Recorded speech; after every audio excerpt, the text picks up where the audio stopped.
Chapter 578. If it's because I didn't care about you, then I'm sorry.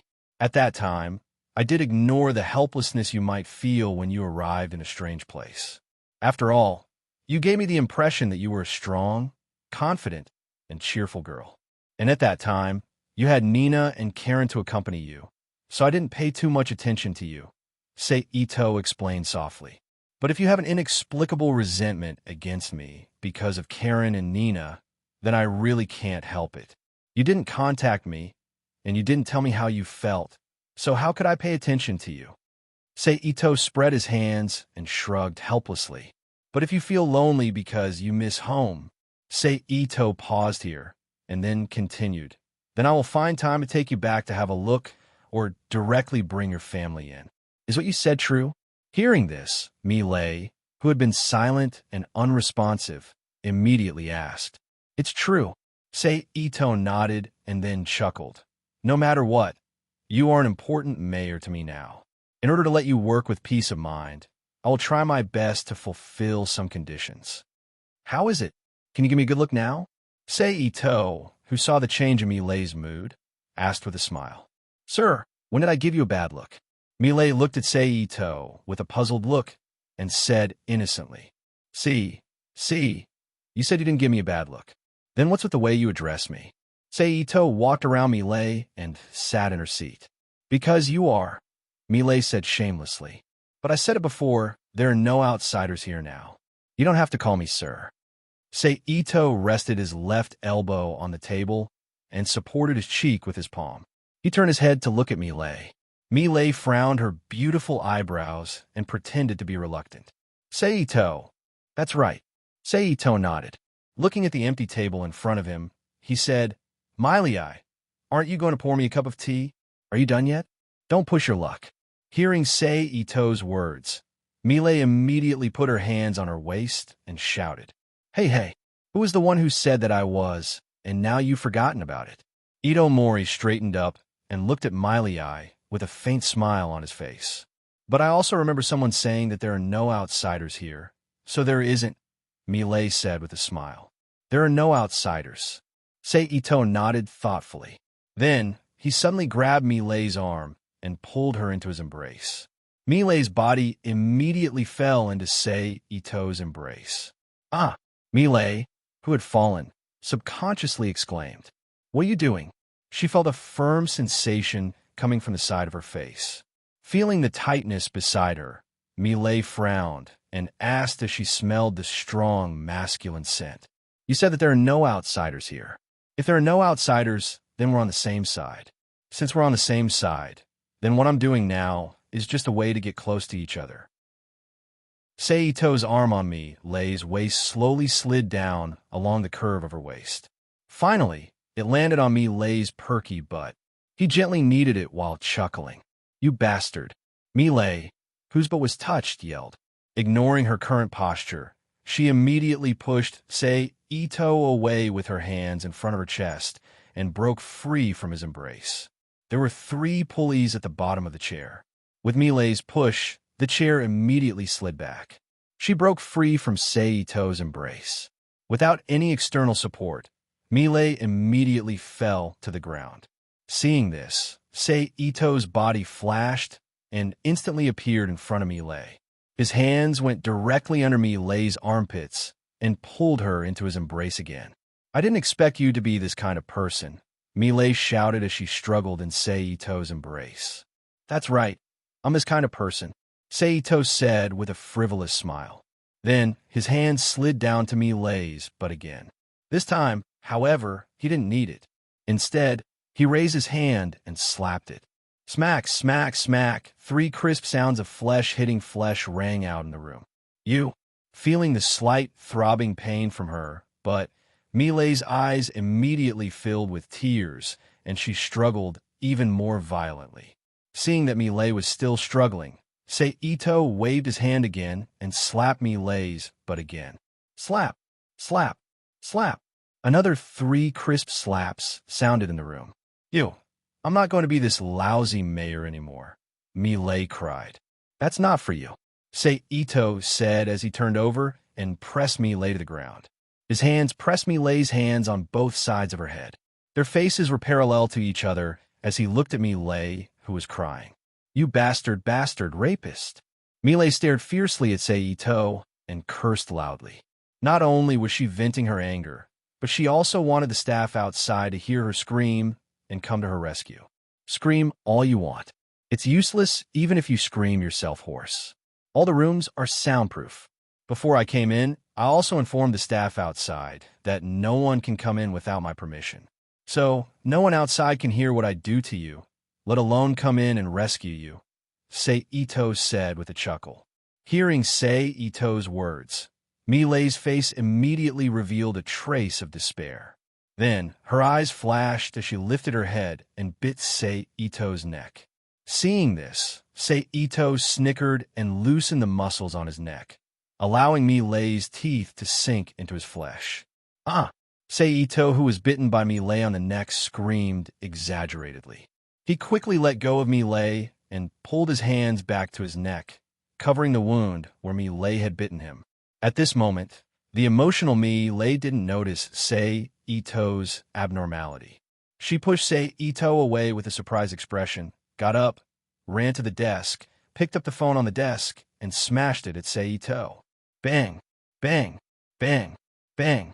Milei smashed Seito's head repeatedly. When the phone came into contact with Seito's head, it emitted a dull sound. Plop. A moment later, with Milei's fierce smash, Ito-sei's body suddenly fell to the ground. A stream of blood slowly flowed out from his head. After a while, it accumulated into a small pool of blood on the ground. "Hey, Seito." Milei, who was jolted back to her senses by the glaring red blood, stared at Seito while panting. She weakly nudged Seito's body with her feet and called out softly.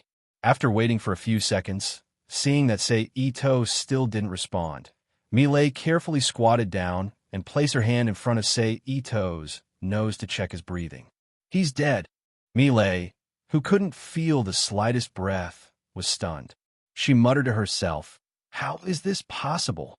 "Hey, Seito, stop playing. Get up quickly." Then, Milei's expression shook.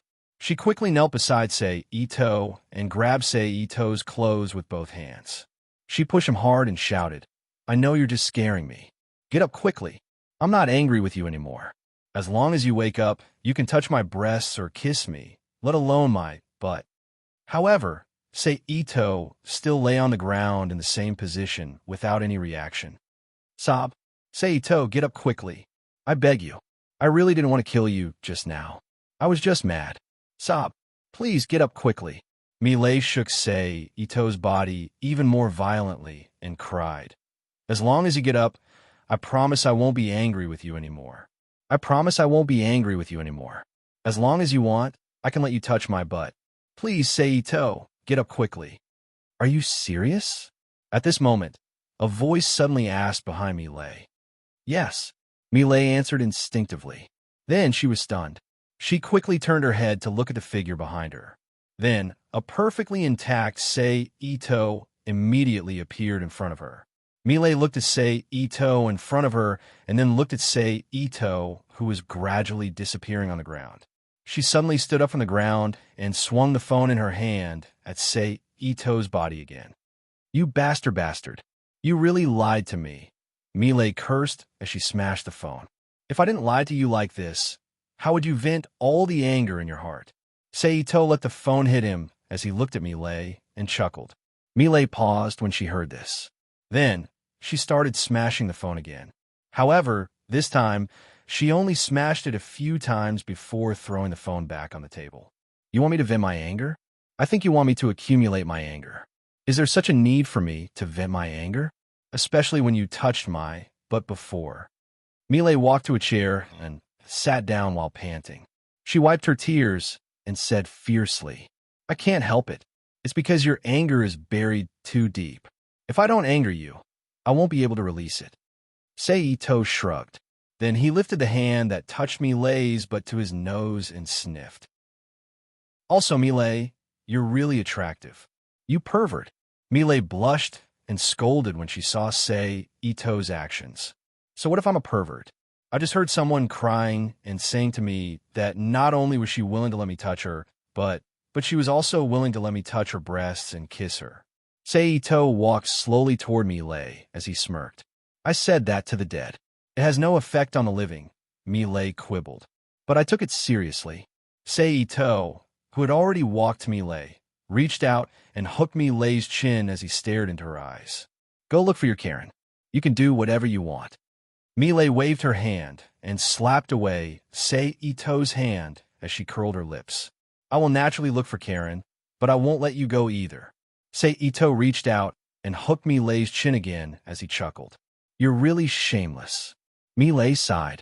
All right, tell me, why did you have such a big grudge against me before? Seito retracted his hand and looked at Milei seriously. Chapter 579. P.S. I wish all the readers who are going to take the college entrance examination tomorrow to get good results, leap into the Dragon's Gate, and become the best. I don't know. Hearing the question, Milei was silent for a moment before replying in a low voice. Maybe it's just as you said.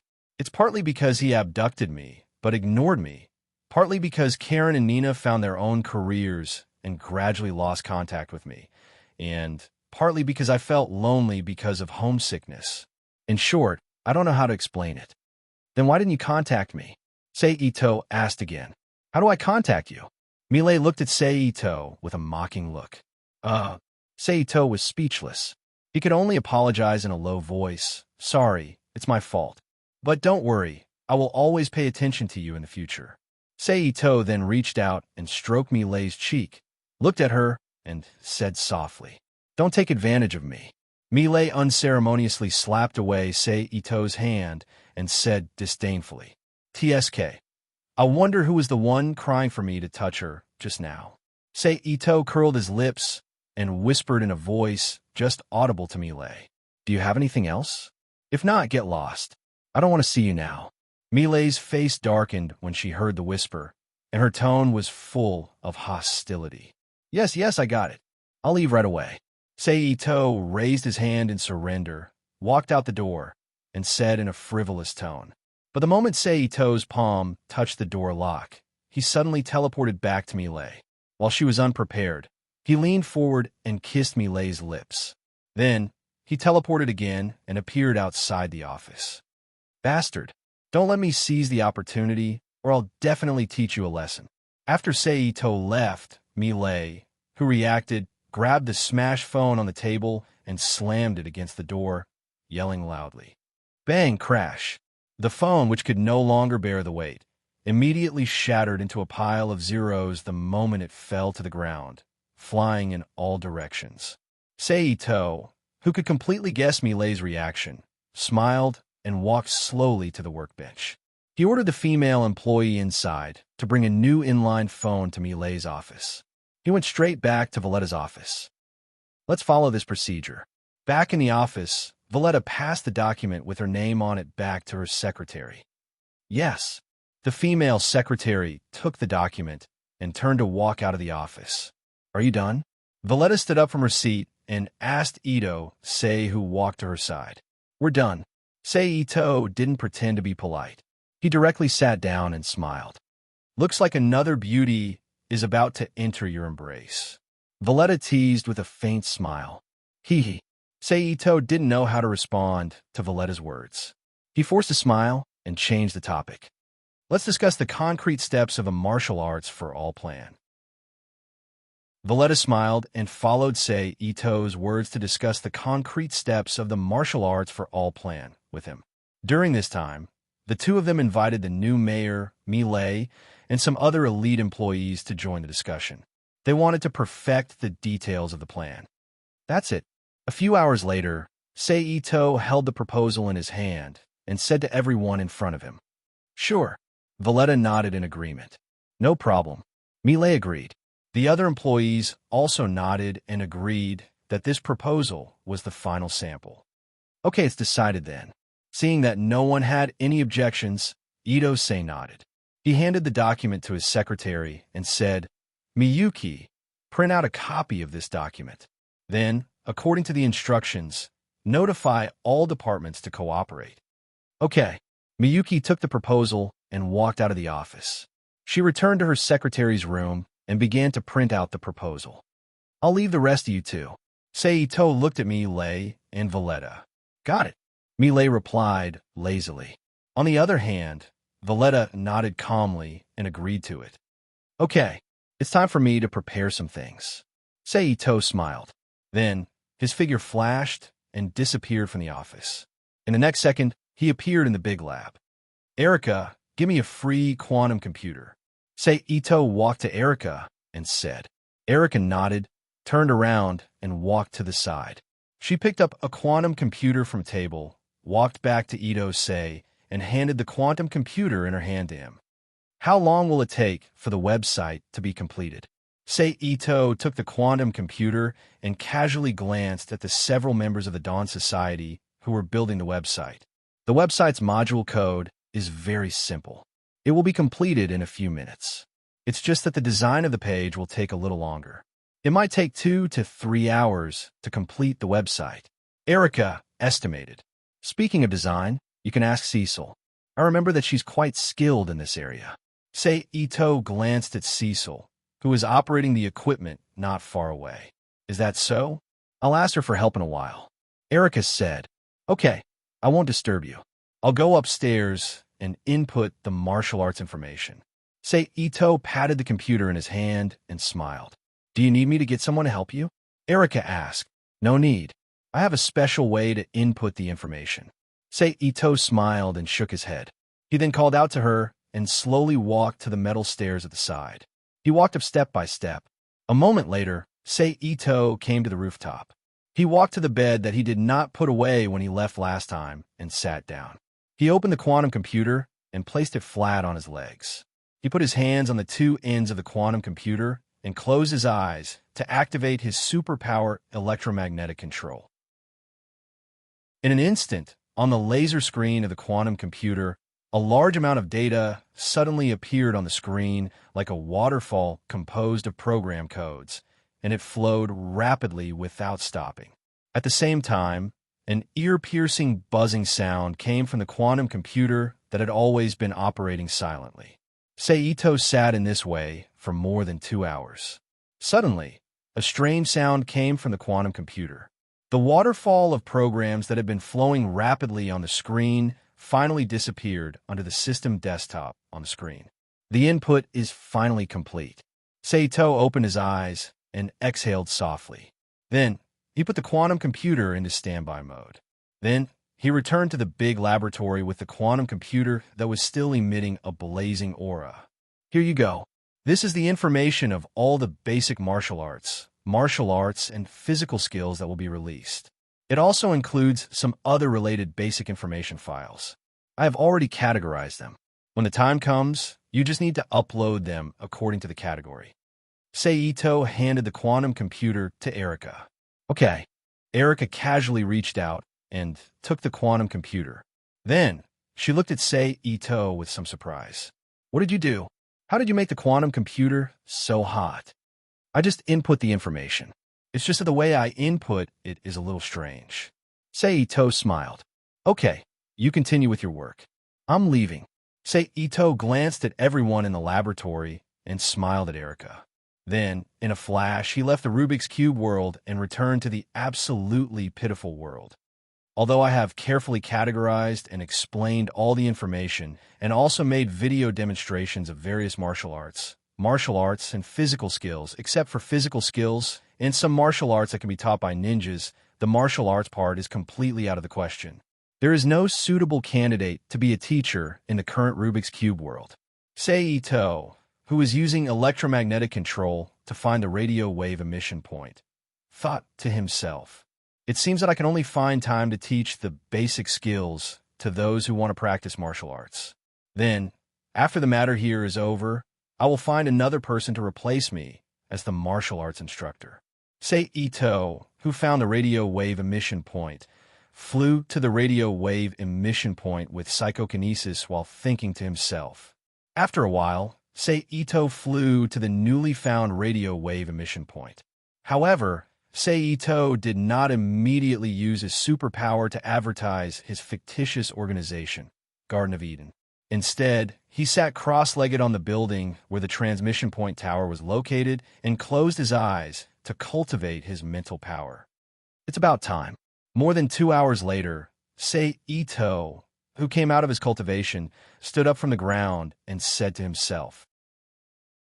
Then, he reached out and grabbed the signal tower beside him, activated electromagnetic control, and sent the fictitious organization's advertisement to thousands of homes. Done. Now continue to wait for the call. 10 minutes later, Sei Ito, who played the advertisement several times, finally withdrew his superpower, sat cross-legged on the ground again, and closed his eyes to cultivate. Then, at midnight, he exited from his cultivation on time, connected to the little black ball, and answered the phone calls of the espers who wanted to join the organization. At 1 o'clock in the morning, he cut off all phone calls and flew to the homes of the espers who agreed to go to Garden of Eden City. The fresh and pleasant morning is fiery justice. After successfully accepting several espers into the Rubik's Cube world, Sei Ito, who came to a new address, flew above the building when a clear voice suddenly sounded in the night sky.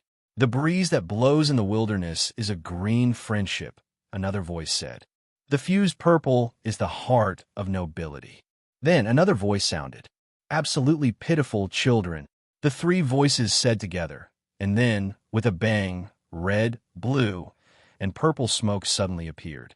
Then Kaori Akashi, Kue Nogami, and Shai Mitsuya, who were wearing a blue long-sleeved uniform, a white pleated skirt, and a blue beret, appeared on the edge of the roof of a slightly taller building. They looked down at Sei Ito, who was hovering in the air. Chapter 580. P.S. Thank you to Nikfani, Xerbatangii, and 157747860 for their tips. Surrender. Akashi Karu put one hand on her waist and pointed at Sei Ito with the other. "Let's see if you have the ability." Sei Ito shrugged and laughed. "Oomph, you dare to look down on us. Now we'll show you our true strength." Akashi Karu said in a bad mood. Then she jumped into the air. She stretched out her hand and pointed it at Ito-sei. A beam of telekinesis immediately rushed out of Akashi Karu's palm and flew towards Ito-sei at high speed. "Thanks to your help, I'm not the same as before. Speaking of which, I really need to thank you guys." Sei Ito wrapped his palm with telekinetic energy of the same strength and waved his hand to deflect the telekinetic beam. He looked at Akashi Karu, Nogami Kue, and Miyazihue and smiled. Boom! The telekinetic beam that was sent flying instantly landed on a nearby roof, and then with a roar, a large hole with a diameter of about 1 meter appeared on the roof. Kaoru, he's a super esper with superpowers. Don't hold back. At this time, Hito Koichi appeared from his hiding place and shouted, "I know." At the same time, Kaoru Akashi pointed both of her hands at Ito-sei. Then, a beam of light that seemed to be large, but was actually made up of countless small telekinesis attacks, rushed out of her palms and flew towards Ito-sei. Tisk, as expected of a natural L7 Esper. She's really good at using her powers. Sei Ito's figure flashed. He instantly disappeared from the path of the telekinetic beam and appeared behind Akashi Karu. He sighed softly as he pressed his hand on her back. "Kaoru, be careful," Hito Koichi anxiously shouted. Boom! As soon as Hito Koichi finished his words, a telekinetic beam shot out from Sei Ito's palm and hit the building below. Then, a loud boom sounded, and a large hole the size of an adult appeared on the side of the building. "I don't want to hurt you three, so just leave." Then, Sei Ito's figure flashed again. He appeared behind Akashi Karu, Nogami Kue, and Miyazihue, who were also teleported here. He pressed one hand on Nogami Kue's shoulder and used spatial interference to restrict her teleportation ability while speaking softly to the three. "Otherwise, I don't know what I'll do." Sei Ito's palm exerted a bit of force, and a force instantly entered Nogami Kue's body. Ants, she immediately fainted. Kue, Kaoru Akashi, who saw Kue fall powerlessly, immediately called out in worry. "Don't worry. I'll just make her faint for a while. I promise she'll be fine." Itusei quickly stretched his arm in front of Mia Zihue and grabbed the small handgun she had taken out. He activated the disintegration technique and broke the handgun into a pile of parts. At the same time, he comforted her with a smile. Kids shouldn't mess around with guns. Seito raised his hand and flicked Mia Zihue's forehead.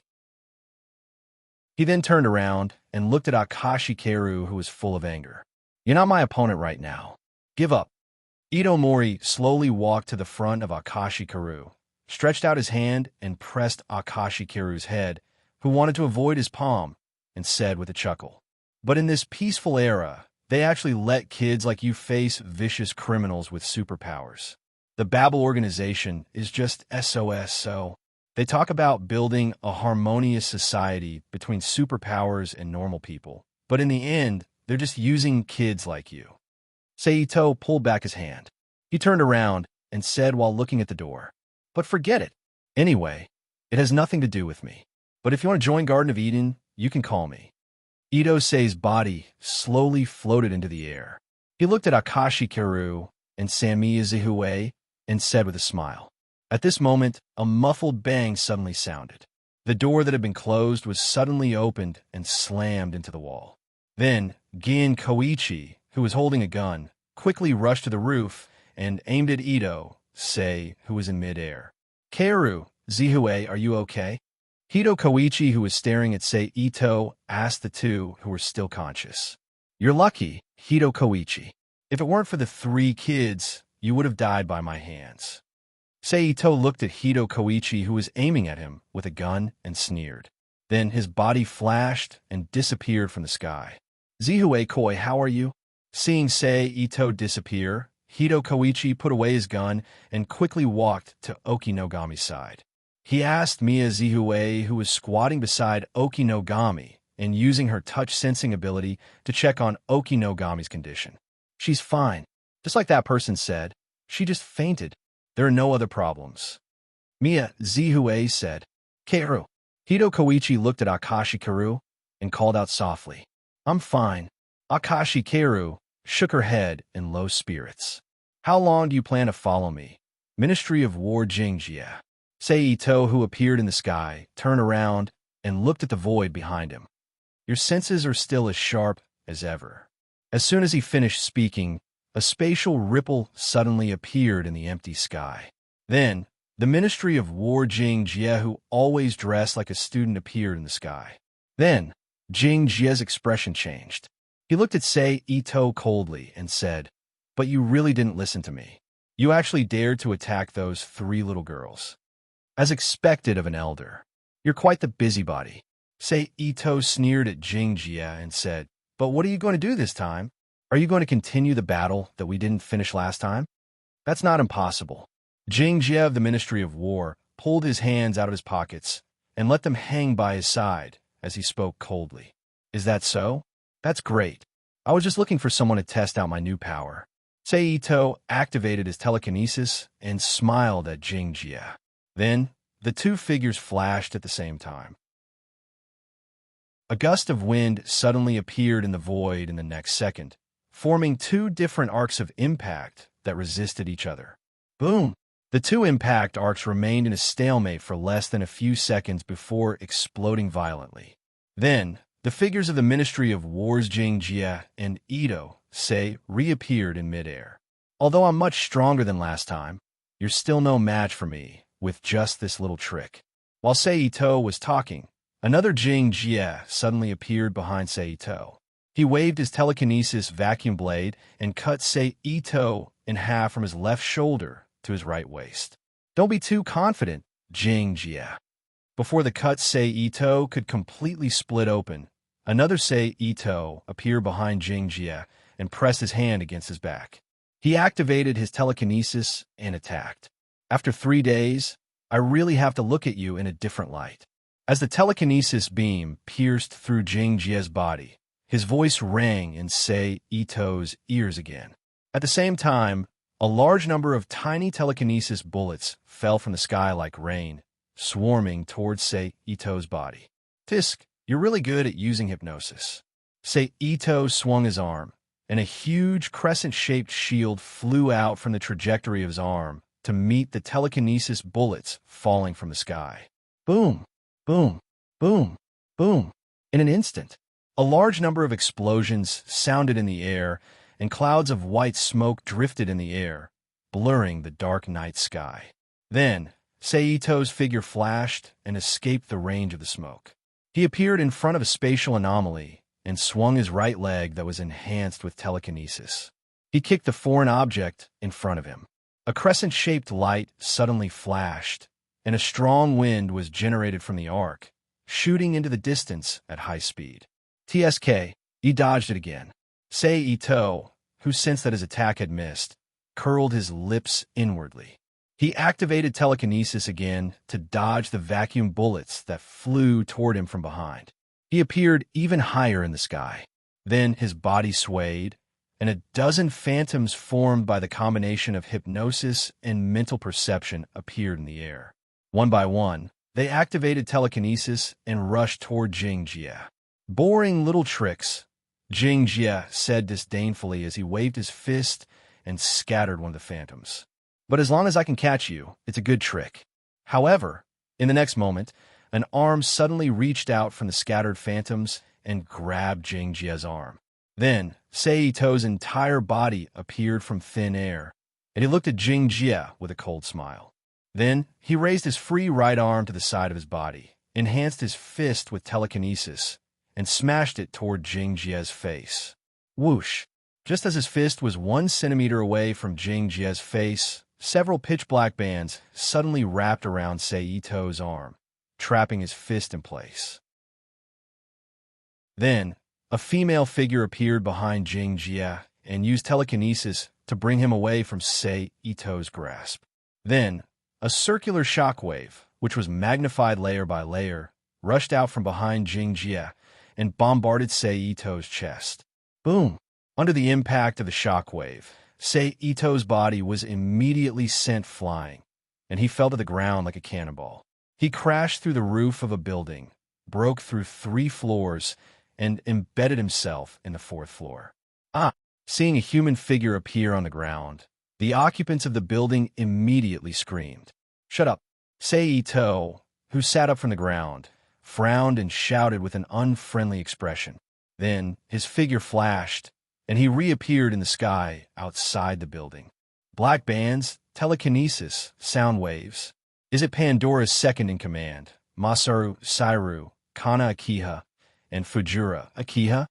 Looking at the empty sky, Seito shook his body, and all the dust on his clothes were blown away, and he speculated in his heart. Do you want to start a full-scale war? Seito sneered and flew away, continuing his abduction plan.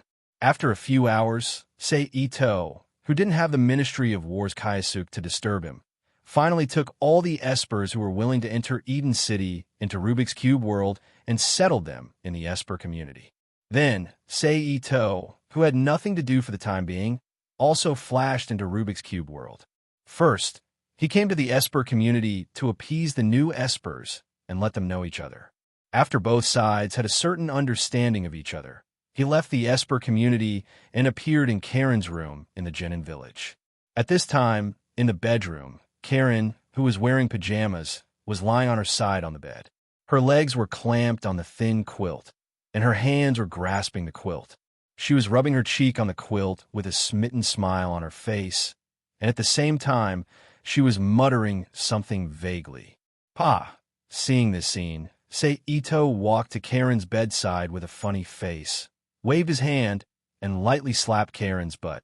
A crisp sound immediately sounded in the room. However, Karen didn't wake up after being slapped. She put her left hand on her, but in a daze, and scratched it as if scratching an itch, and showed a smitten smile again. Seeing this, Ito Senari had no choice but to use more strength. He waved his hand and slapped Karen's butt again. Pa! A crisper sound than before sounded in the room. Who is it? Karen, who woke up from the pain, immediately turned over and landed on the ground, squinted her eyes, and stared at the vague figure beside the bed. It's me. Seito took the glasses on the bedside and threw them to Karen and said, Phew, you scared me to death. Karen, who took the glasses and put it on her face, finally saw Sei Ito's appearance and relaxed her posture. You still know how to be scared? You don't even have any vigilance in your sleep. Sei Ito bent his finger and flicked Karen's forehead and said, Aren't we in our own home? Karen raised her hand and covered her forehead in pain and said in a low voice, Then you still need to be vigilant. Sei Ito said, Yes, I know. Karen dragged her voice, and without waiting for Sei Ito to speak, she stretched out her hand and took his arm and asked, Why are you here so early? Well, there are two things. Sei Ito didn't say anything when he saw this. He nodded and said the purpose of his visit. First, I'm going to select a group of ninjas and send them to the city to assist Valletta. Second, I want to give this to you. With that said, Sei Ito turned his hand and took out a scroll and handed it to Karen. What is this? Karen reached out and took the scroll and asked while opening the seal. A special sealing technique of the Flying Thunder God Jutsu. Sei Ito explained, There are obvious traces of the sealing technique of your Uzumaki clan on it, so I think you should be able to master this kind of thing very quickly. Oh, what about after I master it? Karen looked at the sealing technique on the scroll and nodded and continued to ask.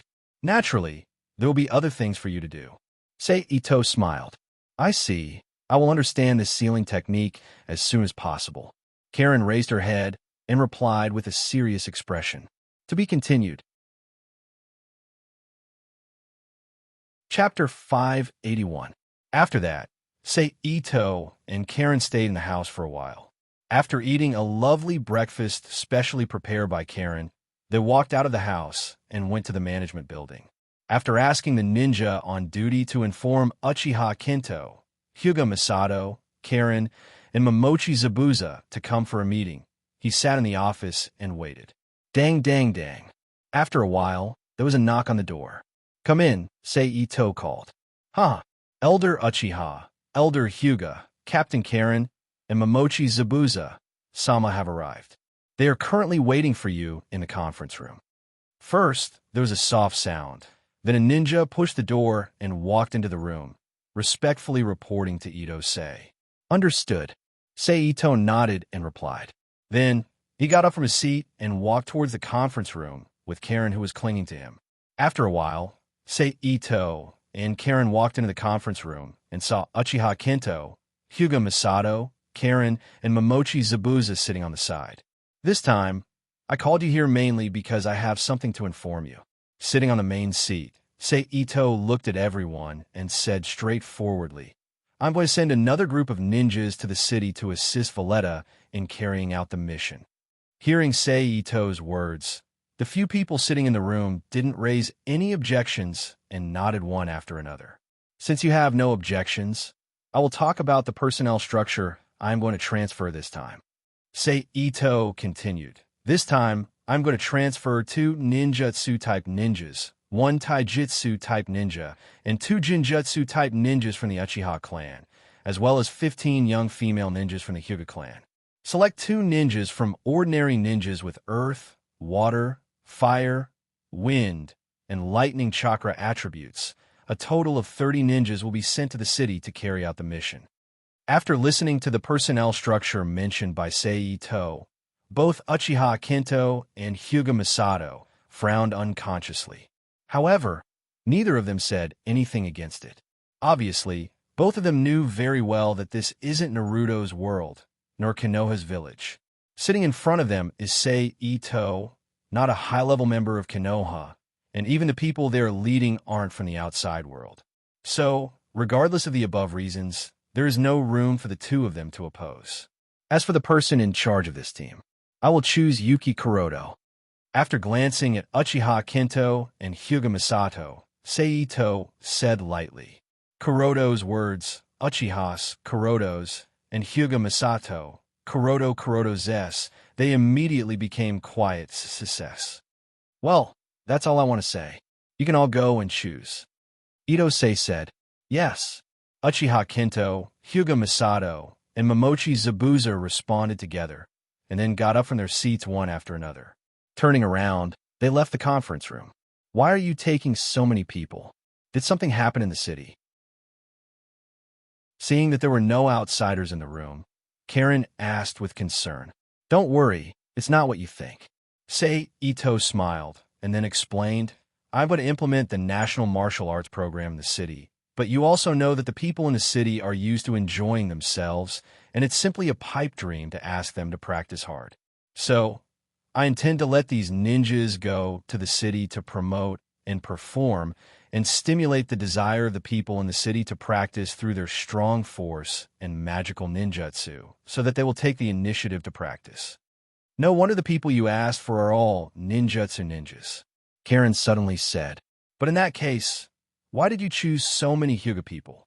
If it's to show the power of taijutsu, there's no need for so many people at all."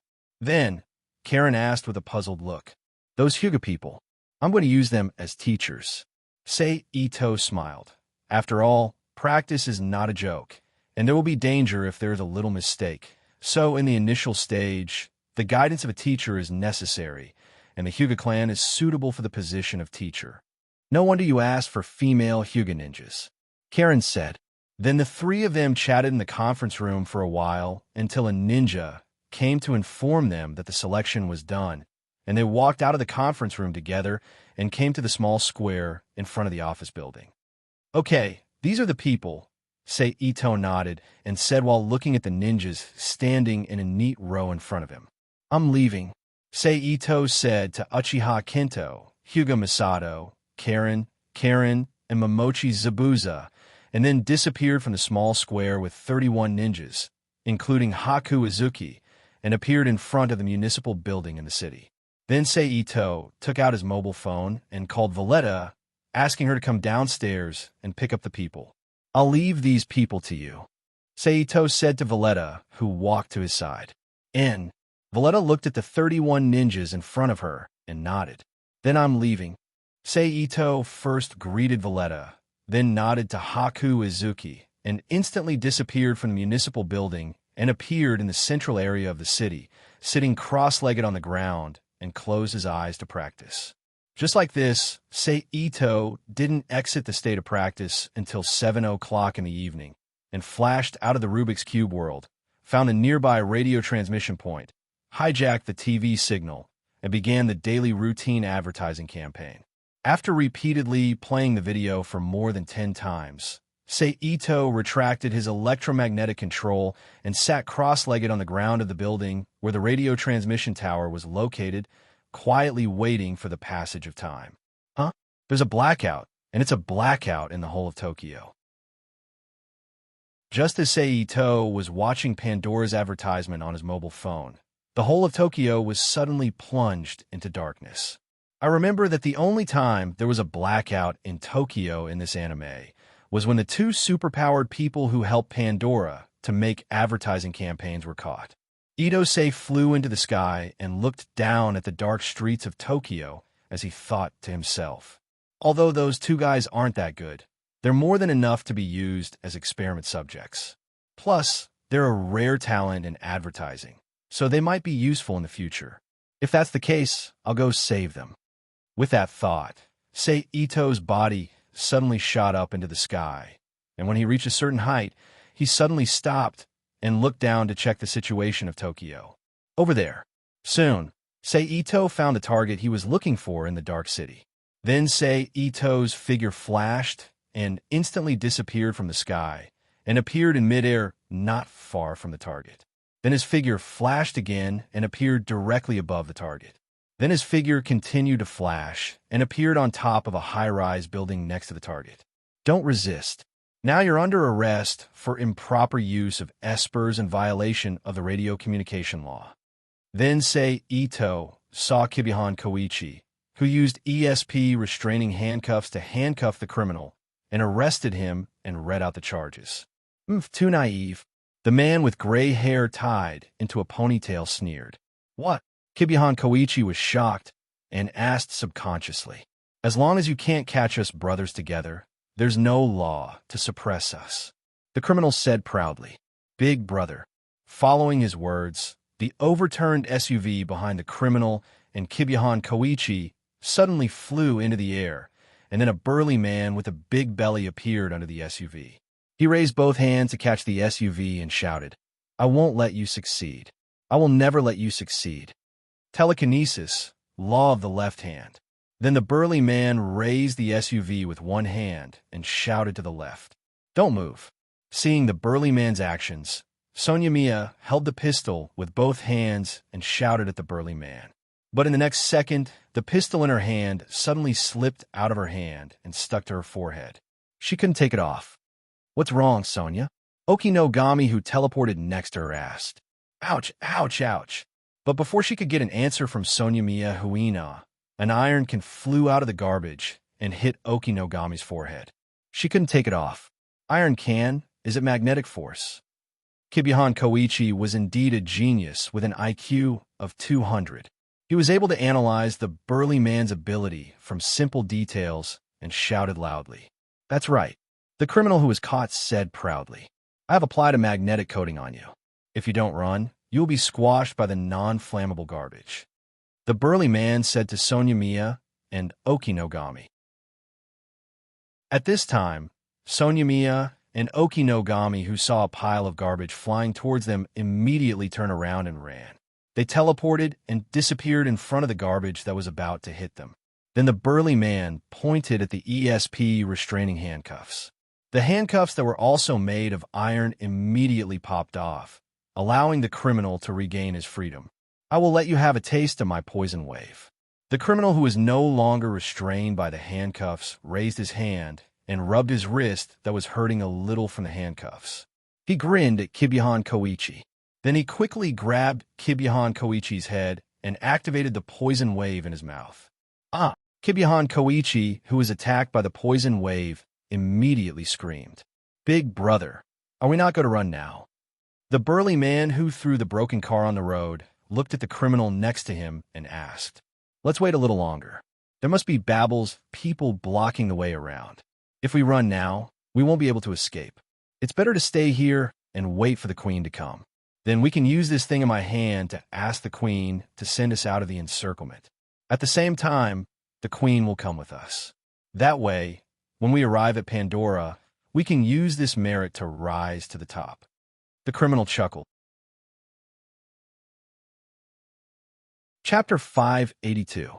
That's a good idea, but if you provoke Akashi Keru like this, and you don't have enough strength to fight against her, you will only end up in a tragedy. Ito-sei sneered as he watched the farce from above. Following that, the two brothers did as they had said and waited on the spot. A moment later, a tiny figure suddenly appeared in the sky. In the blink of an eye, it flew above the scene of the incident and slowly landed on the ground. "Queen." The moment Akashi Keru's feet touched the ground, the two criminal brothers, holding Kimoto Koichi, slowly walked out from behind the overturned SU and called out to Akashi Keru. "Kimoto, you." Akashi Keru was shocked when she saw Kimoto Koichi's condition. Then she angrily stared at the two criminal brothers and roared. The two criminal brothers didn't say anything, but the criminal who had been pressing his palm on Keiben Koichi's head and continuously launching the poison electric wave attack moved his arm. Keiben Koichi, who was unconscious, immediately woke up and screamed in an extremely nervous manner. "Ah, I see the time. It's coming. Something's coming. That's the light of hatred. Kimoto Koichi is broken?" Akashi Keru was shocked when she saw Kimoto Koichi's condition. Human thoughts are just electrical signals in the brain. I'm just messing them up a little." Hearing Akashi Keru's yell, the criminal brother first snorted a few times, then proudly explained, "But if I want to, I can even completely destroy his personality." "Stop! Don't do anything to Kimoto." Akashi Keru was shocked when she heard this. "That depends on what you do." The criminal brother said, "If you want to save him, then come with us." The criminal brother continued, "Babel and his gang are gradually surrounding us. But if we go with you, it won't be hard to escape. And if we can bring you back, the lieutenant will be very happy." The criminal brother said seriously. Then when Akashi Keru was shocked by the words lieutenant, he continued, "The goddess of salvation who will guide us espers in the future, as long as I go with you." Akashi Keru was silent for 2 to 3 seconds, then asked in a low voice, You will let Kimoto recover.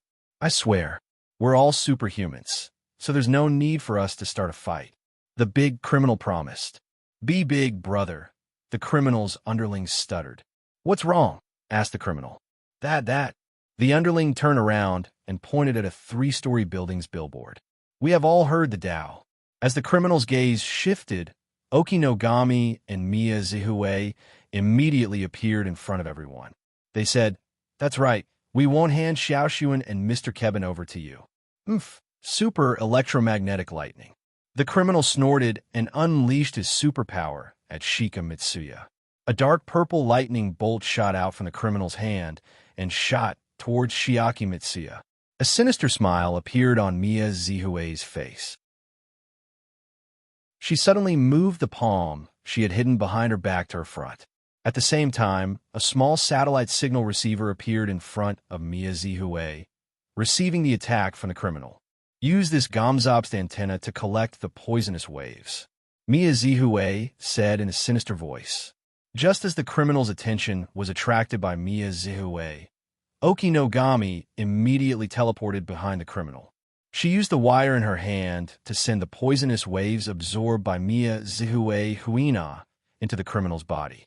The criminal was caught off guard and immediately screamed in pain and fell to the ground. Now, Keru. Okinogami turned around and shouted at Akashi Keru. Telekinesis left hand. The criminal's underling was about to activate his superpower when he heard Okinogami's voice. Too slow. However, his speed was too slow compared to Akashi Keru.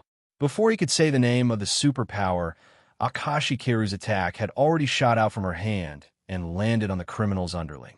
Die for me, Akashi Keru shouted angrily as she split the telekinetic attack into countless smaller ones. Bam, bam, bam, bam, bam. The criminal's underling was hit by the telekinetic attacks that were as powerful as a human's fist. In the end, he fell to the ground with a pig's head. Don't say that we're all superpowers. We're different from you and P and D. R.A. Akashi Keru shouted angrily as she stopped her telekinetic attacks. Clap, clap, clap, clap. At that moment, there was a sudden clap. Indeed, you're different. Seito appeared in the air. He looked at Akashi Keru and praised. It's you. Akashi Keru stared at Seito cautiously. Don't be so nervous. I'm not here to fight you. Seito slowly landed beside Okinogami. After teleporting back to Akashi Keru's side, he picked up the criminal's big brother. I'm just here to take these two. Seito walked towards the criminal's underling while holding the criminal's big brother. What are you going to do? Akashi Keru asked. Of course, I'm going to send them to the Garden of Eden. Seito lifted the criminal's underling with telekinesis and replied. Okay, I should go now. See you next time, Queen, Goddess, and Empress. Seito looked at Akashi Keru, Okinogami, and Miyazihue, who had gathered together. Then, with a flash of his body, he disappeared from the spot along with the two criminals. Kaihan. After Seito disappeared, Akashi Keru, who had recovered from a strange way Seito addressed them, quickly landed in front of Kaihan Koichi, who had fainted on the ground. Beauty, you've been following me all the way. Do you want to follow me all the way home? Seito, who had left the scene, stopped in the air and waved his hand to put the two criminals into the big prison in the Rubik's Cube world. Well, I can't resist the charm of a young man. As his voice fell, a woman who was only 17 or 18 years old suddenly appeared in the air. She was wearing a pink bathrobe with a big white cherry blossom pattern on it. Her straight legs and soft arms were completely exposed in the air. Her breasts were full and firm, and half of her round flesh could be seen from the slightly open part of the bathrobe. Her gray hair was tied into a slender ponytail behind her head. She looked like she was 17 or 18 years old. She had one hand on her waist and the other on her lower lip. She closed her left eye and acted coquettishly. Since it's like this, why don't we just land on the ground and find a couple's hotel to have an in-depth conversation? Seito crossed one arm in front of his chest and the other hand lightly pinched his chin. He looked at the woman's chest and said frivolously, Okay, the woman said with a face full of smiles. Let's go, Say Ito said straightforwardly and jumped to the ground. Wait for me. The woman saw this and called out. She used instant transmission to instantly appear beside Say Ito and reached out to grab his arm. At this moment, a strange spiritual wave suddenly appeared around Say Ito's brain and invaded his mind. Hey, it's not good to peep into other people's minds. Say Ito turned his head and looked at the woman beside him with a smile that was not a smile. I just want to know more about you. The woman didn't show the slightest embarrassment of being exposed in front of others. She just leaned her head on Ito Say's shoulder with a shy face and said, Is that so? But why are you in such a hurry? When we get to the hotel, we will meet openly. At that time, you can learn whatever secrets you want. Say Ito said with a smile as he reached his left hand into the woman's bathrobe. He grabbed her breasts and said while rubbing them, I hate you. The woman who felt her breasts being touched let out a shy cry and pushed Say Ito away from her. Very good elasticity. Say Ito, who was pushed away, gently rubbed the fingers of his left hand and looked at the woman beside him with an ambiguous smile. I'm also very satisfied with the elasticity of my breasts. Hearing Say Ito's words, the woman said with a complacent look on her face as she raised her breasts with her hand. All right then, I'll definitely have a good time playing with them later. Say Ito smiled, then looked to the side and said, Let's go. There seems to be a hotel over there. Then let's go quickly. Hearing this, the woman reached out and grabbed Say Ito's arm again. It's just that the moment his arm was held, a feeling of energy loss immediately emerged from the bottom of Ito Say's heart. Seeing this, Ito Say didn't hesitate at all. He immediately used his mind to seal all the pores on his body surface. The ability to absorb energy is really troublesome. Even if I seal the pores, it can only reduce the speed of energy loss, but it can't completely stop the loss of energy. Say Ito said as he felt the situation in his body. Then Say Ito's ki shook and the woman's arm bounced off his arm. Then he used instant transmission to create a short distance between them. He looked at the woman and said lightly, Finally can't hold it anymore. You can actually control the speed of energy loss. People like you are really rare. The woman looked at Say Ito in surprise and said, Tell me, what is your purpose? Say Ito ignored the woman's surprise and asked directly, How do you know the 3 titles of Queen, Empress, and Goddess? Hearing the question, the woman finally asked with a serious face, So that's why you are here. Say Ito's face showed a look of realization. Then he looked at the woman with disdain and said, Do you think only you know about that kind of prophecy? It is true that we are not the only ones who know about the prophecy, but there is definitely no one like you who should know about it. Who are you? The woman asked in a deep voice. To be continued. If you like this work, you are welcome to vote for it. Your support is my greatest motivation. Chapter 583. P.S. Tips from Nickfany, Netizen Xiao, and Nexex.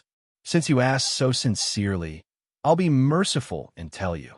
Say Ito said frivolously. To prevent the world from being destroyed, to protect the world's peace, I'm a handsome and cool villain. Say Ito.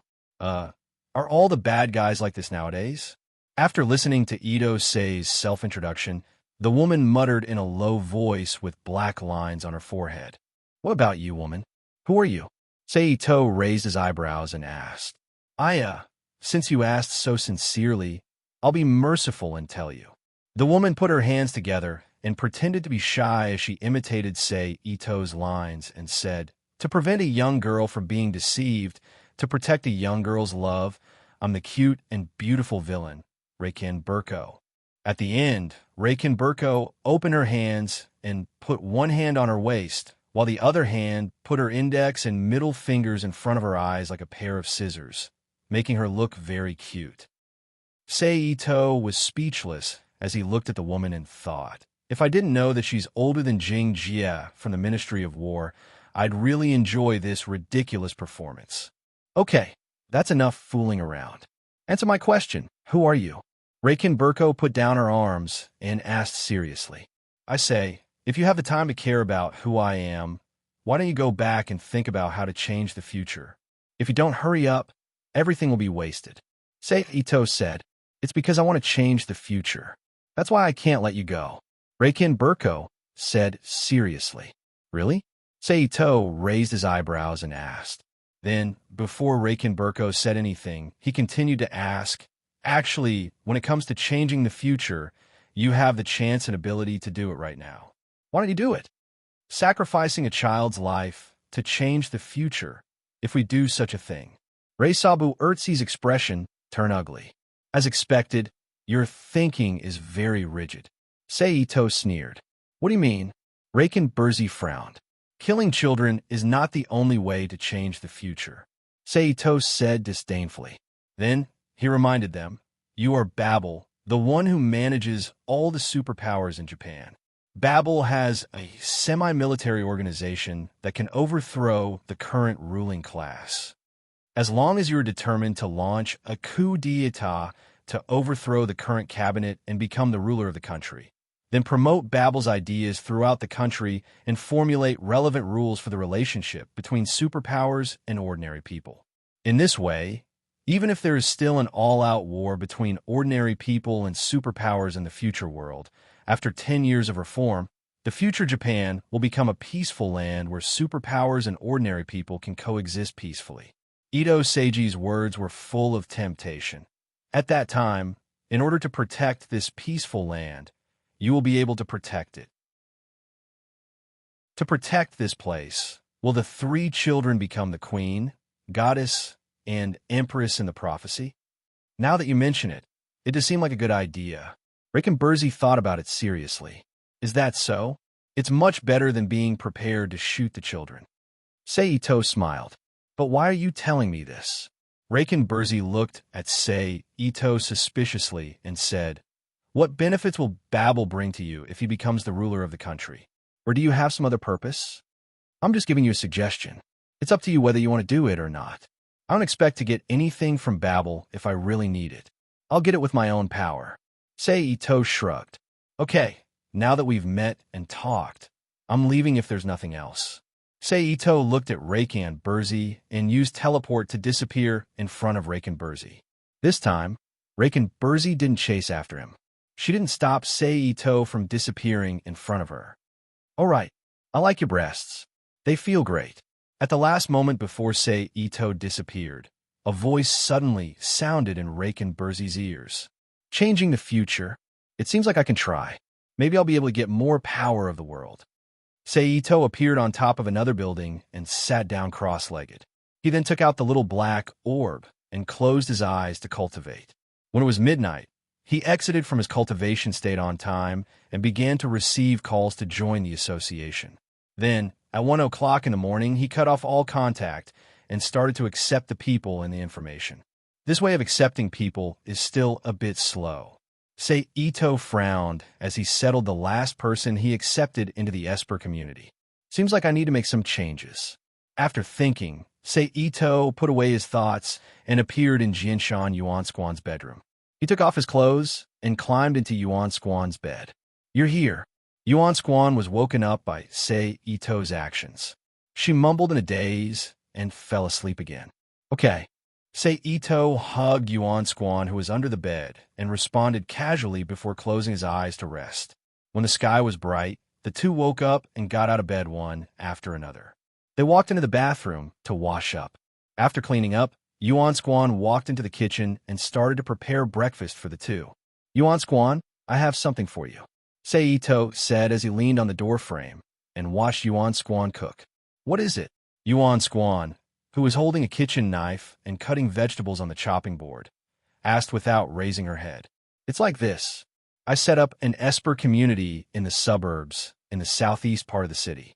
Although there are guards outside, it's still a bit dangerous. So, I want to go there and watch when you're free. If there are any Espers causing trouble, you can subdue them and let the guards deal with them. Ito explained. Espers. Those guys who can play with fire and water in TV and anime? Yuansquan stopped what she was doing. She turned her head to look at Ito and asked. Yes, those guys. Ito confirmed with a smile. Are you sure you didn't get wrong? Yuan Squan asked. What do you mean? Seito looked at Yuan Squan strangely. I'm Demon Quitting Master. Nothing else. You asked me to deal with wraiths and demons. That's my specialty, but I've never seen espers before. How do you want me to deal with them? Yuan Squan said in a bad mood. What's wrong with that? Seito smiled and said, espers are also people. At most, they have some strange powers. Moreover, most of the people who are assigned to the esper community are honest people. Even if there are a few troublemakers, they don't have as much combat experience as you. You're more than enough to deal with them. As for the strange powers they have, just treat them as some kind of magic. It's not difficult for you to deal with them. Even if it's difficult, don't you still have Lion King? If you put it that way, then it's not a problem. Yuan Squan said. Then the two of them talked about other things. It wasn't until Yuan Squan finished preparing breakfast that they brought the food to the living room. They sat at the dining table and started eating. Take this. It can prove your identity. At the same time, it gives you the right to mobilize the surrounding guards. After the meal, Seito threw a magnetic card in front of Yuan Squan and said, Oh. Yuan Squan picked up the magnetic card on the table. After casually flipping through it twice, she put it into the pocket of her orange cropped pants. All right, I'm leaving. Seito stood up from his seat and walked to Yuan Squan's side. He reached out and hugged her waist.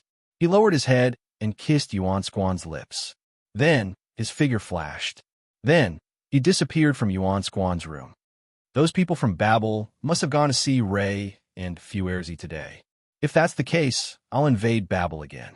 Seito thought to himself as he reappeared in the absolutely pitiful world. Then he leaped into the sky. He flew toward the Babel headquarters at high speed. It didn't take long for Seito to arrive outside the Babel headquarters. Then, he activated his hypnosis ability and swaggered into the Babel headquarters through the door. Nagako, did you see anyone go over there just now? Just as Seito passed by the front desk and walked inside through the side passage, the short-haired woman Kotahoshi, who was chatting at the front desk, asked Nagako Tahoshi, who was next to her. No, why? Nagako Tahoshi asked in confusion. I just felt like someone went in. Kotahoshi said. On the other side, Seito, who entered the building, went straight to the staff elevator. As he took the elevator upstairs, he carefully contacted the staff in the elevator. He used his contact ability to spy on the layout of the Babel headquarters in their minds. After carefully probing for 3 to 4 minutes, Seito finally found the core control room of Babel and took the elevator there. Swoosh! The thick elevator doors quickly opened on both sides. The room was more than 200 square meters in size and more than 10 meters tall. There were several laser optical screens on the wall in front of him that were constantly changing.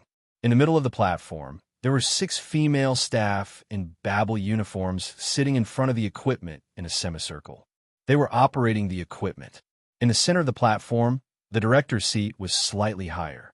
Seito could see the core control room in front of him.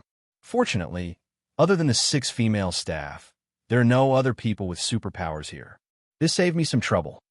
Seito, who was maintaining his hypnosis ability, walked to the director's seat and sat down while operating the computer in front of him. Tisk. Looking at the password prompt that popped up on the screen, Seito raised his eyebrows slightly and clicked his tongue. He then activated his electromagnetic control ability to hack into the computer and used his superpower to crack the computer's password. After all, it was an extraordinary ability. Even if he didn't know the computer's program samples and loopholes, he could still crack the password in a very short time and enter the system. There are quite a lot of people here. After cracking the password, Seito took out a blank CD and inserted it into the CD drive beside him.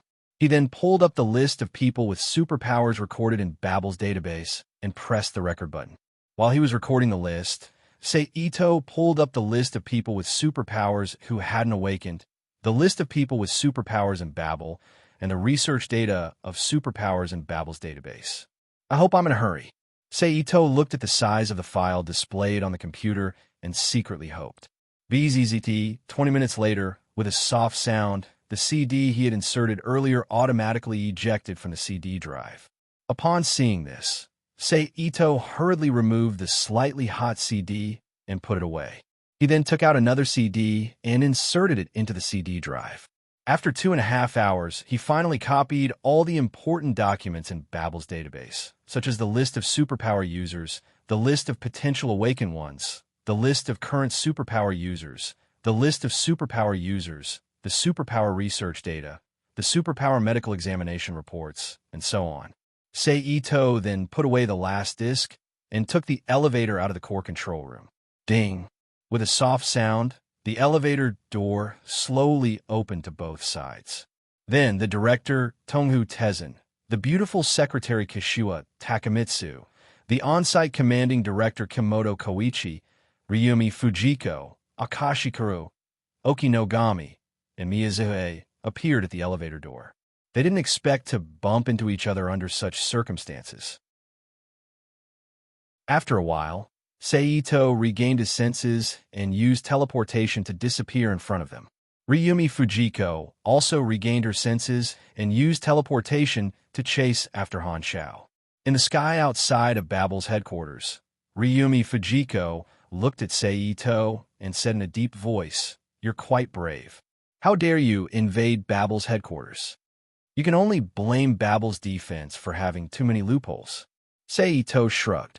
"Tell me, why did you invade Babel's headquarters?" Ryumi Fujiko shouted. "Nothing. I'm just here to take a look." Ito tried to explain. If you don't want to tell me, I'll beat you until you do." Ryumi Fujiko snorted and waved her hand. A few transparent wind blades immediately flew out from her hand and flew towards Ito at high speed. If a woman gets angry too easily, her skin will age. Ito raised his hand to form a defensive barrier in front of him, blocking the wind blades that were flying towards him, and said with a teasing smile, "It's okay. As long as I suck you dry, my skin won't have any problems."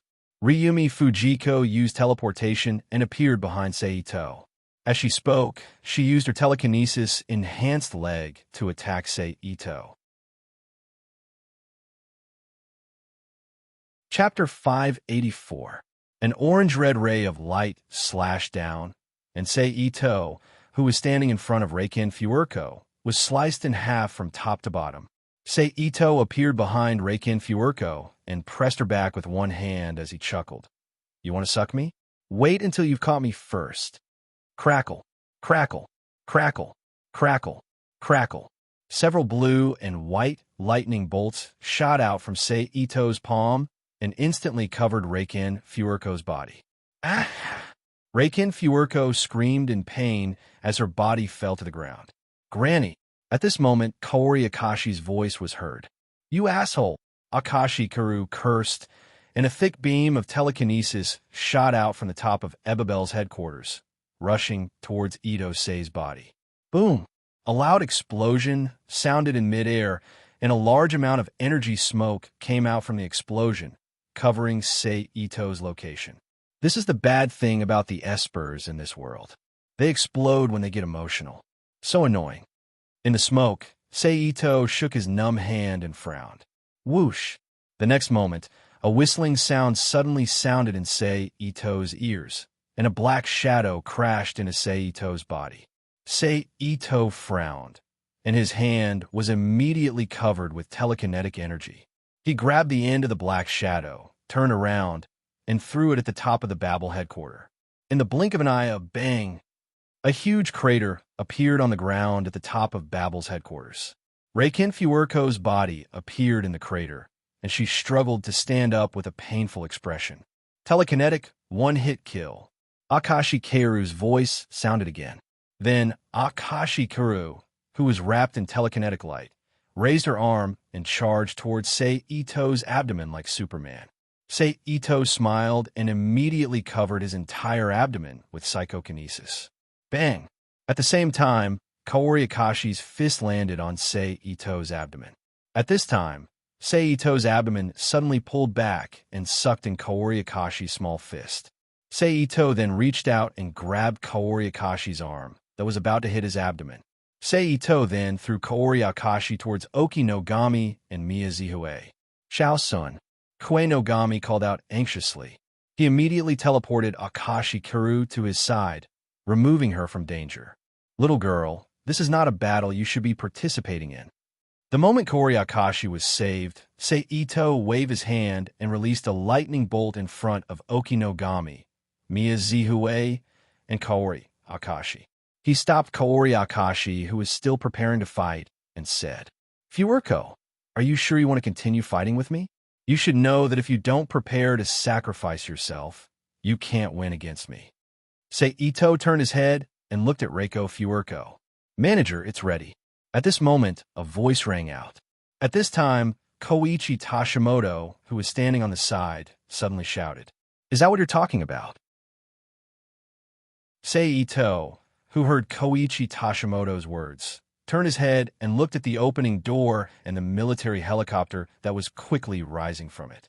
That thing is too slow, Seito said as he flipped his hand and a small steel ball appeared in his hand. He lightly tossed it into the air and then bent his finger to hit the surface of the steel ball that was quickly falling down.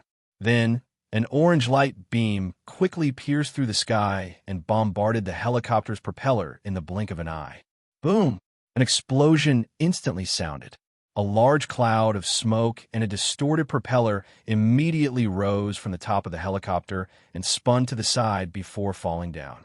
Seito didn't stop there as he tossed 2 more steel balls into the air and did the same thing to the other 2 doors that weren't fully opened yet. Boom! Boom! 2 explosions sounded one after the other. The 2 doors that were only half opened were immediately distorted by the bombardment. It was stuck in its original position, sealing the helicopter that was parked inside. Today's trip to Babel was very enjoyable. See you next time. Seito looked at Reiko, who was staring at him, but didn't do anything. He chuckled and teleported away from Babel. Manager, Koichi Tashimoto, who saw Seito leave, quickly ran to Reiko and called out, Manager, I'm injured. I really need energy. Koichi Tashimoto, please sacrifice yourself. Reiko's expression changed when she heard Reiko's call. She quickly reached out and hugged Koichi Tashimoto's neck. She smiled playfully and was about to kiss Koichi Tashimoto to suck his energy. Stop it, you stinky old woman. Akashi Kiru immediately activated her telekinesis and rushed forward to stop Reiken Fujiko. What's wrong with that? Reiko said as she tried to kiss Koichi Tashimoto. No means no. Okinogami, who teleported next to them, also shouted. If you want to kiss him, kiss Dr. Kenmo. Don't kiss Koichi Tashimoto. Shika Mitsuya quickly stopped her. Just like that, Seito's invasion of Babel was temporarily put aside due to Reiko's nonsense. As for what happened after that, it had nothing to do with Seito. After leaving Babel, Seito casually found a decent hotel and checked in. Come and help me. Ito Sei, who summoned Erika to his side, flipped his hand and conjured a quantum computer to put on the table. Then he took out the CD he copied from Babel and put it into the CD drive. Help me design a program so that it can send a message to everyone recorded on this CD at the same time. Is that okay? Sure. Erika, who understood Ito's intention, nodded in response. Then, she walked to the quantum computer and sat down.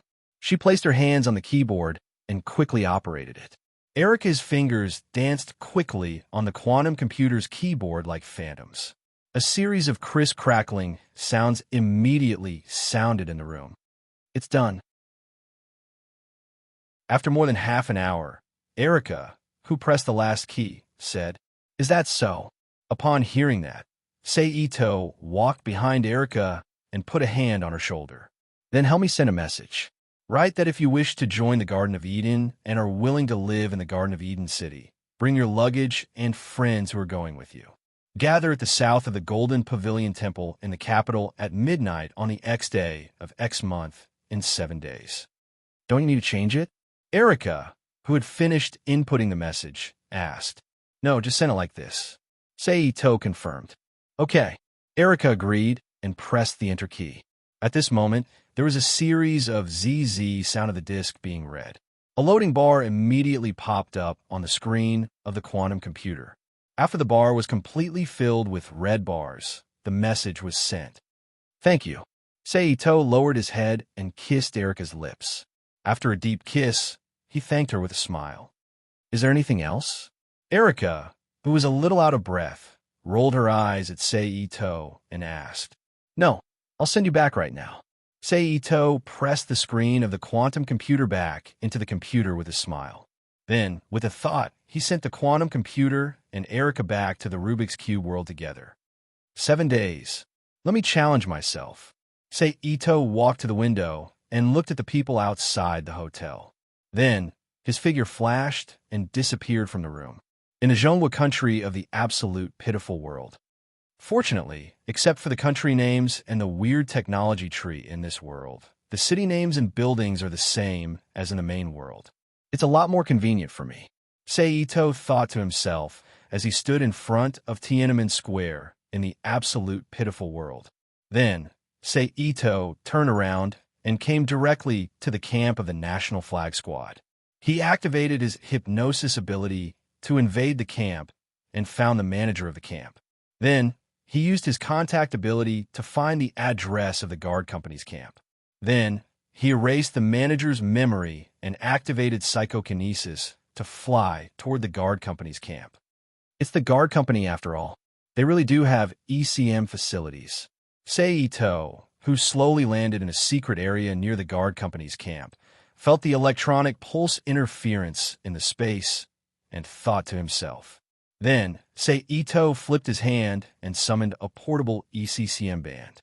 He activated his ability to invade the interior of the guard company and found the person in charge through his contact ability. Then, he also used his contact ability to know the location of the inner palace. After that, Seito did not stay idle. He activated his superpower and rushed toward the inner palace at high speed. Bang! The moment Seito broke into the inner palace with the ECCM, a faint muffled sound suddenly rang out. Then, the ECCM core in Seito's hand spontaneously exploded into pieces. Then, an extremely powerful electronic pulse interference appeared around Seito. Looks like it's a bit dangerous, Seito thought to himself when he realized that his superpower was restricted. However, since he was already in the inner palace, he was unwilling to just give up and go back. Moreover, he was not a normal superpower user. Without his superpower, he would not be able to survive in this world. Therefore, Seito made up his mind and used the assassination footwork to sneak toward the core room. Looks like, because of the existence of superpower users in this world, the original hidden sentries and open sentries have decreased a lot. While sneaking, Seito noticed that there were very few guards around him. This was really not the style of the inner palace. But it makes sense. A single high-energy superpower user is enough to take on a whole group of guards. As long as that superpower user does not betray the inner palace and the ECM is not broken, a few superpower users would be dead in here. Just like that, Seito let his imagination run wild as he moved carefully. Finally, after more than 10 minutes, he sneaked outside the core room. Then, Seito pressed his hand against the wall and silently activated his disintegration technique. He broke a hole in the wall and slipped into the room. Chapter 585. Unfortunately, although the place where Seito broke the wall was a normal place, the guard in the room happened to be there. Therefore, the moment the wall was broken, the guard immediately reacted. "Who is it?" The guard shouted loudly. It was a warning to the people outside, and also to remind the elder inside to be careful and leave through the secret passage as soon as possible. "Unlucky," Seito muttered softly. Then, with a swing of his hand, he threw a book as thick as an English-Chinese dictionary out of the hole. Then, with a tap of his foot, he instantly appeared in front of the guard and threw a punch. When the guard saw this, he immediately leaned back and dodged Seito's attack. At the same time, he threw out several metal pieces the size of a fingernail. Then, as if the metal pieces were alive, they spun at high speed and flew towards Seito from all directions. Metal control? Seito opened the pores on the surface of his body. His ki gushed out from the pores all over his body, forming a strong wind that blew away the thin metal pieces. Then with a wave of his arm, a wooden stick about 1.7 meters long appeared in Sei Ito's hand. He swung it at the guard's body. Seeing this, the guard hurriedly rolled a few times to escape the attack range of the stick. Then he stood up from the ground and focused most of his attention on controlling the metal pieces to attack. At the same time, he continued to use his hands to touch his body, throwing out the small metal pieces hidden in various places to increase his attack power. In just a short while, Sei Ito's body was densely covered with more than 50 fingernail-sized, pitch-black metal pieces that did not reflect light. How sinister! These metal pieces are absolutely heaven-defying when used for assassination at night. Sei Ito flipped the stick in his hand into a circle, protecting his body from the metal pieces. He sighed inwardly as he looked at the metal pieces around him. Then, Sei Ito suddenly slammed the stick on the ground. With a soft bang, the stick was like a withered tree in spring. A large number of tender branches immediately grew from the surface of the stick. They extended at an extremely fast speed, forming a spiral of wood that surrounded Sei Ito. Although Sei Ito was surrounded, the metal pieces did not stop attacking. They hit the surface of the branches again and again. Slender white marks were left on the surface of the branches. However, the branches were not for nothing. After wrapping around Sei Ito, they continued to grow and soon formed a wall of branches, dividing the room into two halves with him as the center. The metal pieces that had been attacking Sei Ito were also blocked on the other side by the wall of branches. At this time, the surface of the wall of branches on the side facing the guard suddenly moved, and then Sei Ito's face gradually appeared on the wall of branches, and he slowly came out of the wall of branches. Although the guard also shot Sei Ito with his pistol during this process, he was blocked by the branches. However, they were all blocked by the branches around his body and did not cause the slightest bit of damage. How many small metal pieces do you have? Sei Ito, who got out of the wall, looked at the guard opposite him and asked with a chuckle. After that, without waiting for the guard to answer, he waved his hand and a pile of paper appeared in front of him. He let the paper shurikens turn into shurikens in front of him and controlled them to fly toward the guard. Telekinesis. Looking at the shurikens flying toward him, the guard immediately opened his hands and shouted. Then a telekinesis barrier appeared in front of him, blocking the attack of the shurikens. Seeing this, Sei Ito smiled slightly and waved his hand again to create a pile of paper. Some of them still turned into shurikens and attacked the guard, while the other part combined into a large paper crane. Falling outside the telekinesis barrier, the paper beak was like an awl attacking a point on the telekinesis barrier rapidly. Gotcha! After a moment, a crisp sound was heard. Under the attack of the paper cranes, a hole suddenly appeared in the telekinetic barrier. Then, the chaotic energy of the telekinetic barrier suddenly exploded, allowing the paper shurikens to pierce the guard's body from head to toe. Ah! The guard screamed. His eyes were wide open, and he lost his breath. Although it's a synthetic ability, such a good experimental material can't be wasted. Sei Ito slowly walked in front of the guard and waved his hand to put him into the Rubik's Cube world. Then he spread out his spirit power and carefully searched the room. Found it. Soon, Sei Ito found a secret passage blocked by an alloy door behind the bookshelf behind the room owner's office.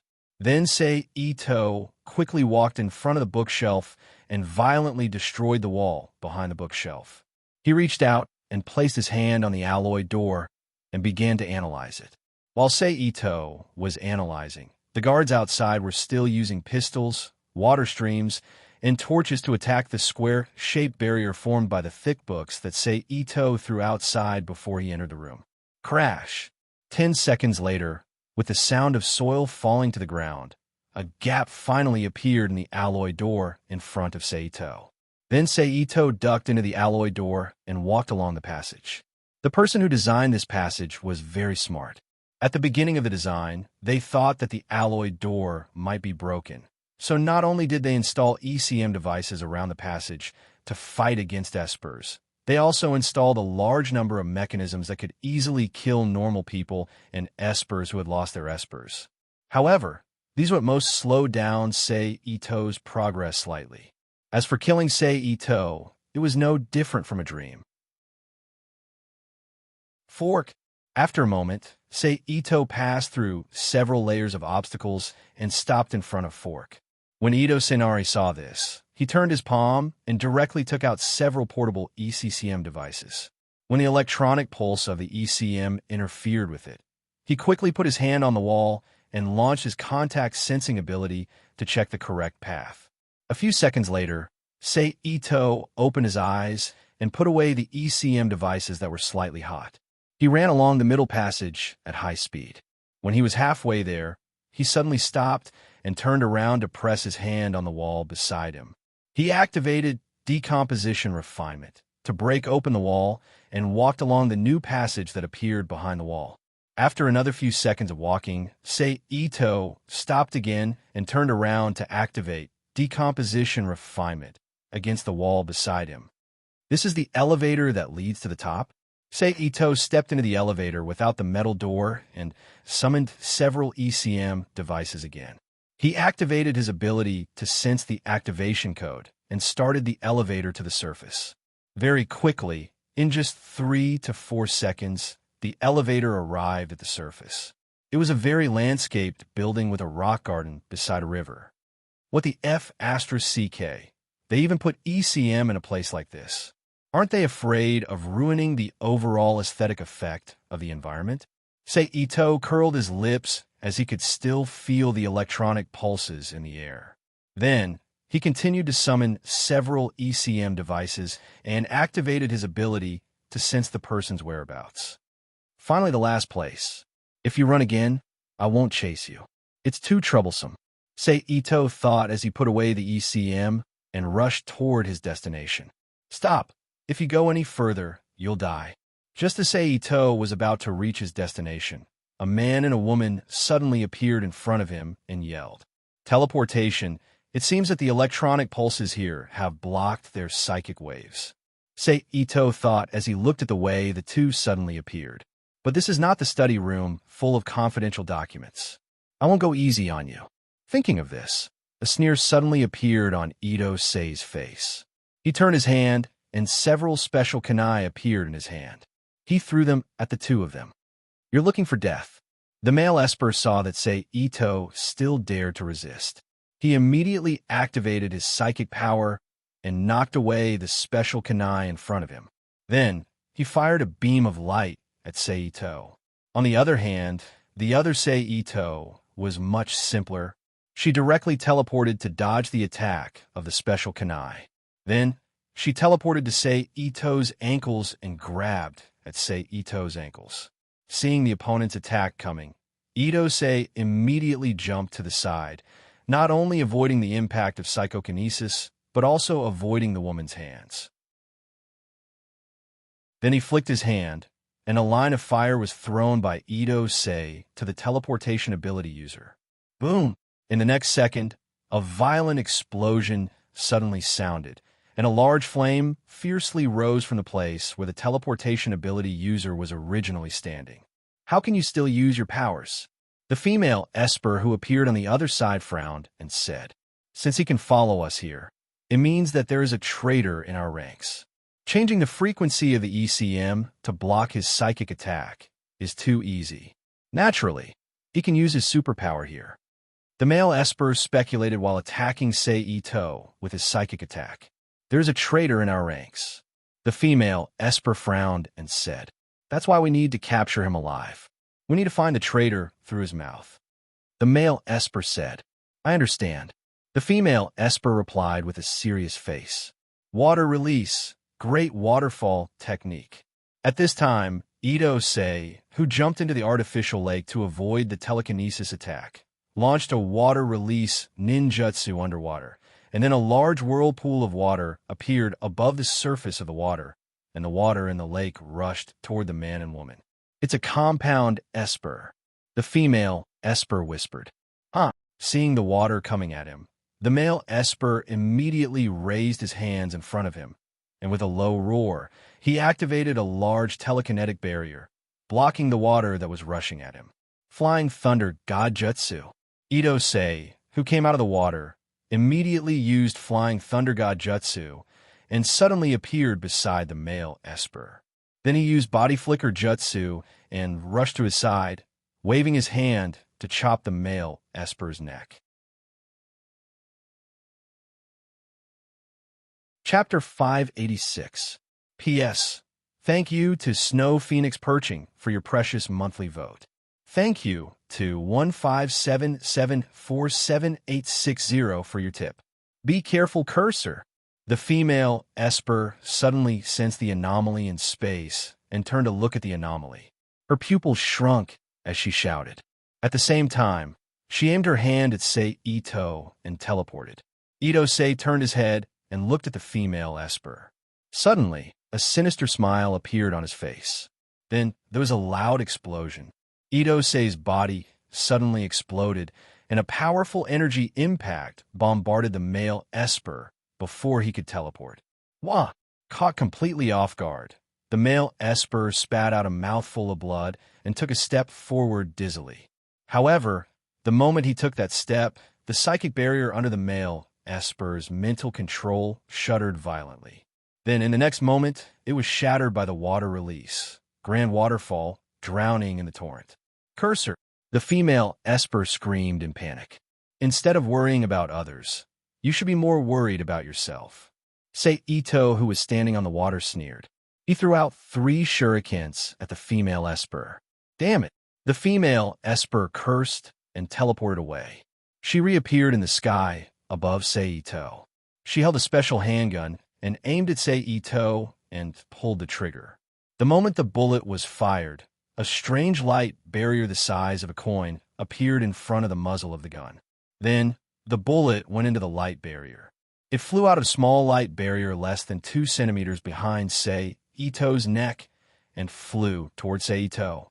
Ito-sei's heart was beating wildly when a female superpower user fired the gun, so he didn't think about it and activated water release. Water cut.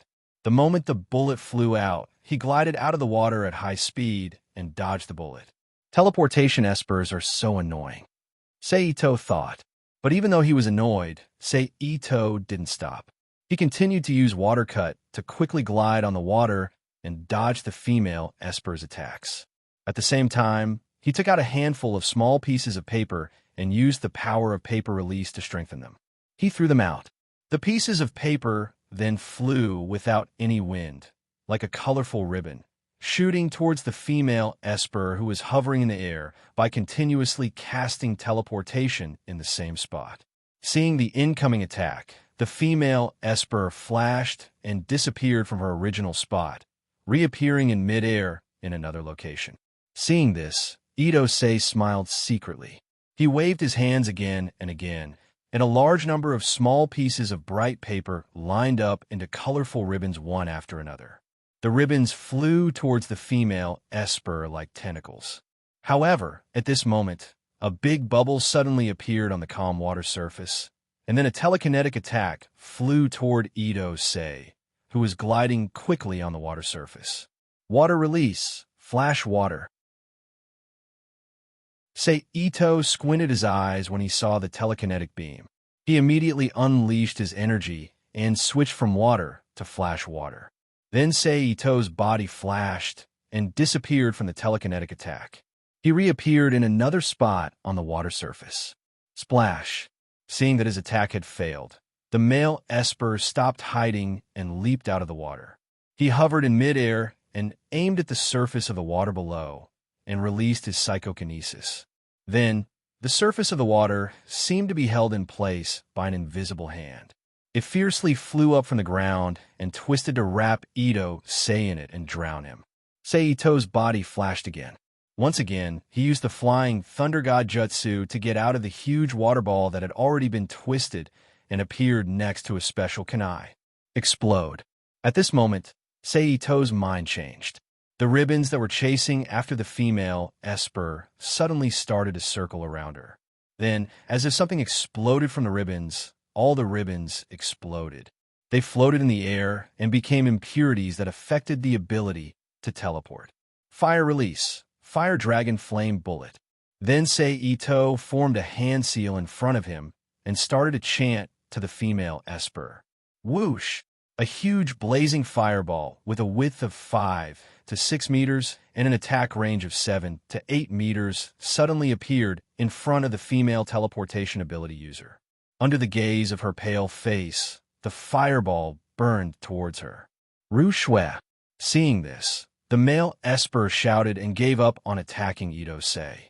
Instead, he used his psychokinesis to form a barrier in front of the female Esper. Boom! The sound of a powerful TNT bomb exploding resounded in the air, and the fiery cloud immediately enveloped the pair of Espers. Humph! Sei Ito snorted and took out a special kunai and threw it into the air.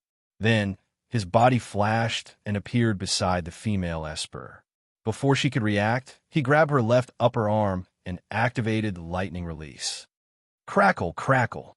A series of soft, crackling sounds could be heard, as the blue and white lightning instantly covered the female Esper's entire body.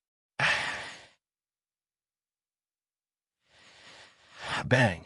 Her body landed heavily on the muddy ground that was soaked by the water. The female Esper spat out a mouthful of blood and slumped to the ground. Rushui. The male Esper, who used his telekinetic energy to push away the fire dragon and threw the water ball back into the artificial lake, shouted in concern. He turned around and looked at Sei Ito, who was still in the air. With the help of telekinetic energy, he appeared in front of Sei Ito and kicked at Sei Ito's body. Ito-sei didn't try to fight back. He directly used Flying Thunder God and landed on the ground. Then, he used Body Flicker again and rushed to the side of the female Esper. He reached out his hand and grabbed her. Rushui. The male Esper who was about to attack stopped and frowned as he called out in a deep voice. Cursor, don't worry about me. Just attack. Rushui said weakly with blood dripping from her mouth. Rushui. The male superhuman called Guang Biao said with a pained expression. Hurry. Rushui said. Rushui used her will to control her body that was still paralyzed and grabbed Sei Ito's arm. Her face was red as she looked at Cursor and shouted. Okay. Cursor knew that he couldn't hesitate anymore. He immediately used his strongest telekinetic attack on Sei Ito and Rushui. Boom! With a loud sound, a strong light rose from the ground like a small sun. After a moment, the light disappeared. Rushui's face was pale, her eyes were closed, but her arms were still holding Ito-sei tightly. She was coughing up blood, and her clothes were severely damaged. Ito-sei, who had been lying on the ground, appeared on the ground. Rushui. Seeing this, Guang Biao quickly descended and squatted down beside Rushui and Ito-sei. He anxiously reached out and pressed Rushui's neck to check her condition. However, at this moment, a tree suddenly broke out from the ground behind Cursor and grew rapidly. Branches quickly wrapped around Cursor, who had just become alert but was not in time to defend herself, trapping her to the tree. Then Sei Ito's figure appeared from the tree and pressed his hand on Cursor's head. Illusion, Chi-do. Crackle. There was still a flash of lightning, and Guang Biao's body was immediately covered with a large amount of lightning. Then, with a scream, his body twitched and he fainted. Crack. At this moment, the entire space cracked, and then like an illusion, it gradually disappeared into nothingness. The original space was revealed again. He saw that Ito-sei and Ryuki, who had fallen to the ground, had turned into two piles of broken soil scattered on the ground, while the real Ryuki was lying there with a pale face, powerless. Psychokinesis really is an all-purpose ability. It's so troublesome to deal with. Sei Ito bent down and picked up Cursor, who had fainted on the ground. He then slowly walked to Rushui's side. As her pupils shrank, he smiled and waved his hand to chop her neck. Then, together with the unconscious Cursor in his hand, they were put into the Rubik's Cube world. Then, Sei Ito used the Flying Thunder God Jutsu to put away all the special kunai that were thrown out. He then rushed to the courtyard house not far away without stopping. Although there were still interceptions on the way back, they were all ordinary guard with guns. It didn't take much effort for Ito-sei to kill them on the spot with his paper shuriken.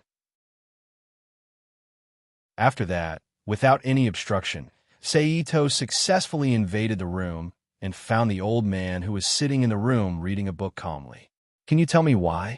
Looking at Seito, who walked into the room, the old man put down the book in his hand and asked softly, "Because only by controlling you can my matter be carried out smoothly."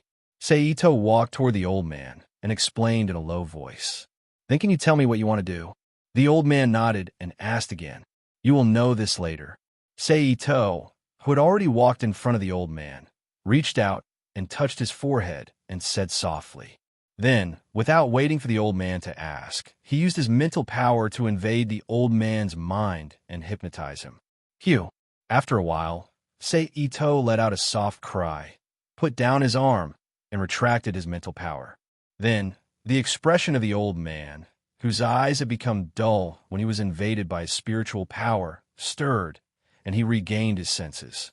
You can ask someone to remove the alarm. Just say that the enemy has been killed by your superpower guard cursor. Seito activated his transformation technique and turned into the cursor. I understand. The old man nodded, then got up from his seat, walked to the phone on the side, and dialed a special number to contact the person in charge of the Imperial Guard Company. It's me. Remove the alarm. The enemy has been killed by the cursor. The old man said with a dignified expression. Oh. The old man hung up the phone. The alarm can be removed, but what about the so-called corpse? According to the established procedure, this corpse must be handed over to the guard company, and then let the person in the company who has contact with sensory abilities look for clues. The old man looked at Seito, who turned into a cursor, and said, "Is there a hypnotist in the guard company? What's the power level?" Seito narrowed his eyes and asked, "Yes, the power level seems to be LV6. The old man thought for a moment and said, "Then where is the control room of the ECM facility?" Seito asked again. "Underground at XXX Place." The old man said, "I see." Seito nodded and said, then took out a small black ball and threw it to the old man. "Take this. I'm going to take care of the aftermath. I'll come back later." "Okay." The old man reached out and took the small black ball. Seito nodded, turned around, and walked out of the courtyard house. He flashed into the Rubik's Cube world and appeared next to the real cursor. He activated his sensory ability to check the details of the guard company and the ECM facility's control room. After a moment, he straightened up and returned to the absolutely pitiful world. Following the address provided by the old man and the cursor's memory, he came to the ECM facility's control room. "Comrade Cursor." A staff member stood up and saluted when he heard the sound of the door opening. Seito also returned the salute and did not say anything. Then, followed by the staff member, he slowly walked to the control panel and checked the status of the instrument. "Mr. Cursor, is there something you need this time?" The staff member asked with a puzzled expression. "Yes, there is." Seito turned around and looked at the staff member. Then, without waiting for the staff member to respond, he waved his hand and chopped the staff member's neck, knocking him out. Plop! The staff member who fainted fell to the ground. This is the so-called darkness under the light. In such a large control room, there is only one person on duty. Seito thought. Then, with a thought, he activated Shadow Clone technique and made a Shadow Clone run to another room in the control room to operate the instrument. Meanwhile, he walked into the room and sat on the only chair inside. He reached out and took a metal hat with several data pipes on the surface and put it on his head. "Are you ready?" The Shadow Clone asked Seito in the room. "Okay, let's begin." Seito made an okay gesture toward the glass. Seeing this, the Shadow Clone pressed a green button in front of it and activated the instrument to record Seito's psychic wave information. After more than 10 minutes, the Shadow Clone made sure that it had recorded Seito's psychic wave information and turned off the instrument. It raised its hand and made an okay gesture to Seito while lowering its head to add the recorded psychic wave information to the ECM instruments blocking list. "How is it?" Seito asked as he walked out of the room. "It's done. I'm now cleaning up all traces of your psychic wave information and the instrument's usage," the Shadow Clone replied. Beep. As soon as the Shadow Clone finished speaking, a soft buzzing sound came from the instrument. It's done. The shadow clone smiled when it heard the buzzing sound. Thank you for your hard work. Seito smiled and waved his hand to pat the shadow clone's arm. The shadow clone smiled and naturally exploded into a pile of smoke and disappeared from the room. Chapter 587. This is much more convenient, Seito chuckled as he gathered a small light ball at the tip of his finger. Then Seito walked back to the staff member who fainted and woke him up. The moment the staff member regained consciousness, Seito activated his hypnosis ability to invade his brain and erased his memory of being attacked. Are you okay? Seito asked the staff member in front of him as he retracted his hypnosis ability. I'm fine, thank you, Mr. Wang Biao. The staff member stood up from the ground with the help of Seito's hand and thanked him with a smile. It's nothing, we're all revolutionary comrades, Seito said as he retracted his hand. Yes, we're all revolutionary comrades, the staff member replied with a smile. Okay, the matter is done. I'll leave first. Seito raised his hand and saluted the staff member. Okay. The staff member also saluted back and then walked him to the door of the control room and said, Take care. Seito waved at the staff member and quickly moved to the location of the guard company. It didn't take long for him to arrive at another guard company's camp at the edge of the inner city. Chen Guangbiao, why did you come back so late? As soon as he walked through the door of the barracks, a middle-aged man in his 30s yelled at Seito. Then he frowned and asked again, Where's Lu Rushua? Where's the assassin's body? Rushua sacrificed herself. Seito's expression darkened and said with a sad face, The assassin's body. I temporarily left it at the place where he was killed. After hearing Seito's words, the middle-aged man immediately frowned. But he didn't reprimand him. Instead, he turned and walked to another door and said, Come in and report the situation. Yes, Seito responded. Then he followed behind the middle-aged man and walked into the house. In the room, other than the middle-aged man who had walked in before him, there was another middle-aged man with a fair complexion who looked to be in his 40s. There were also two young men who looked to be around 27 or 28 years old with solemn expressions who had obvious military characteristics. Tell me. The middle-aged man walked to the main seat and sat down. He looked at Seito, who was standing in the middle of the room. Yes, sir. Seito stood at attention and replied loudly. Then he said loudly, It's like this. As soon as he finished his sentence, Seito immediately used his hypnosis ability on everyone in the room.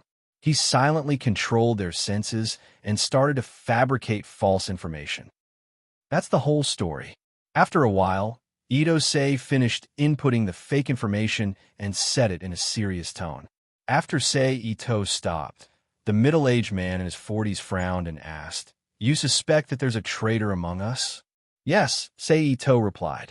Do you have any evidence? The middle-aged man continued to ask. I don't.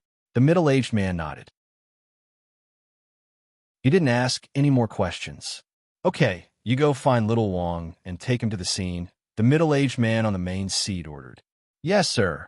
Seito responded, then turned around and walked out of the room. He walked slowly to a soldier and stopped him. Have you seen little Wang? At the same time, he immediately activated his contact sensing ability and recorded little Wang's appearance from the soldier's thoughts. He's in the equipment room. The soldier pointed to the equipment room and said, Thank you. Seito patted the soldier's arm and thanked him before he walked to the equipment room. Little Wang, let's go to the scene. Seito pushed the door open and walked into the equipment room without hesitation. There was a man in the room who was around 24 or 25 years old. The thin soldier greeted him. Okay. The soldier quickly responded and then picked up the aluminum alloy suitcase on the table. He walked out of the equipment room with Seito, left the guard company's barracks, and headed to the scene of the incident. On the way, Seito quietly activated his hypnosis ability to affect little Wang's senses. This is the body, right?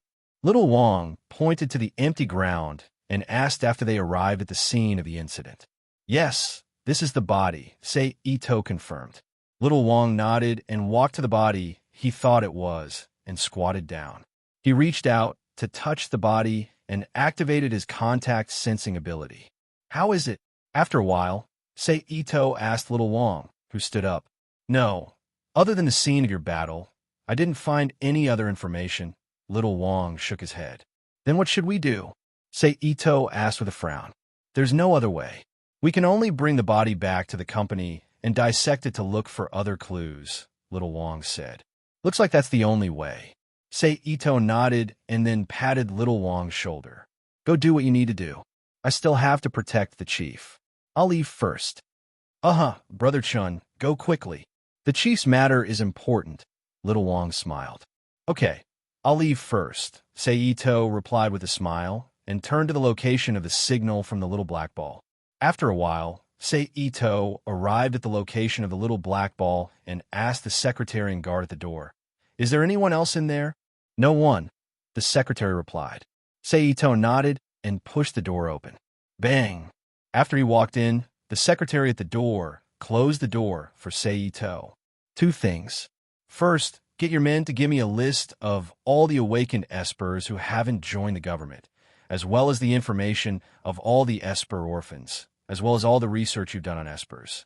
Second, immediately gather all the leaders for a meeting, Sei Ito said to the old man telepathically. The old man nodded and called out, Little Zhang. Chief, you were looking for me? The next moment, the secretary pushed the door open and walked in. Go and contact the comrades at the Superpower Research Institute. Tell them to make a copy of all the research data on espers and send it to me, the old man ordered. All of them? Little Zhang was taken aback and asked.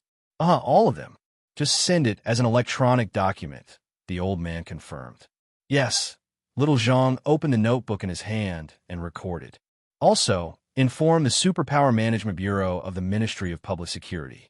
Tell them to send me a list of all the awakened espers in the country, as well as information on all the esper orphans who haven't awakened. Send it as an electronic document as well, the old man continued. Yes, Little Zhang recorded. Lastly, inform the Secretariat to contact all the committee members. I want to have a meeting, the old man ordered. Yes, Little Zhang recorded. Go. The old man waved his hand. Then I'll take my leave. Little Zhang nodded and closed the notebook in his hand. He turned around and left the office to convey the old man's order. Then, the room fell into silence. It wasn't until more than half an hour later that it was broken by the sound of someone opening the door. Come in, the old man greeted. Chief, all the committee members are here. They're just waiting for you. Little Zhang opened the door and said respectfully. Okay, let's go. The old man closed the document in his hand and got up from his seat. He and Sei Ito left the room under the guidance of Little Zhang and came to the conference room. Old friends, you're all here. As soon as they walked into the conference room, the old man greeted the 10 people who were sitting on both sides of the room. Sit. The old man sat down on the main seat in the room and gestured with his hand. Hearing the old man's words, everyone sat back down. After everyone sat down, the old man said, The main reason I called everyone here is to discuss something. At this moment, Sei Ito, who was standing behind the old man, used his hypnosis ability and pulled everyone's consciousness into an illusion. In the illusion, Sei Ito's figure suddenly jumped down from the ceiling and killed Chun Guangbiao, who was guarding behind the old man. Then, he turned around and swept across the 2 sides of the conference room like a stream of light. He used a dagger to slit the throats of the committee members. Then, Sei Ito stopped and turned around to watch the committee members' breathing gradually weaken. When they were about to disappear, he said in a seductive tone, Are you willing to be my puppet? I'm willing. Because he was on the verge of death, his consciousness was extremely weak, and he was hallucinating. A committee member murmured, I'm willing. Another committee member agreed, I'm willing to. Just like that, the committee members agreed, one after another, in their strange state of being on the verge of death. Seeing this, Ito Senari smiled slightly and took back the hypnosis ability that he had cast. Then, Sei Ito walked from behind the old man to the front desk. He looked at the committee members and asked, Among you, how many people originally supported the Esper quarantine policy? As soon as he finished speaking, 4 or 5 of the committee members immediately raised their hands. Seito nodded and continued. Later, you will use the Esper quarantine policy as the topic for today's meeting. Then, use the assassination as the trigger to pass this policy. Yes, all the committee members responded. But after the policy is passed, you will have to wait for my notice before you make it public. Seito continued. Yes, all the committee members responded again. Okay, you can continue the meeting. Seito walked back to the old man and stood behind him. Then, the committee members used the Esper quarantine policy as the topic for today's meeting. They had a heated discussion in the conference room. After more than an hour, they passed this policy that could cause intense social conflict. At the same time, as a measure of this policy, starting from the end of the meeting, all the Esper orphans in the country who had awakened or not were secretly gathered and sent to a military base outside the capital. Now, I just need to get the information. As long as I get the information, I can proceed to the next step. Seito, who accompanied the old man back home, thought to himself. Chapter 588. P.S. Thanks to NextX for the tip. Sir, this is the information you asked for. Early the next morning, Secretary Xiao Zhang came to the office with a stack of CD boxes and placed them on the old man's desk. Thank you, Xiao Zhang. The old man stopped what he was doing and looked at Xiao Zhang with a smile. Sir, you're welcome. It's my duty to serve you, Xiao Zhang said modestly. Flattery. The old man smiled. Xiao Zhang chuckled and did not refute. Okay, you can leave now. The old man smiled and ordered. Yes. Xiao Zhang responded and quietly left the office. As expected of Chunkoku, one of the world's largest countries, there's a lot of information. After Xiao Zhang left the office, Seito, who slowly walked to the table, reached out and took the CD on the table. 1, 2, 3, 4, there are actually 11 CDs. Seito looked at the words written on the CDs one by one while counting in his mind. It seems that it's time to move on to the next step. Seito thought. Then he put away all the CDs on the table and turned to the old man. Announced Chun Guangbiao's treason. After that, he used instant transmission and disappeared from the old man's office. Then Seito, who appeared outside, used instant transmission several times in a row. After completely leaving the inner city, he found a 5-star hotel and checked in. Then he took out the quantum computer with the small software designed by Erica and opened it. He took out the list of names he obtained from the old man and put it in the CD drive to read. Soon, the information stored in the CD was displayed on the computer screen. He looked at the information on the screen. Ito-sei clicked his tongue with a smile and opened the small software designed by Erica. He imported the CD's reading path into the software, and then in the blank box below the software, he entered the text advertisement of his fictitious organization, the Garden of Eden, as well as the message he sent to all Japanese espers before he left Japan to gather at a certain place in 7 days. Send. After Seito entered the last Chinese word, he waved his hand and hit the enter key. A rectangular progress bar appeared on the computer screen and was quickly filled by bright red columns from left to right. After a minute and a half, a ding sound was heard, and a prompt with the word complete popped up on the progress bar that was filled with red square columns. Itsunari smiled when he saw this. He took out the CD and replaced it with another CD before sending it out again. A few minutes later, Seito finished reading all the CDs with the name list. He turned off the computer and put into the Rubik's Cube world. He then activated instant transmission and left the hotel. He rushed to the international airport and took an international flight to Moscow, the capital of Russia. After arriving in Moscow,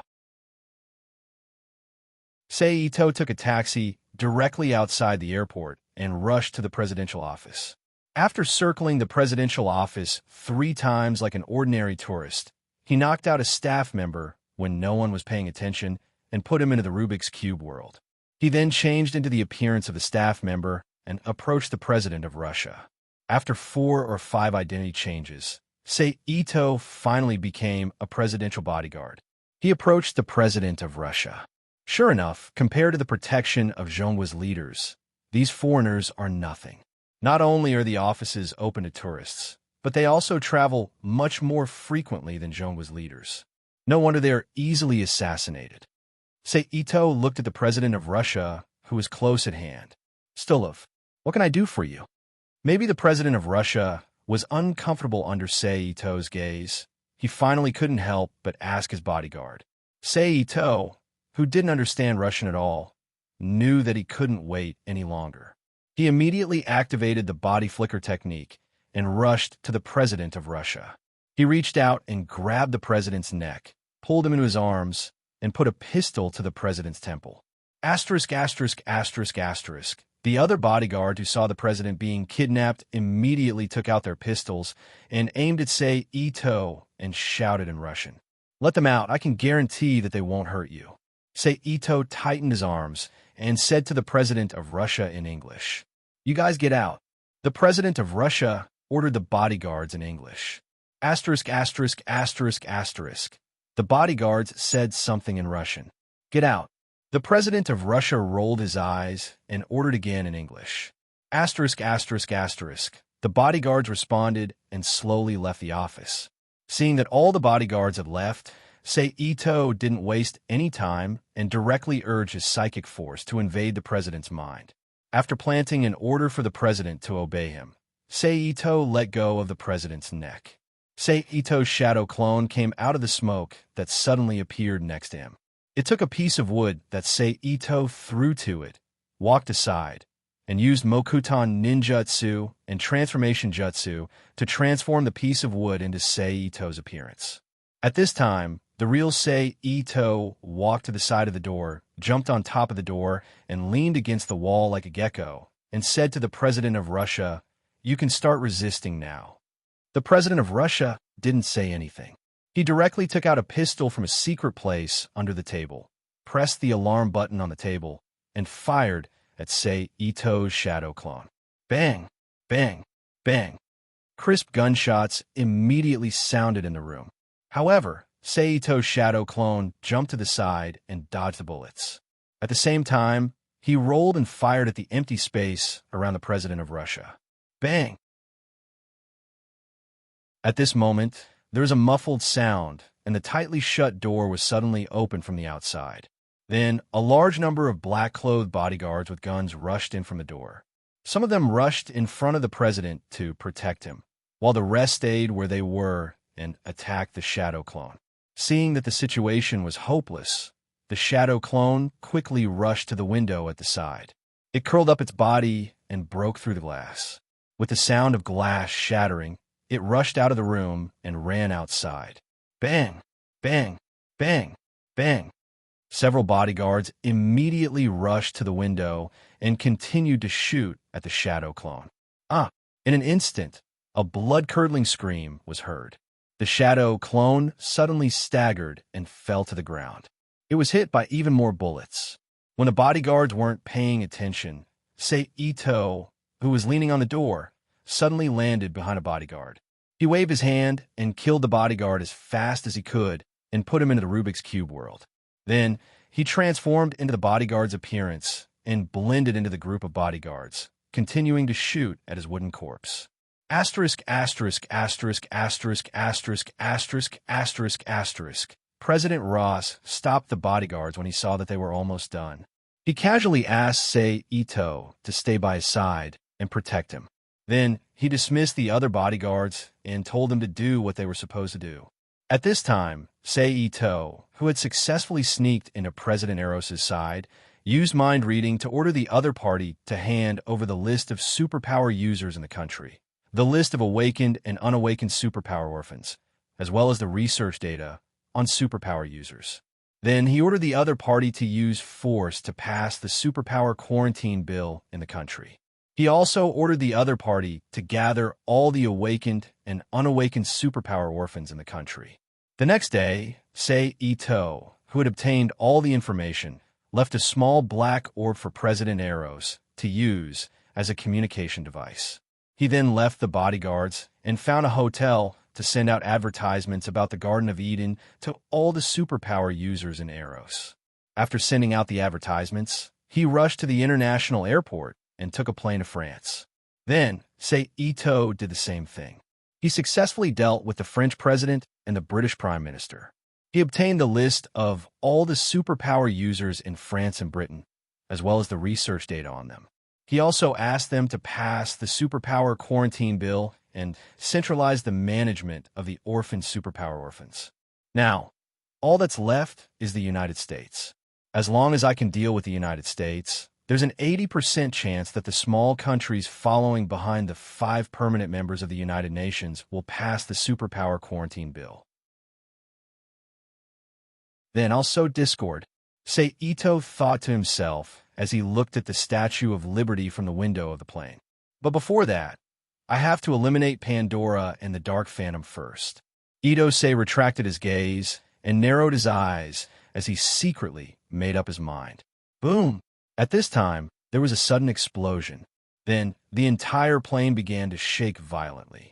A large amount of grayish-black smoke slowly drifted out from the bottom of the plane. The passengers in the cabin were all affected by the explosion and screamed in fear. Boom! Immediately after, another loud noise rang out. The fuselage shook even more violently, and the creaking sound of metal bending immediately rang out in the cabin. This is an attack, and it's an attack by superpower. Feeling the vibration from the seat, Ito narrowed his eyes and thought to himself. Then, his figure flashed and suddenly disappeared from the chair in the cabin and appeared in the sky outside the plane. Boom! There was another explosion. The plane that couldn't withstand the attack finally broke in two and fell to the ground. At the same time, Ito finally saw the type of superpower that attacked the plane and the location of the attack. Humph! Ito snorted and teleported in the direction of the attack.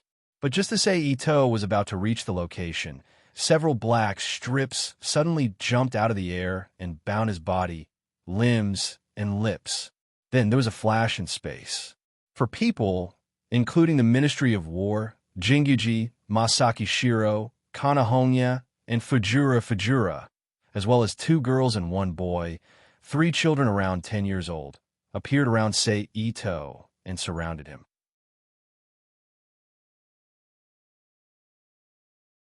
Chapter 589. P.S. 157747860, Nickfany and Kayswoliang. Thank you for your tips. Crackle, crackle.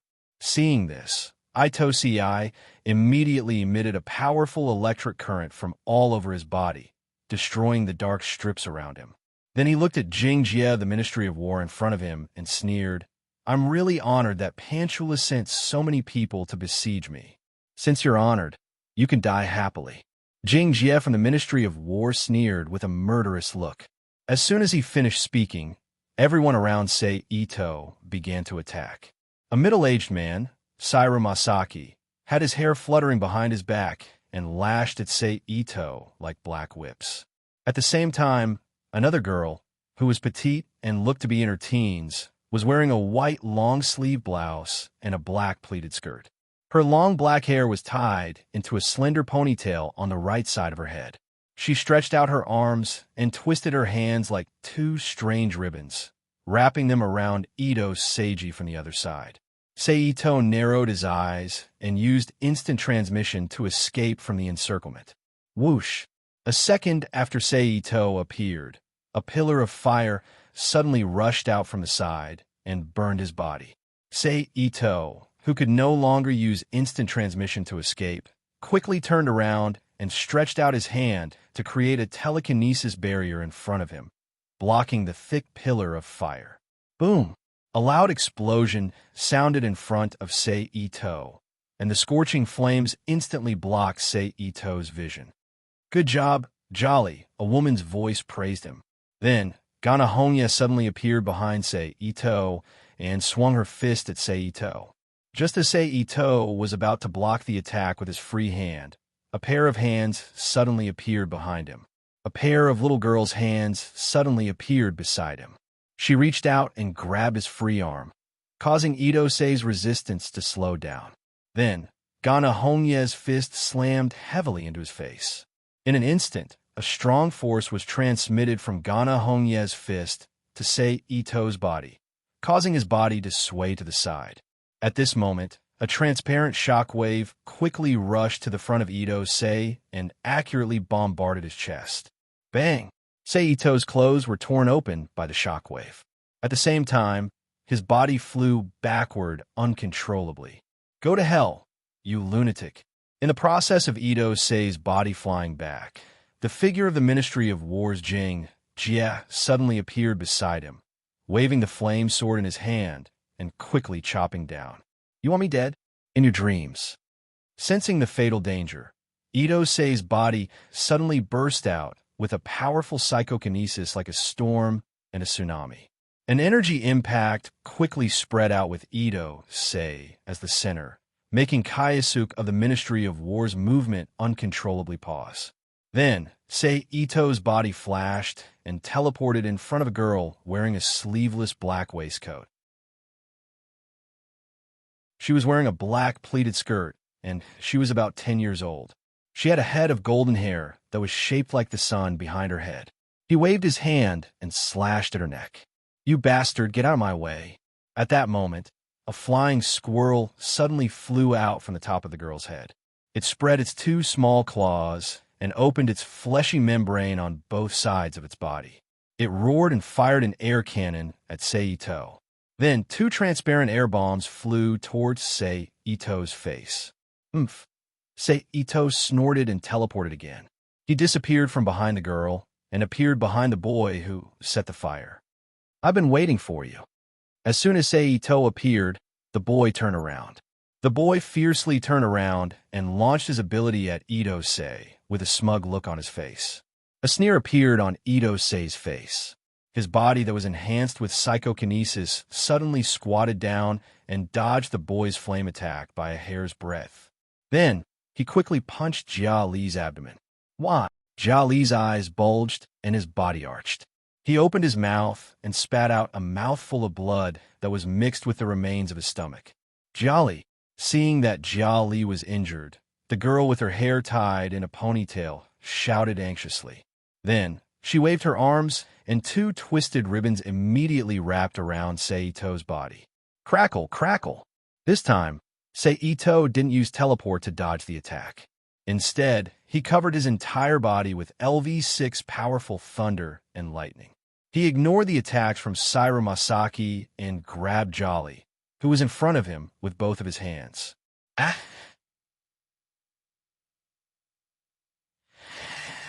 At this time, the attacks of the girl and Saira Masaki had also reached Ito's side, but they were immediately blocked by the rampaging thunder and lightning. With a thought, Ito took Jolly and disappeared from where they were. At the same time, Ito dodged the telekinesis attack from behind and appeared in another location in midair. Ito then took the unconscious Jolly into the Rubik's Cube world. 1. Ito said softly. Honya. Jingjia from the Ministry of War stared at Ito and called out. I didn't sense any traces of teleport. I don't know where he took Jolly. Gana Hongya closed her eyes and said, Major. The girl with the ponytail looked at Jia anxiously and worriedly. Since we don't know where he took Jolly, let's capture him and find him ourselves, Jia said. Then he ordered the others, change of target. Capture him alive. Yes, sir. The remaining 5 people replied in unison. Saira Masaki's scorched hair spread out like tentacles and enveloped Ito's body from all directions. At the same time, Fujura used his ability to control sound to launch an overclocked sound wave attack at Ito. Ugh. Ito, who was affected by the overclocked sound wave, suddenly felt nauseous and dizzy. Then he frowned. He used his telekinesis to form a spherical telekinetic shield to protect himself, blocking the overclocked sound wave and Saira Masaki's attack. Hand of God. Ito wrapped the eggshell around himself. Gana Hongya, who suddenly appeared above Ito, reached out and shouted at Ito. Bang! With a muffled sound, the telekinetic shield shook violently, as if it had been attacked by something invisible. At the same time, a strong force was transmitted to the shield, causing Ito to fall rapidly to the ground. Bang! A moment later, there was another muffled sound, and a large cloud of dust appeared on the ground, covering Sei Ito's body. The next moment, several orange-yellow beams of light suddenly emerged from the smoke, flying towards Jingjie from the Ministry of War, Gana Hongya, Saira Masaki, Fujuri, and the two girls who were quickly falling from the sky. Seeing that the attack was coming, the six of them immediately used their own methods to evade the attack.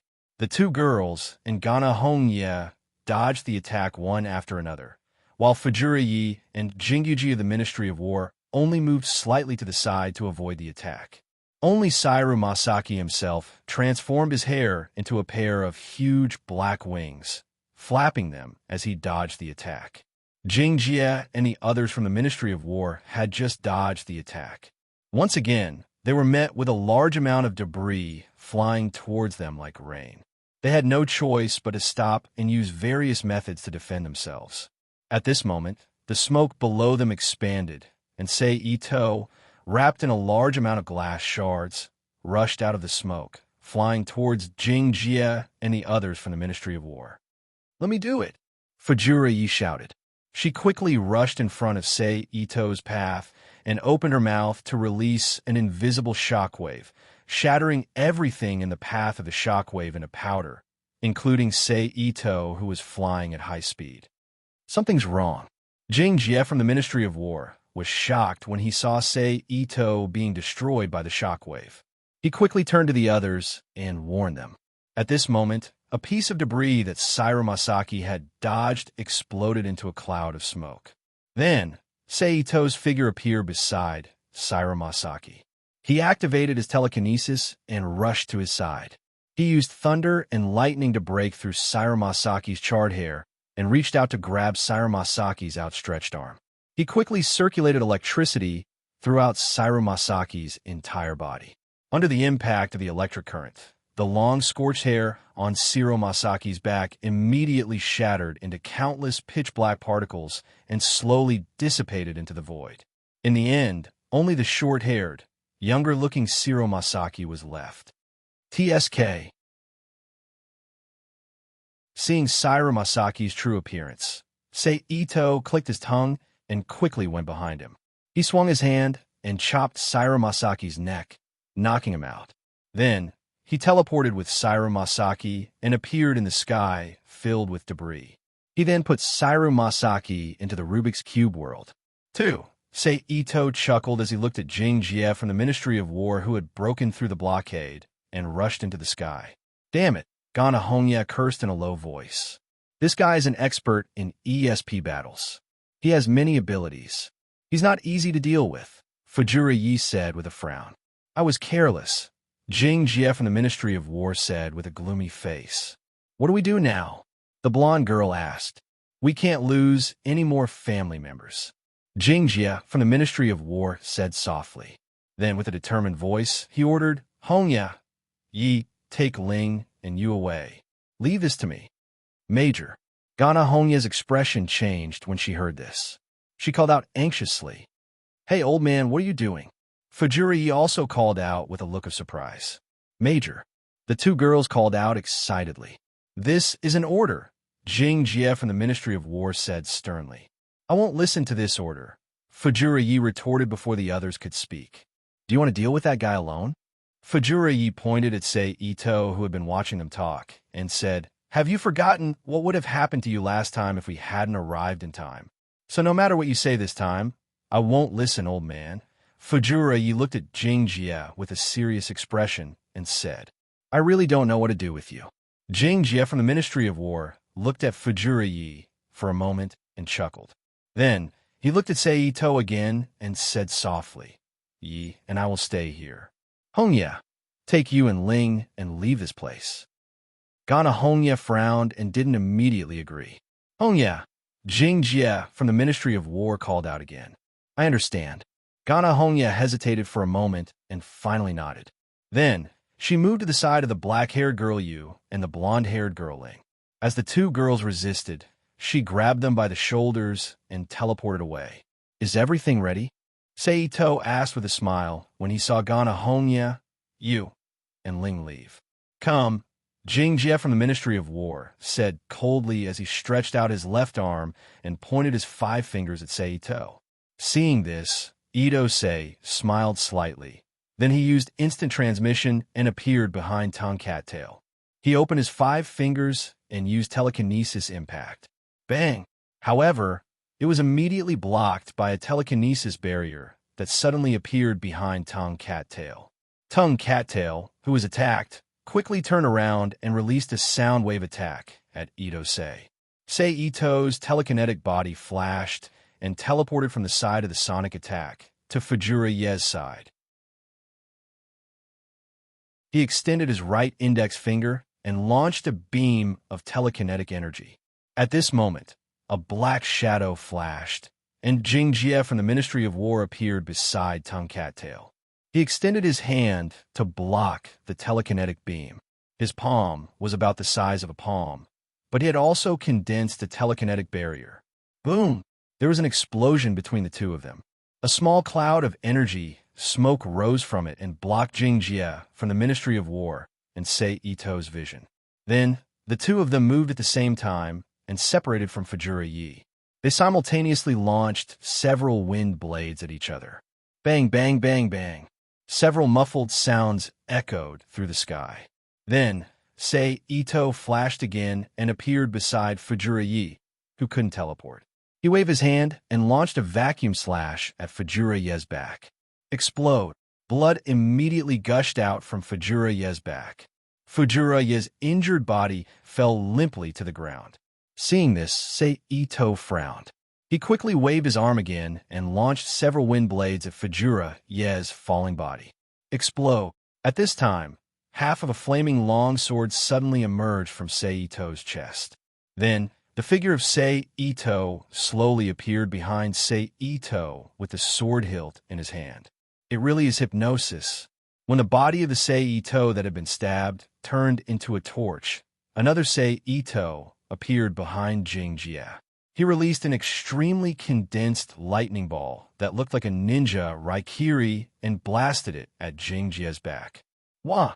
Jing Jie, the Ministry of War, immediately spat out a mouthful of blood. Boom! In the next moment, 2 invisible attacks suddenly shot out from the left and right. In the blink of an eye, they bombarded Sei Ito's body with a loud explosion. It should be done now, right? Tung Fai looked at Ito Sei's body falling down from the energy smoke produced by the explosion and laughed.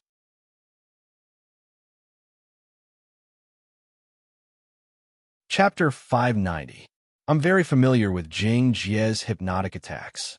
Before Tung Danye could maintain his smug smile for more than a few seconds, Sei Ito's voice suddenly sounded in his ear. Then, an arm with 5 fingers formed into a knife emerged from his abdomen. Bang! As soon as he finished speaking, there was another soft sound. A flaming sword instantly pierced through Sei Ito's back and through his chest. It then pierced through Tung Danye's back and came out his chest, skewering him and Sei Ito together like meat skewers. My attack isn't something you can counter just because you understand it, Jing Jie sneered as he released his hand from the flaming sword. Wag! Sei Ito spat out blood and turned his head with difficulty. He opened his mouth with an unwilling expression. Then, he and Tung Danya were turned into a huge torch by the flames rising from the flaming sword. They fell to the ground below. Hey, old man, how are we going to get information on Jinmu and Jiao Li from him if you burn that guy to death? Tung Danya frowned as he stood in the air with his hands in his pockets. He looked at the human-shaped torch that was about to fall to the ground. However, Jing Jie didn't answer Tung Danya's question. Instead, he frowned as he stared at the torch that had fallen to the ground. No one knew what he was thinking. Old man? Tung Danya asked in confusion when he didn't get an answer. At this moment, Jing Jie from the Ministry of War closed his eyes, and in the next second, he suddenly punched the cattail leaf beside him. Bang! Tung Danya's expression changed when he saw this. He quickly moved his right hand in front of him. With his palm facing outwards, he caught Jing Jie's fist. Then, he turned around and leaned his back against Jing Jie's chest. He bent his left elbow and smashed it toward Jing Jie's face. Smack! Jing Jie's expression didn't change. He immediately raised his free left hand to his face and used his palm to catch Tung Danya's elbow. Bang!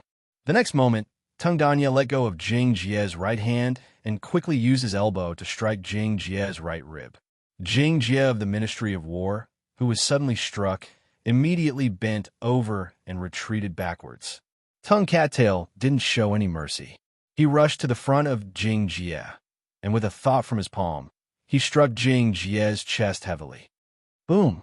In a flash, with a loud bang, a large cloud of smoke appeared on the ground. Humph! Tung Cattail snorted and waved his hand to summon several bolts of lightning that turned into electric guns and shot them toward the smoke-filled ground. Boom!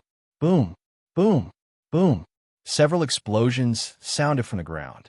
More smoke and dust rose from the ground, spreading into a light yellow dust mist that completely enveloped the area. At this moment, Tung Cattail's figure flashed in midair. He turned into Sei Ito. It turned out that when a vacuum slash hit Tung Cattail, Sei Ito felt that he had been hypnotized by Jing Jie. As a result, Sei Ito beat Jing Jie at his own game. When he waved his hand to attack Tung Cattail with a wind blade, he used reverse hypnosis to fight against Jing Jie. At the same time, he made Jing Jie of the Ministry of War think that he had fallen into an illusion that he had created. At the same time, he used Jing Jie of the Ministry of War's psychological state to make him fall into his own illusion. However, Sei Ito knew from the original work, as long as the Ministry of War's Jing Jie launched a hypnotic attack, he would continuously set up multiple layers of illusions. Therefore, Ito Seiji used the information obtained from the original work to deduce the possible reactions of the Ministry of War's Jing Jie and set up one illusion trap after another. He waited for Jing Jie of the Ministry of War to enter.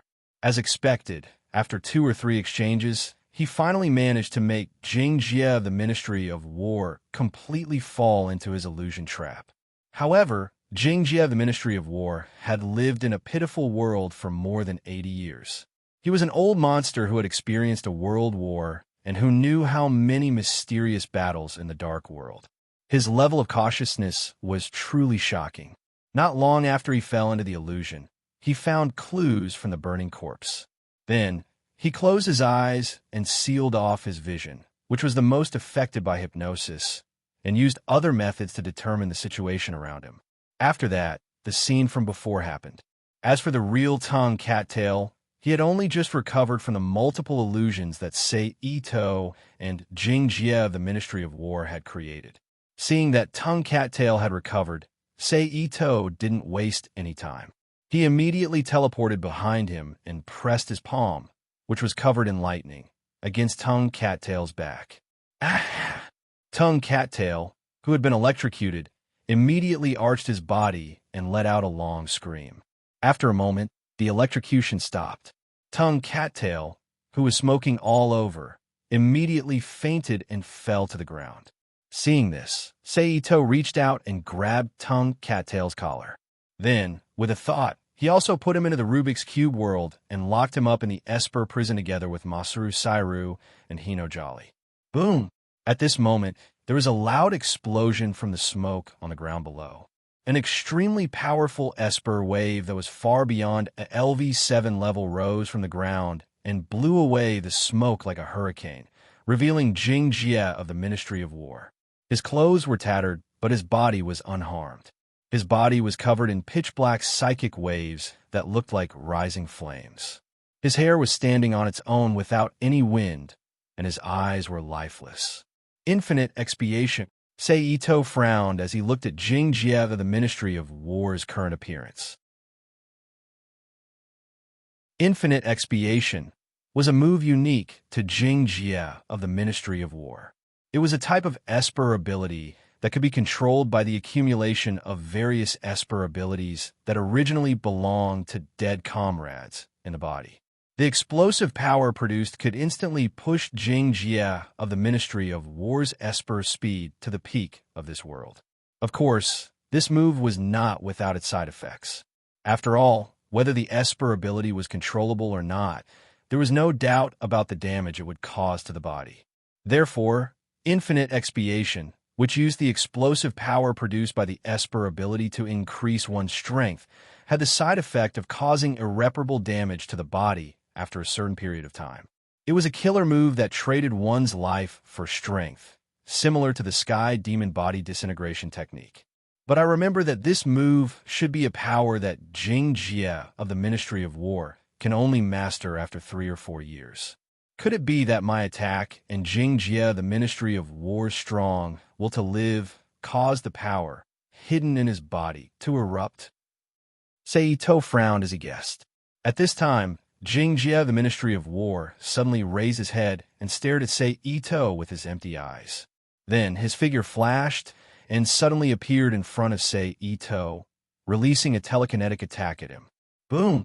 With a loud explosion, Seito's body immediately flew out of the air and smashed into the ground like a cannonball. Boom, boom, boom, boom. Then a large number of telekinetic beams shot out from Jing Jie's hands and bombarded Seito's body, who was still in the deep pit. One after another, explosions sounded from the ground, and a large amount of smoke quickly spread out like volcanic ash. Those eyes must have entered an unconscious state just now. They're releasing their instincts. Seito thought to himself as he tried to use all his telekinetic energy to form a protective barrier to block Jing Jie's level 7 attacks. No, I can't just stand there and wait. Although I might be able to exhaust Jing Jie of the Ministry of War, I might be killed by his attacks before he dies. Seito thought to himself as he looked at the telekinetic barrier in front of him that was about to collapse. Then, with a thought, a shadow clone suddenly appeared beside him. It nodded at Seito and activated Earth Meld to instantly burrow into the ground. Then, a few seconds later, it emerged from another part of the ground that wasn't within Jing Jie's attack range. Following that, the shadow clone slapped the ground with his palm, and a large area of electric light instantly covered the ground in front of him. A large amount of paper appeared and floated up from the ground amidst the electric light. They formed many shurikens in midair and shot out toward Jing Jie from the Ministry of War. Whoosh! On the other side, Jing Jie of the Ministry of War didn't stop attacking. He waved his free arm to the side, and a wave of fire immediately appeared around him, burning towards the paper shurikens. Wind release! Great breakthrough! Seeing the wave of fire burning towards the paper shurikens, the shadow clone immediately straightened up. His hands quickly formed several hand seals in front of him, and he blew at the wave of fire in midair. A gust of wind instantly appeared in front of the doppelganger, blowing towards the waves of fire like a gust of wind. Whoosh! The meeting of fire and wind was like a hungry woman meeting a hungry man. They immediately tangled together in midair, forming an even larger wave of wind and fire that burned fiercely in midair. Seeing this, the shadow clone didn't hesitate. The energy in his body exploded once again, and he blew out another wind release. Great breakthrough. Soon, this new gust of wind caught up with its brother from before and joined up with him. It turned into a fierce man, and together with Sister Flame, it charged toward Jing Jie of the Ministry of War. Seeing that the shadow clone wasn't fast enough, he formed another hand seal and released another wind release. Great breakthrough to blow at the wave of fire. With the addition of a new force, the wave of fire became even faster. It almost reached Jing Jie of the Ministry of War in the blink of an eye. Jing Jie of the Ministry of War, who didn't have any consciousness and only acted on instinct, immediately stopped attacking. His figure flashed, and he disappeared from the wave of fire, appearing in another part of the sky. Using this opportunity, Seito, who had escaped, immediately teleported into the sky. He waved his hand and released several wind blades at Jing Jie of the Ministry of War. Then, without even looking at the results, he teleported again and appeared behind Jing Jie of the Ministry of War, reaching out his hand to grab his neck. Jing Jie of the Ministry of War instinctively became alert. Lightning flashed on his body, and a large amount of lightning instantly appeared, crackling as it charged towards Seito's arm. Seeing this, Seito quickly released his psychokinesis, forming a psychokinesis gauntlet to block the lightning attack. Then his arm continued to grab Jing Jie of the Ministry of War's neck. At this moment, a finger flashing with psychokinesis suddenly appeared beside Jing Jie of the Ministry of War's neck. It released a psychokinesis attack towards Seito.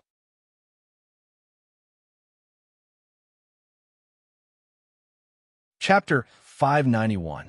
Seito's head quickly dodged to the side, narrowly dodging the telekinetic beam that brushed past his ear. At the same time, his hand finally grabbed onto Jing Jie's neck.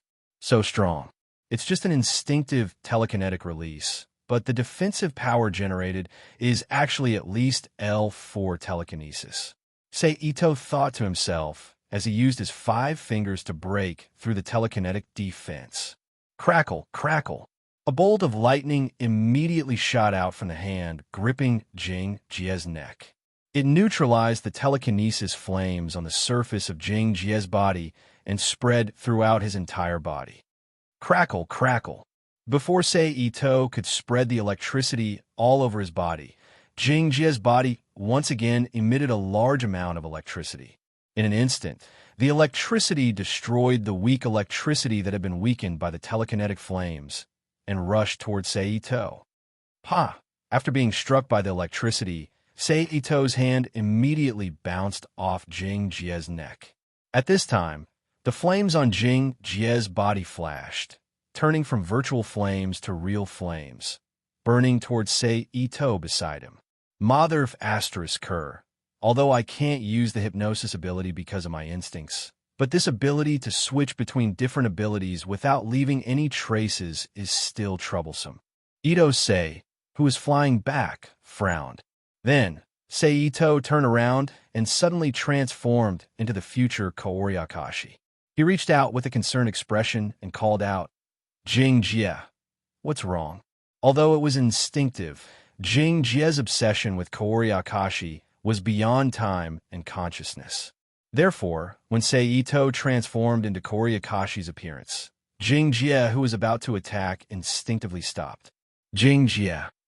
Kaori Akashi, who looked to be in her 20s, called out hesitantly.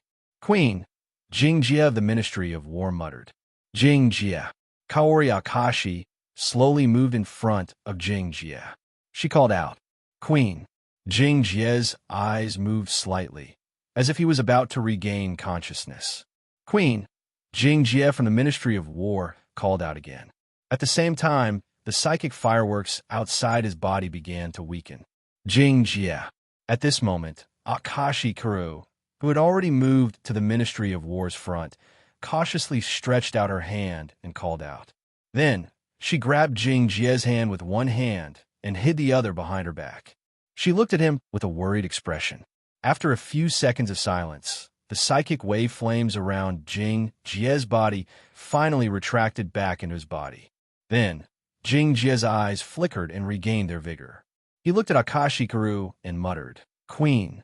Akashi Karu's eyes flashed.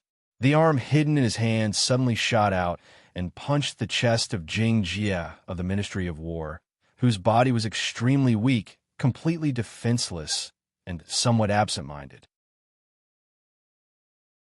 You're not the queen, Jing Jie of the Ministry of War said coldly as he came back to his senses. I never said I was the queen. Kaori Akashi's figure flashed and returned to Seito's appearance. You bastard. Jing Jie's eyes widened when he heard the truth. Then, he closed his eyes and fainted. This way, even if I capture Pandora's espers into the Rubik's Cube world, I won't have to worry about them causing trouble. Seito put Jing Jie of the Ministry of War into the Rubik's Cube world. He thought to himself, then, through the subtle influence of my willpower, I believe it won't take long for Pandora's people to completely become my people. Then, Seito's body trembled and quickly landed on the ground. Then, his figure flashed. He entered the Rubik's Cube world and appeared in the Esper prison. Rubik's Cube placed a special lockdown on Jing Jie of the Ministry of War. The first thing Seito did when he arrived at the prison was to communicate with the Rubik's Cube telepathically. After all, Jing Jie of the Ministry of War had been shot in the head before, so he could freely change the frequency of his psychic wave. Therefore, no matter how advanced the ECM facilities were, they were basically useless against him. Therefore, as long as he wanted to, he could leave the prison at any time. This wasn't what Seito wanted. The Rubik's Cube responded. In an instant, a strange confinement force quickly descended from the void and fell on Jingjie of the Ministry of War's body through the cell. Then, it formed an energy layer similar to a full body wrap, wrapping Jingjie of the Ministry of War inside, and slowly disappeared under his skin. Then, Seito opened the cell door and entered the cell. Holding the EM bracelet in his hand, he used the contact sensing ability on Jingjie of the Ministry of War to find all the information about Pandora from his memory. After a moment, Seito withdrew his hand with a smile on his face. He walked out of the cell and closed the cell door. Then, he flashed out of the Rubik's Cube world and flew toward the temporary stronghold in Jingjie of the Ministry of War's memory. After a while, Seito came to the sky above an old building in the slums of the city not far from the ambush site. Then, he changed into Jingjie of the Ministry of War's appearance and used instant transmission to enter the stronghold. As soon as Seito appeared, Gana Hongye's surprised voice immediately rang in his ears. Major. Then, before Seito could turn his head to look at her, an attack immediately bombarded his body, causing Seito to slam into the wall beside him. Boom! Seito's telekinesis exploded as his body slammed into the wall. Like a bomb exploding, he fiercely pushed away the heavy space pressure on his body. Then, his figure flashed and appeared beside Gana Hongye, releasing a large electric net toward her. Crackle, crackle. Gana Hongye stretched out her arms, and an invisible space barrier quickly appeared in front of her, blocking Seito's electric net attack. Seeing this, Seito lifted his foot and stepped forward. With a loud bang, a large number of cracks spread rapidly with his foot as the center. Then, she felt that there was nothing under her feet, and the cracked ground immediately fell down, causing Gana Hongye's body to stagger uncontrollably. At this time, Seito's figure disappeared and used instant transmission to appear behind Gana Hongye. He slapped the back of her head and knocked her out. Then, Seito put away Gana Hongye, turned around and left the room, moving quickly to another hiding place. When he arrived there, he immediately changed into Gana Hongye's appearance and flashed into the stronghold. Sister Hongye, how is it? The blonde girl Ling asked with a worried face. There's still no news of them. Seito shook his head and said as he walked toward the blonde girl Ling and the black-haired girl Yuzai. When Seito came to the two girls, he put his hand on their shoulders and comforted them with a smile. Don't worry, Major is very strong. I believe he will bring Jia Li and the others back soon. With a thought, two bursts of energy immediately rushed out from his palms and invaded the bodies of the two girls, knocking them unconscious. Yu Xiling, Flying Rat, who was coughing sunflower seeds on the table, saw this and quickly threw away the sunflower seeds in his hand. He flew into the air and shouted at the two girls. Who are you? Flying Rat then shouted at Seito, who had changed into Gana Hongye. Gana Hongye's face smiled slightly, and then changed back into Seito's appearance. She reached out her hand and used telekinesis shackle on Flying Rat. Damn it, Flying Rat, who was shackled in the air by telekinesis shackle, cursed. Seito did not talk back. He just used his other hand and flicked his finger at Flying Rat. A strong wind instantly flew out from his finger and hit Flying Rat's forehead, knocking it out. Now, let's go and get the information about the superpowered people in the United States. Then, we'll go to Pandora Island and capture those superpowered people, Seito thought to himself as he put the two girls and the superpowered rat into the Rubik's Cube. Then, Seito slowly walked out of the secret hideout. He used hypnosis to get a car and drove it quickly to Washington. Other than New York and Luoshanji, the traffic in the major cities in America was worse, and the roads connecting the cities were almost empty. Moreover, the city where Pandora chose to set up the temporary hideout was not far from Washington. Therefore, it did not take long for Seito to reach the capital of America, Washington. He drove to the Pennsylvania Avenue in the city center and stopped not far from the White House.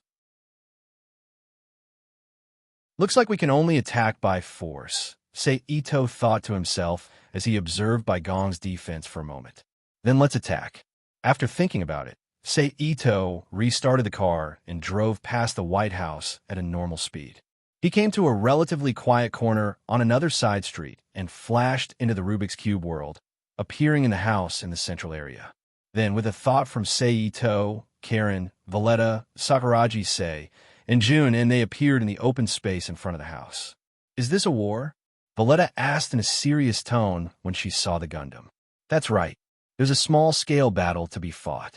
Ito waved his hand and summoned 4 small metal boxes with names written on the surface. He looked at the 4 people in front of him and smiled. "Target in effect," the soldier asked briefly. "The White House of America of this world. Capture the President of the United States alive." Ito explained as he handed the 4 boxes to Karen, Valletta, Sakuraba, and the soldier. "The initial arrangement was for me," Sakuraba, "the soldiers and the driver. Karen, Vereda, and stay behind.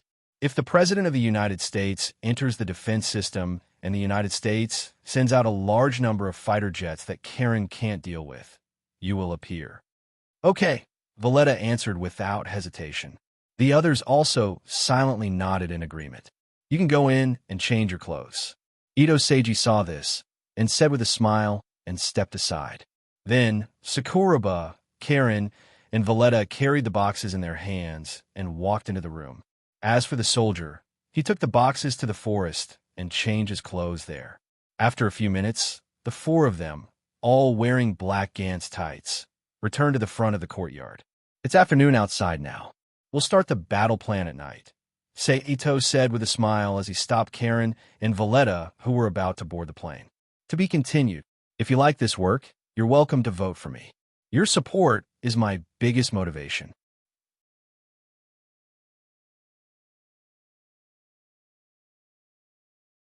Chapter 592. P.S. Thank you to Grim Reaper Sirius for your precious monthly votes. Thank you to Nickfany 157747860 and Boring Lord for your tips. Around 11 o'clock that night, Ito, who was holding a Gans saber, and Sakura, who was wearing black Gans tights with a Gans saber on their left thigh, a Gans pistol on their right thigh, a Gans spear on their back, an AK-47 in their hand, 2 magazines on their waists, and a small wireless walkie-talkie in their ears, appeared on the secluded path. Later, turn on your invisibility and sneak in. It would be best if you can capture the President of America in one go. Ito reached out and pressed on the shoulders of Sakura and the soldier. While using his spiritual sensing ability, he displayed the photo of the pitiful President of America in their minds. "But I don't think there's much hope. In the end, you might still need to attack by force. Be careful when the time comes." "I'll be careful." Sakura's sexy lips curled up slightly as she said softly.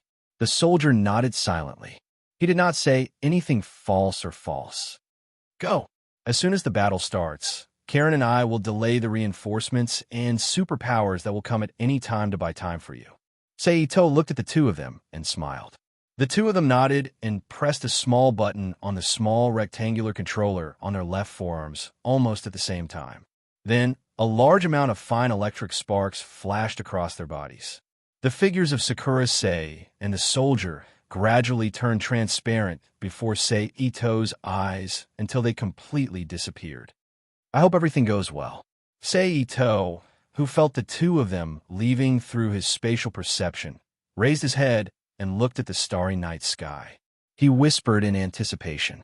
As he waited quietly, more than 10 minutes passed quickly. At this moment, a series of urgent sirens suddenly sounded in the White House not far away.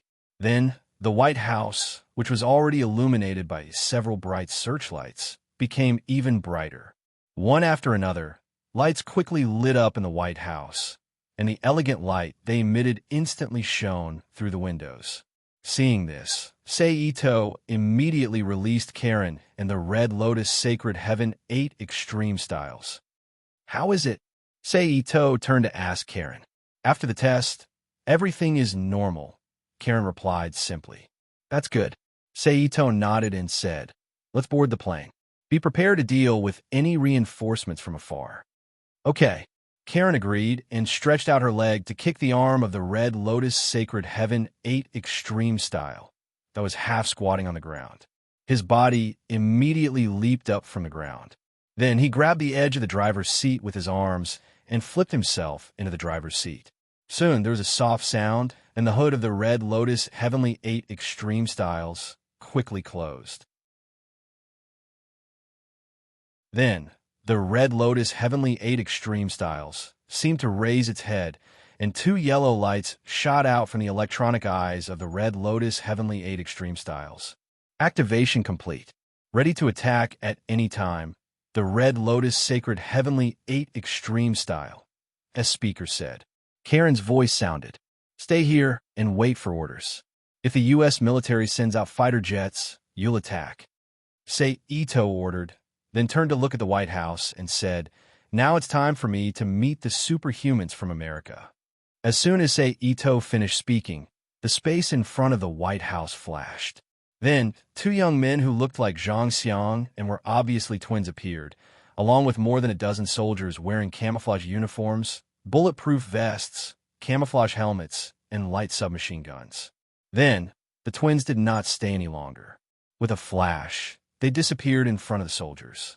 Then, 3 to 4 seconds later, they appeared at the entrance of the White House again with a group of soldiers. As expected of America, they even have the ability to teleport, Ito thought to himself. Then, his figure flashed. He appeared in front of the twins who were about to leave again and activated his psychokinesis to form a confinement barrier.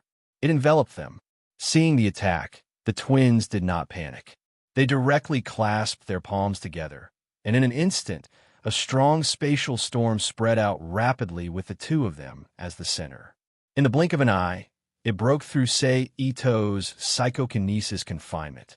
Then, one of the men stretched out his hand towards Ito, and an invisible force immediately blasted toward him.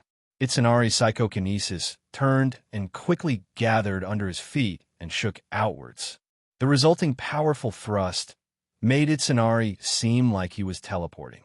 He quickly bypassed the invisible force in front of him and came to the front of the 2 men. He stretched out his hands and pressed them on the chests of the 2 men at the same time. A burst of internal energy shook into the 2 men's bodies. Puff. The 2 men, who were completely made of flesh and blood except for their superpowers, immediately spat out a mouthful of blood and fell to the ground with dispirited expressions. Seeing this, Ito did not stop. He immediately knocked out the 2 men and put them into the Rubik's Cube world. The moment Ito put the 2 men away, the soldiers, who were originally hesitant because of the presence of their own superpower users, immediately pulled the trigger and fired at Ito. At the same time, behind the soldiers, several soldiers holding lacquered metal boxes quickly reached out and pressed a green button. Then, an interference wave unique to ECM superpower users spread out and affected Ito's superpower. Superpower Combat Unit. Ito raised an eyebrow when he sensed that the psychokinesis barrier was a little unstable. Before the barrier disappeared, he activated his ability to shrink. With the unfolded Gantz sword in his hand, he rushed into the group of soldiers and quickly killed them like a tiger in a flock of sheep. Ah! In an instant, a large number of screams rang out on the street. Whoosh! At this time, a thin beam of psychokinesis light suddenly shot out from the side towards Ito, who was standing alone in the middle of the group of corpses. Ito moved his feet slightly and leaned his body to the side, using the blade to block the beam of light. Then, the beam of light brushed past Ito's body and hit the ground not far away, leaving a small hole slightly thicker than a finger on the ground. Looks like the metal used to make the Gantz weapon has a certain degree of resistance to superpower damage. Ito casually glanced at the shallow scratches on the blade and thought to himself when he saw a young man and a young woman who suddenly appeared not far away. We didn't find the Bell brothers. The young man wearing a simple gray and green camouflage vest, the same style camouflage pants, and black military boots. The woman with long blonde hair that reached her neck glanced at the corpses on the ground and said in English. In other words, the two brothers were captured. The young man wearing a black short-sleeved t-shirt, brown pants with many pockets, white sneakers, and a red and white baseball cap laughed. We can't rule out this possibility. The blonde woman replied. Hee, leave it to me. The black young man smiled confidently, then stretched out his hand and pointed at Ito-sei. The wreckage of the firearms and ECM equipment around Ito-sei that were cut into pieces by him immediately floated up from the ground, and after a pause, they all flew toward Seito. Seeing the attack, Ito-sei sneered and also released his telekinesis. The telekinesis ability as high as LV-7 instantly dispelled the telekinesis power of the black youth that wrapped the wreckage and replaced it to wrap the wreckage. At this time, the wreckage paused in midair and shot towards the young man and the blonde woman at a faster speed than before. Mashi stepped back. Seeing this, the young man's expression became serious. He called out to the blonde woman without looking back and immediately stretched out his hands in front of him. He gathered psychokinesis to form a huge light ball and flew towards the wreckage. In the next second, the huge ball of light collided with the wreckage of the weapon. The wreckage quickly disintegrated and vaporized like snow under the sun.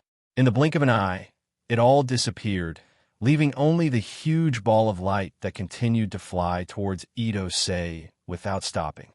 Flashy. Waste of energy. Looking at the ball of light, Ito-sei commented in a low voice.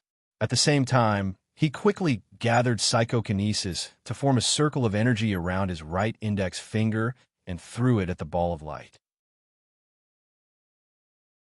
Ooh. With a whistling sound, the light circle instantly appeared in front of the light ball. Then, like a sharp knife, it passed through the light ball in an instant. It flew towards the young man without slowing down. Boom! A loud noise sounded in an instant. The light ball that was cut by the light's circle exploded, forming a pale white energy smoke that quickly spread and blocked Ito's vision. Then Ito bent 4 fingers on his right hand. His thumb pressed on the back of the other 4 fingers and ejected the 4 sharp alloy warheads that suddenly appeared at the tip of his fingers. Whoosh, whoosh, whoosh, whoosh, for whistling sounds immediately sounded. For beams of orange light instantly penetrated the pale, white smoke and shot towards the young man behind the light circle. Crunch, crunch. First, there was the sound of glass being cut, followed by 4 violent roars. Then, there was a crisp crack sound. The psychokinesis barrier that had been blocking the light circle's advance suddenly broke and flew towards the panicked young man.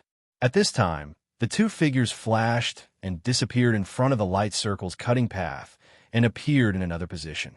When Ito-sei saw this, his figure flashed and appeared beside the blonde woman Maxie. He swung his leg and kicked her in the waist. Bang! Maxie's body immediately bent and flew to the side. She only stopped when she hit the trunk of a red maple tree. She slid to the ground, and her face was pale as she broke out in cold sweat. Then, Ito turned his body and swung his arm towards the young man's head. Bang! The young man's reaction was not slow. He immediately bent his arms to protect his face and took Ito's arm swing attack. However, the huge force on it still made the young man stagger uncontrollably.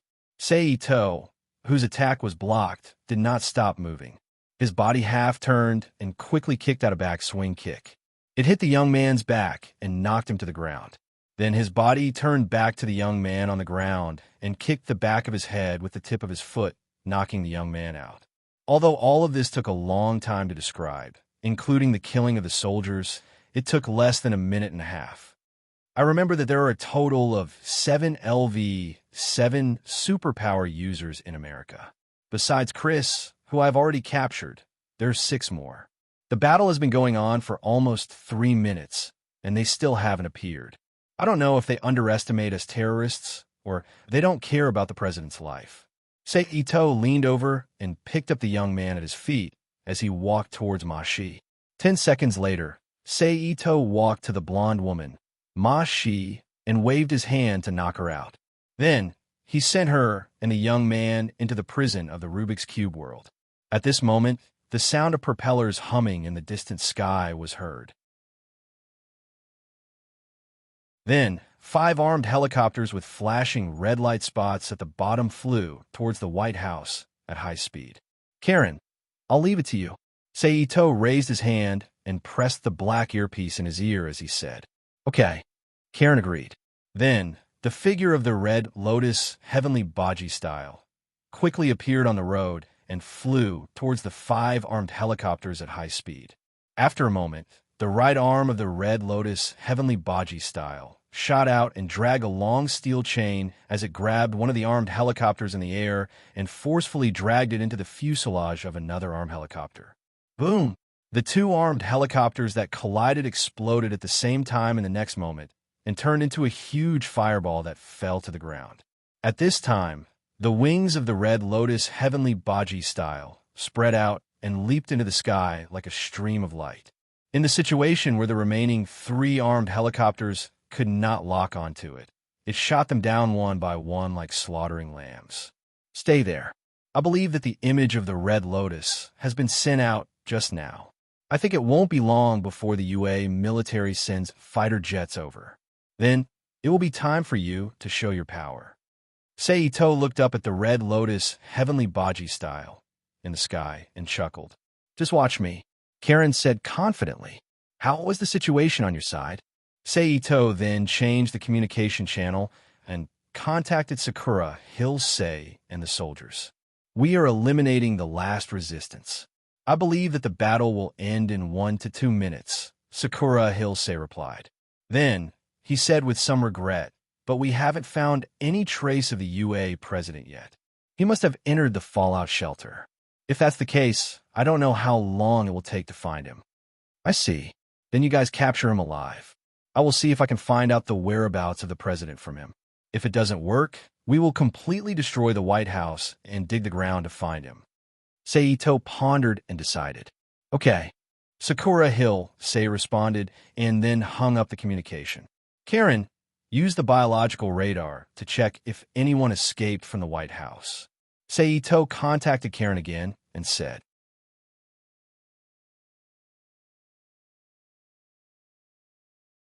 Chapter 593. Okay, Karen replied. In less than 2 seconds, Karen spoke again. No one has escaped for the time being, but we can't rule out the possibility that there are other underground facilities interfering with the detection of the radar. Well, pay more attention.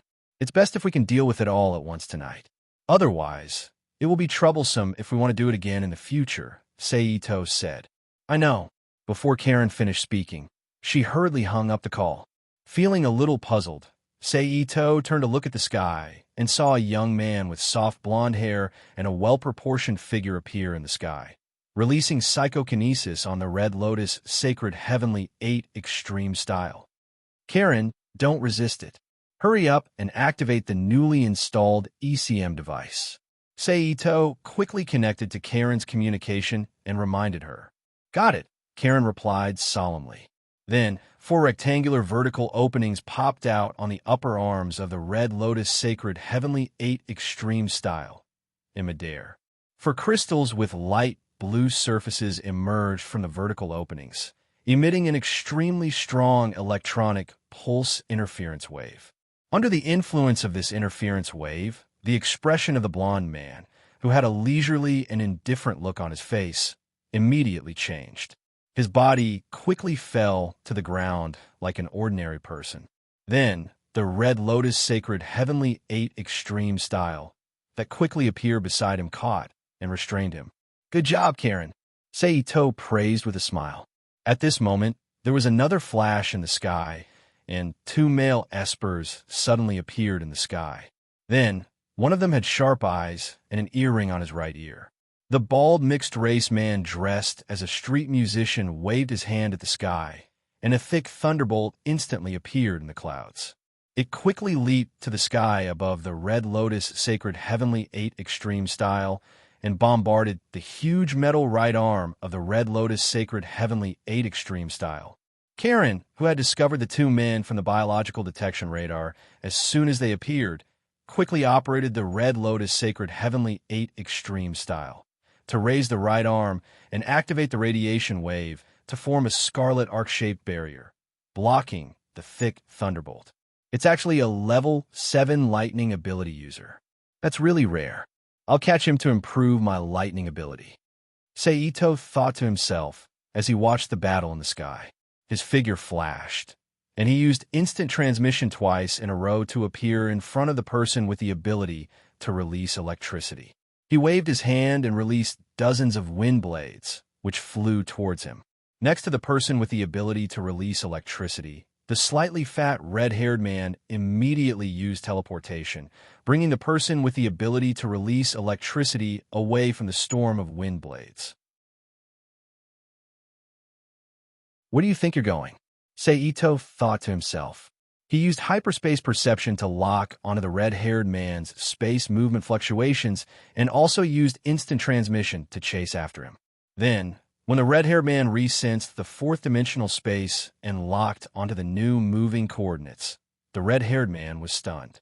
With a kick, he kicked him away from the side of the electric bald man. "Eric!" The bald electric man shouted when he saw this, and he grabbed Ito's eye with electricity all over his body. "Before you worry about others, worry about yourself first." Itose sneered and quickly met the bald man's palm with the same electric light with his palm and grabbed the bald man's palm.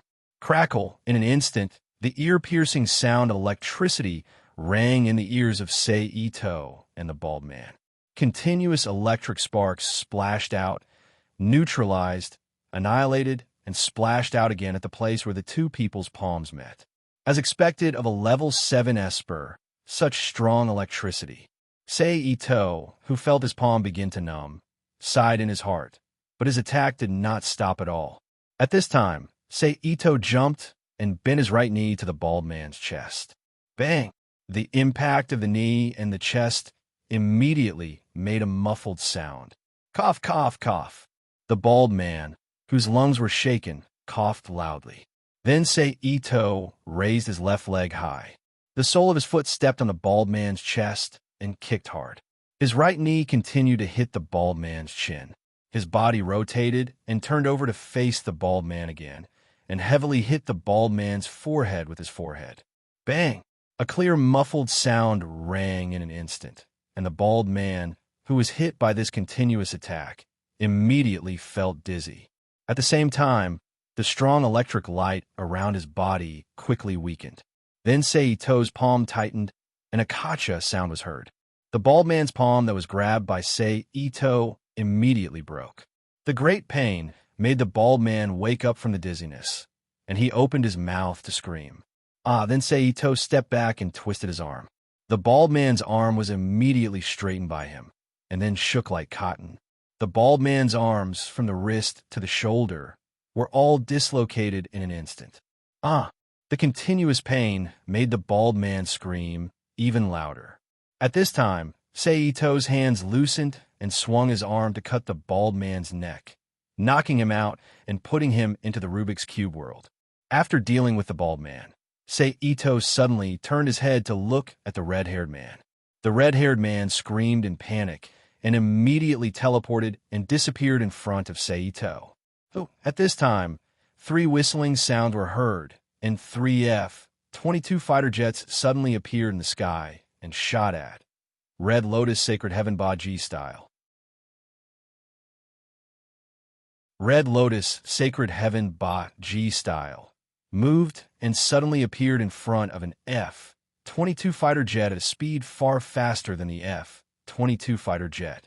He stretched out his silver-white steel right claw, grabbed the nose of the fighter, and launched a radiation wave attack. The fuselage of the F-22 fighter jet was like a piece of skin that was soaked in boiling water. A large number of steel blisters quickly appeared on the fuselage of the F-22 fighter jet. Then, with a loud boom, it exploded into a fireball and fell to the ground. After that, Red Lotus, Sacred Heaven Ba, G style, did the same thing and turned the other two F-22 fighter jets into two dazzling balls of fire. I suddenly feel that the defense of the United States is not strong enough. Sei Ito, who was suspended in the air, sighed in loneliness. As soon as his voice fell, the space outside the White House suddenly trembled, and then 23 men and women in combat uniforms appeared in the open space. Seeing this, Sei Ito immediately summoned Chris to his side. "You go and deal with them." Sei Ito glanced at the 23 espers on the ground and ordered. "Yes." Chris nodded and immediately teleported in front of the 23 superhumans. He used his telekinesis to intercept their movements. "Colonel Chris, son." The espers who saw Chris's face cried out in shock. "How was that possible?" One of the female espers said in disbelief. "Colonel Chris, son, are you going to betray your country?" A male esper questioned. "Cut the crap. Do it," Colonel Christen said coldly. "Damn it, everyone do it." A black male esper shouted angrily. Hearing the black man's words, all the espers activated their abilities and attacked Christen. Christen didn't panic. He teleported himself away and launched a counterattack against the superhumans in front of him. In an instant, all sorts of abilities intertwined on the ground, and the sound of explosions reverberated in the streets. "Ah Chung, the battle here is over. We are now searching for the president." Half a minute later, Cherry Hill Sage's voice sounded in Sei Ito's ears. "Got it. Be careful. There might be other traps in the White House." Sei Ito reminded. "Got it." Cherry Hill Sage replied and cut off the communication. "Karen, I will go down and deal with the espers. Watch the sky." Sei Ito contacted Karen and said, "Okay." Karen replied. After receiving the reply, Ito Sei turned off the communication and teleported to the ground. Then his figure flashed and appeared behind a female arsonist who was besieging Clarkson. He waved his hand and knocked her out and sent her into the Rubik's Cube world. Patty, a female esper who happened to see Sei Ito's actions, shouted angrily, "Everyone be careful. Someone is ambushing us." Another mixed-blood male esper shouted. Thunder. Seeing that he was discovered, Ito Sei lowered his body slightly, and a large amount of lightning burst out from his body, rushing toward the 3 espers beside him. The 3 espers who were hit by the thunder immediately retreated. However, their retreat disrupted the rhythm of their companions' attacks. Chris seized the opportunity and used teleportation to bury several espers under the ground, leaving only their heads and limbs above the surface.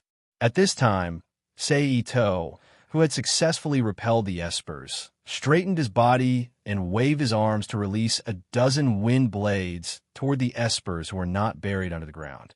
Boom, boom, boom. Seeing the wind blades, the espers immediately used their own methods to block them. A series of explosions reverberated in the field. At this time, Ito Sei's figure flashed and instantly appeared behind a female esper. He stretched out his hand and pressed on her head, using his telekinesis to knock her out. Then his figure flashed again and appeared behind another esper. He kicked him hard and sent him flying towards another esper who had just finished his defensive action. Then Ito Sei waved his hand again and released several wind blades, flying towards the surrounding espers who gradually stopped their defensive actions. At the same time, Chris also made his move. He used the esper abilities he had temporarily copied to attack the espers who were busy trying to defend themselves. Just like this, under the cover of Chris and Sei Ito, it only took a little more than a minute for the espers who only had 1 or 2 abilities to be knocked unconscious or imprisoned on the ground by Chris and Sei Ito, who were already cheating.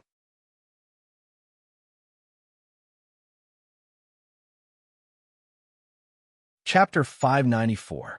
What a bountiful harvest! After ending the battle, Sei Ito waved his hand and put the 23 espers into the Rubik's Cube world as he sighed with a chuckle. Karen, throw that guy down too. Then, Sei Ito raised his head and contacted Karen. With your record of killing 3 F-22s in seconds, it's either they don't come later, or they will definitely come with a large force. It's too much of a hindrance for you to hold this guy in your hand. Got it, take it, Karen replied. Then, the Red Lotus Sacred Heavenly 8 Extreme Style. S body swayed, and suddenly threw the soft blonde youth in her left hand toward Seito. Seeing this, Seito immediately activated hyperspace perception and locked onto the blonde youth's spatial movement trajectory. He activated instant transmission and moved him in front of himself. Then, he quickly put the blonde youth into the Rubik's Cube world and imprisoned him. Not long after Seito put the blonde youth away, more than a dozen F-22 fighter jets quickly appeared on the horizon and flew toward the Red Lotus Sacred Heavenly 8 Extreme Style, suspended in midair. After reaching the attack range, they launched an attack on the Red Lotus Sacred Heavenly 8 Extreme Style. 30 or so thin and long aircraft-borne missiles with long flaming tails flew toward the Red Lotus Sacred Heavenly 8 Extreme Style. This kind of thing is useless against me. In the cockpit, Karen shouted and pushed the control lever of the thruster vigorously. Then the Red Lotus Sacred Heavenly 8 Extreme Style turned into a stream of light again and jumped rapidly in the sky. After a while, the Red Lotus Sacred Heavenly 8 Extreme Style stopped and suspended in midair again. Boom, boom, boom, boom. The next second, a large number of explosions sounded in the sky one after another. Huge fireballs were like meteors that were not burned by the atmosphere and quickly fell to the ground. At the same time, the flames emitted by them made the Red Lotus Sacred Heavenly 8 Extreme Style look like an Azura from hell, ferocious and beautiful. At the same time, in the meeting room of the Maine Nation's Ministry of National Defense. Minister, the latest news is that Combat Flight Team 18 has been completely wiped out. A black woman in a business suit reported to an old white man in a military uniform who was sitting at a long table with his hands clasped on the table. He had a plump figure and looked a little bald. How is that possible? That's a combat flying squad. They can even fight a small-scale war.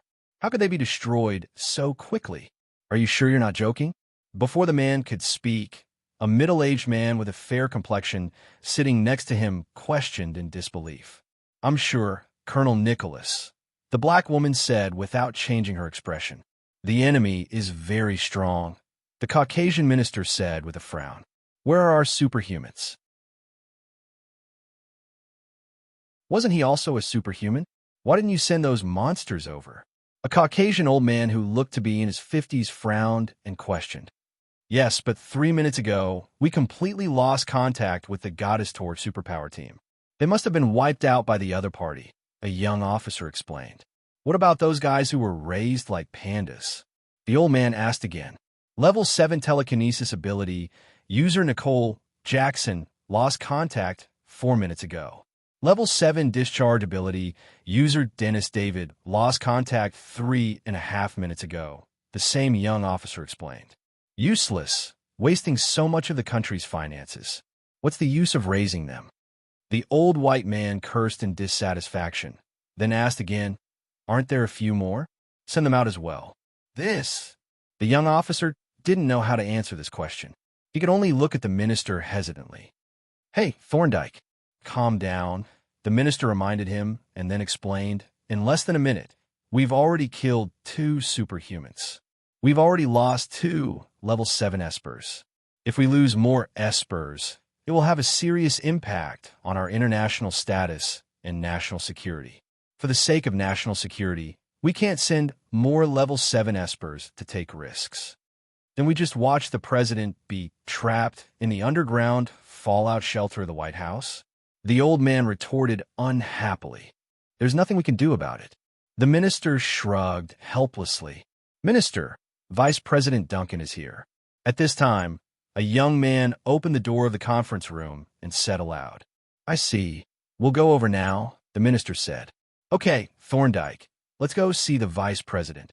The minister stood up from his seat and looked at the old white man. After the old white man nodded and got up, he turned to the others and ordered, continue to monitor the situation at the White House and let the experts deduce a combat plan that can effectively deal with the machine as soon as possible. Yes, the others immediately responded. Then the minister and the old white man walked out of the conference room and went to another quiet room. Creak. With a soft sound, the minister and the old white man walked into the small room through the door opened by the soldiers. Then, 7 people, 6 men and 1 woman, appear in front of them. Still no results? At this time, sitting in the main seat of the room, a white man in a suit with neatly combed black hair looked at the minister and asked, "Yes, now it's possible to rescue the president from the hands of the terrorists unless we use high-quality weapons and more troops, and this is only a possibility. As for the definite result, I'm not sure." The minister spread his hands and said, hearing the minister's words, everyone in the room fell into silence. After a while, seeing that no one spoke, the minister's face fell, and he said in a deep voice, "So I propose that according to the National Defense Emergency Plan, Gregory Leslie be abolished as the president and the first vice president take over to organize the counterattack against terrorism." "I agree." After a moment of silence, a man who was also in a suit and looked very old agreed in a deep voice. "Agreed," Thorndyke said.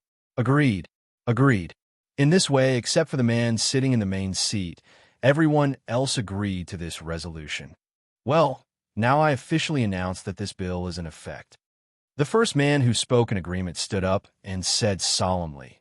Then he turned to look at the man in the main seat and said, "President Duncan, I now officially appoint you as the President of the United States of America. You will perform all the responsibilities and obligations of the President." "Thank you, Inspector Thomas." Duncan got up from his seat and responded with a serious face. Then he issued his first order as President. "Minister Sweat, please send someone to contact those terrorists immediately and ask them what they want.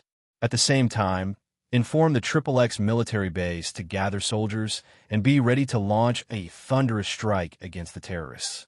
"Okay," Minister Sweat responded. Then he turned around and walked out of the room and began to send people to carry out President Duncan's order. "Say, Ito, there's a plane coming with a white flag." At this time, Karen's voice sounded in Seito's ear. "Oh, interesting. Let him come over." Seito raised his eyebrows and said, "Got it." Karen responded, using Red Lotus Heavenly Baji style as a guide. She brought the fighter jet that could take off and land vertically to Seito.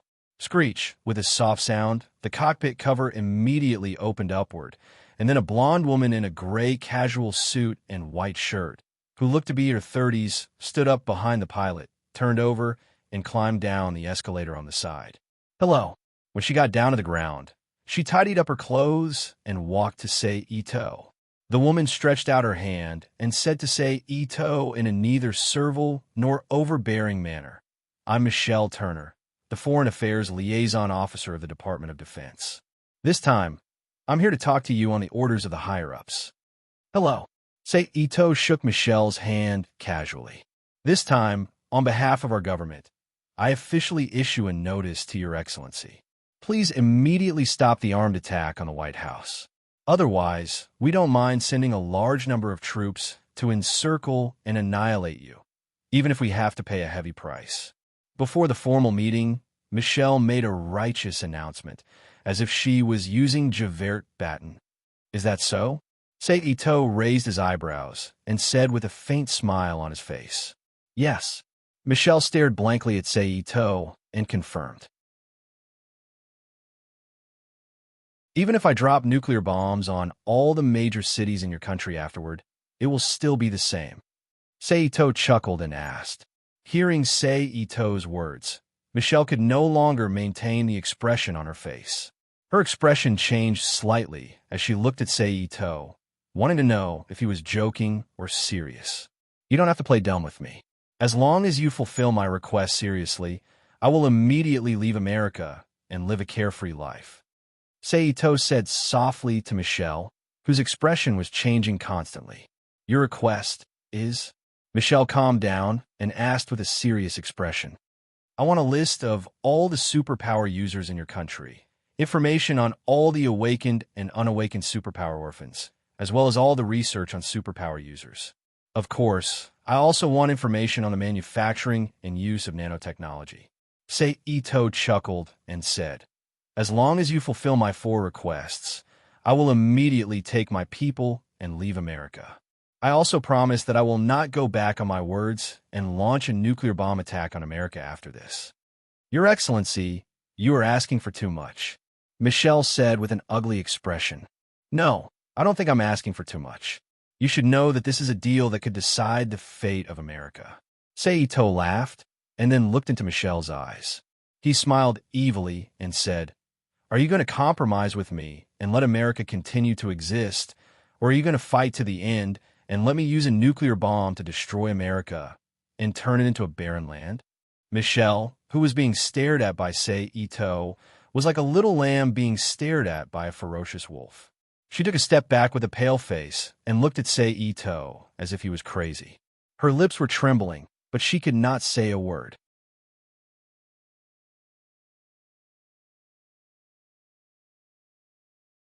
Chapter 595. P.S. Thank you to Little White Senator for his precious monthly votes. Thank you to Nickfinney, the Boring Lord, and Crimson Moon Lily for their tips. *T. This is a threat, a blatant threat. In a small conference room in the American Ministry of National Defense, the Chief Inspector, the new President, the Minister of Defense, the Minister of Foreign Affairs, and other important department heads and strategists were gathered to discuss the conditions that Michelle had conveyed. During this time, the old white man named Thorndyke was stomping his feet and cursing. I know, buddy, but we can't risk the fate of our country. A man in his 40s comforted him. Then we agree to the request of those monsters. Thorndyke glared at the man and roared. Of course not, the man said firmly. Oomph. Thorndyke glanced at the man and snorted, then sat down quietly. The main issue now is not whether we should agree to their request, but how likely is their threat. That's the key to everything, a white-haired old man said in a deep voice. Then, he turned to the female communications officer standing beside him and asked, Have you found any information on those people? Some, but not much, the female communications officer replied quickly. Then, she flipped open the information board in her hand and lowered her head to report. So far, we've only found information on 2 people. One of them is the leader of those terrorists. According to the information we got from Japan, the leader's name is Seito, and he's a LV-7 superpower user. We know that he has psychokinesis, teleportation, and the ability to discharge electricity, but we don't know if he has any other abilities. Unknown age, unknown origin, unknown past information. Hearing the female communications officer's words, most of the people present unconsciously frowned. The second person is this person. The female communications officer walked to the projector and projected Chris's photo on the white screen. Chris, born in Nevada, enlisted in the Army in 1938 and was originally a pilot in the XXX Air Force. During the war with Japan, he was shot down by the Japanese superpower team. Due to a head injury, he awakened psychic abilities and escaped the enemy's pursuit. He successfully returned to the country half a year later. Next was the information on Chris's post from the time he returned to the country to the time he left America. Before he disappeared, he was the captain of the Freedom Bell, a superpower team stationed in Japan. His rank was colonel, the female officer said after she finished reading all of Chris's information. Traitor! The female communications officer had just finished speaking. Thorndyke scolded. 2 level 7 espers, and one of them is an original esper from our country. How ironic. Another female official mocked herself. Now tell me, how likely do you think they are to launch a nuclear attack on our country? President Duncan asked. As soon as this was said, everyone looked at each other, not knowing how to answer. Minister Sweat. Seeing that no one answered, President Duncan looked at the Minister of Defense and called out, I'm not sure, but judging from the technological prowess displayed by the other party, I'm sure they're very strong. We can't rule out the possibility that the other party has a nuclear bomb in their hands. So if they want to, we can't rule out the possibility that they will launch a nuclear attack on our country, Minister Sweat replied. Hearing this, Duncan fell silent. After a moment, he looked up at everyone present and said, Now let's vote. Do we decide to compromise with the other party's conditions or resist to the end? agree to the other party's conditions. Those who are willing to pay the price, please raise your hand, President Duncan said. As soon as he finished speaking, 3 officials, 2 men and 1 woman, raised their hands. President Duncan looked at the 3 and nodded. It seems that no one agrees to compromise. If that's the case, I order immediately send out the combat teams of XXX Base, and XXX Base, as well as the drones, to the White House and launch an attack on that strange humanoid machine, President Duncan ordered with a serious expression. Yes, sir. The Minister of Defense stood up and responded. Also, notify all Level 7 espers on standby. They must arrive at the scene within 10 seconds of the battle. Eliminate, say, Ito and Chris. President Duncan continued to order. Yes, sir. Another white old man responded. Let's begin, President Duncan said. Then, everyone who received the order immediately got busy, contacting the various military bases and espers to prepare for action. Will those guys agree to your request? Karen's voice came from the loudspeaker of the Red Lotus Sacred Heavenly 8 Extreme style. No, as long as there is such a threat once, there will be a second time. As a world esper and military power, America will definitely not accept such a threat. So, whether it is for the purpose of protecting national secrets or national security, they will definitely send a large number of troops to annihilate us. Say Ito replied with a smile. Then why did you make such a request? Karen asked in confusion. I made this request just to delay some time. Ito Say laughed. That's right. Then, he contacted Sakuraba, Say's communicator, and asked, How's the situation on your side? We haven't found him yet, Sakuraba Say replied. Is that so? Find him as soon as possible. That guy is now a very important bargaining chip, Say Ito replied. Got it, Sakuraba Say replied. After cutting off the communication, Say Ito had a thought and released the Blue Heresy that was in standby mode. Is it finally time for me to make an appearance? Valletta's voice came from the loudspeaker of the Blue Heresy. Yes. Say Ito looked up at the Blue Heresy, Gundam, and smiled. So go and prepare. Got it. Valletta smiled and then activated the Blue Heresy Gundam. She walked slowly into the courtyard of the White House and found a secluded corner to squat down. Then she placed the weapon that was temporarily separated from her back on the ground and adjusted the angle to the sky. Not long after Valletta was ready, a large number of black dots suddenly appeared in the sky from the southwest, northeast, and south of the White House and quickly approached the White House. They are here. There are 130 of them, Karen reported from the communicator. Please. Say Ito smiled. Watch me, Karen said confidently. Oomph. Hearing Karen's words, Valletta snorted and controlled the Heresy Gundam to accurately adjust the muzzle. She then fired the first shot at one of the planes that was within her shooting range. Whoosh! A green laser beam was shot out from Valletta's muzzle. In the blink of an eye, it hit the bottom of the plane and penetrated through the body of the plane. It came out from the back of the plane and hit the wing of another plane. Boom! Boom! Then 2 explosions sounded in the sky.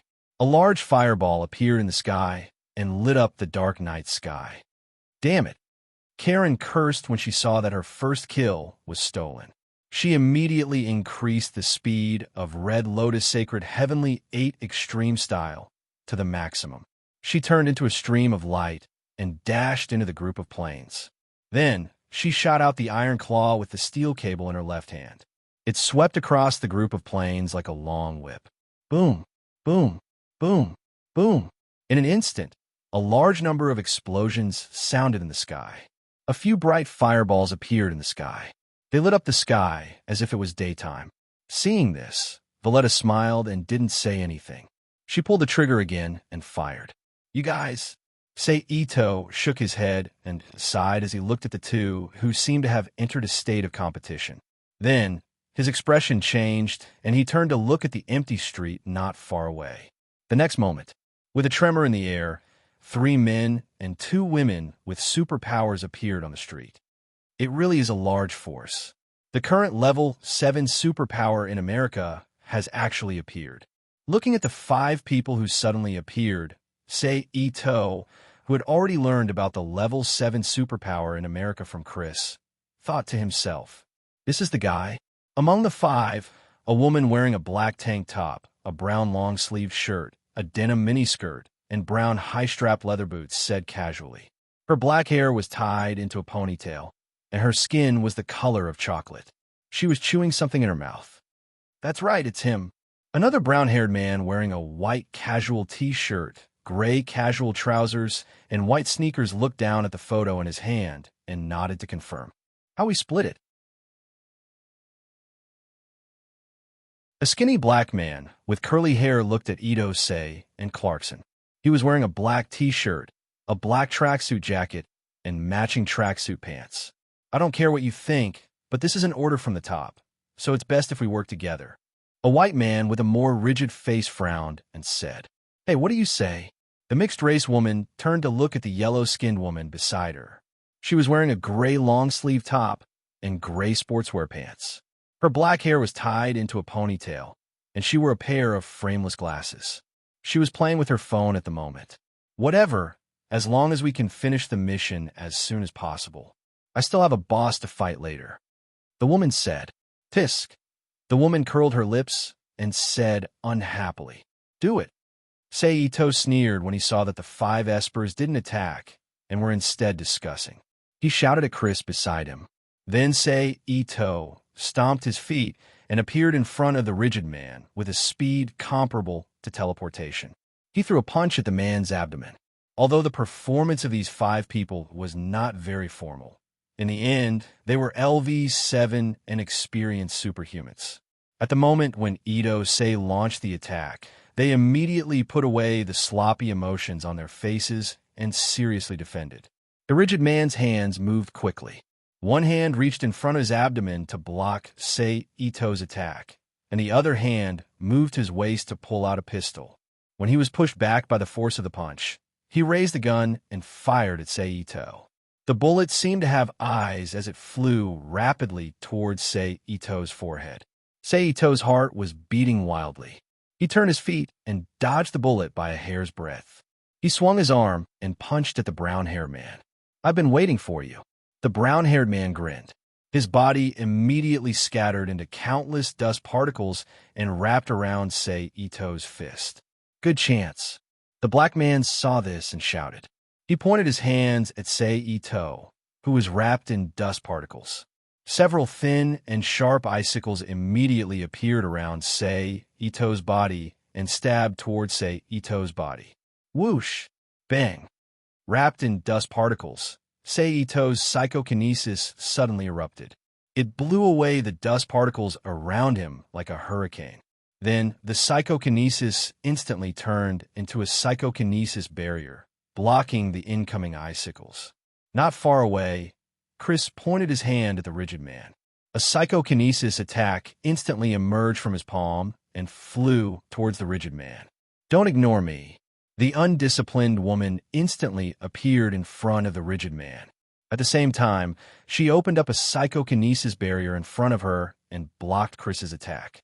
"You're so annoying. I'm in the middle of a fight." Seeing the undisciplined woman make a move, the woman who was playing with her phone finally stopped idling. She continued to control her phone with one hand and pointed her other hand at Chris. Several red maple trees instantly appeared above Chris's head and smashed down on him. Chris didn't move at all. However, the trees suddenly stopped just as they were about to fall on his head and hovered above his head. Chris still didn't move, but the trees immediately flew towards the woman at high speed. Sensing the incoming attack, the woman's figure flashed and suddenly appeared in another part of the street. After releasing the attack, Chris didn't stop. His body transformed into a large cloud of dust particles, which spread throughout the battlefield and enveloped everyone, including Ito and the five espers. Then, the dust particles moved and formed several ribbons that wrapped around the woman. The mobile phone girl, who was covered in dust particles, finally stopped playing with her mobile phone. She frowned and quickly scanned her surroundings. She immediately teleported and appeared in midair. She then continued to teleport to the same point in space to obtain the floating effect. Seeing that the rope made of dust particles had failed, Clarkson changed his target and pounced on the stereotypical man. When the stereotypical man saw this, he quickly used his thumb to move a crossbar on the gun. Then, he fired at the particle rope. Immediately, a ball emitting an orange light flew out of the gun's muzzle and shot at the particle rope. Boom! A loud explosion was heard. The ball exploded fiercely, and the explosion cleared away the smoke and dust. "Chris, back off." At this time, Sei-Ito suddenly shouted. Hearing Sei-Ito's order, the dust particles Chris had turned into paused in their tracks. Then, they quickly gathered into a tide and rushed towards the woman who was hovering in midair. As soon as the dust particles left Ito-Sei's body, a huge fire burst out from Ito-Sei's body, forming a large sea of fire that burned everyone around him as well as the remaining dust particles.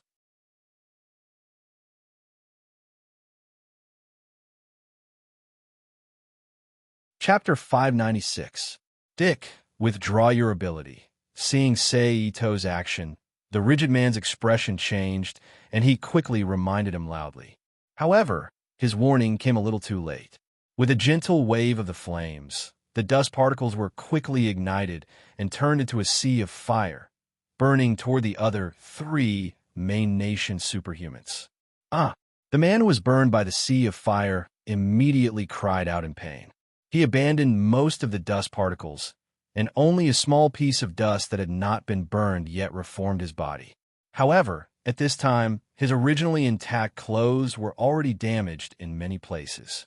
His brown hair also had some traces of being shaved. He stood there panting. Ice wall. It was much easier for the black man to deal with the sea of fire. He directly activated his ability to gather water molecules from the air, forming a huge ice wall to block the sea of fire. Be careful. Suddenly, the undisciplined woman shouted a warning. I hate your gun. Sei-Ito, who had used instant transmission to suddenly appear behind the stereotypical man, said softly as he unleashed lightning strike at the stereotypical man. Plop. A few seconds later, Ito-Sei's electric shock stopped, and the stereotypical man with white smoke all over his body immediately fell to the ground with his eyes rolled back, and there was no sound at all. Looks like your manager is going crazy. What an idiotic decision to let people with sensory abilities fight on the battlefield, Sei-Ito said as he looked at the 3 espers standing in different positions. Then, his figure flashed, and he suddenly appeared in the middle of the 3 people who were on high alert. Then, his figure flashed again, and he suddenly appeared in the sky next to the phone girl who was being chased by Clarkson.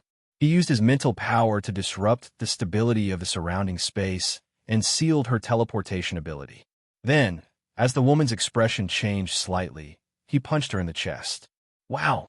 The cell phone girl's body immediately arched after being hit by the heavy punch. A large mouthful of gastric juice spurted out from her lips. Then, Sei-Ito raised his hand and slapped the cell phone girl's head, knocking her out and putting her into the Rubik's Cube world. Now it's only the 3 of you left, Sei-Ito, who was standing in the air with Clarkson, said as he looked down at the 3 espers below. At this time, the 3 espers were no longer as calm and casual as when they first arrived. They all stared at Sei-Ito and Clarkson in the air without saying a word. At this time, Sei-Ito and Clarkson's figures flashed at the same time. They appeared behind the black man and the guy. One released psychokinesis, and the other threw a punch at the person in front of them.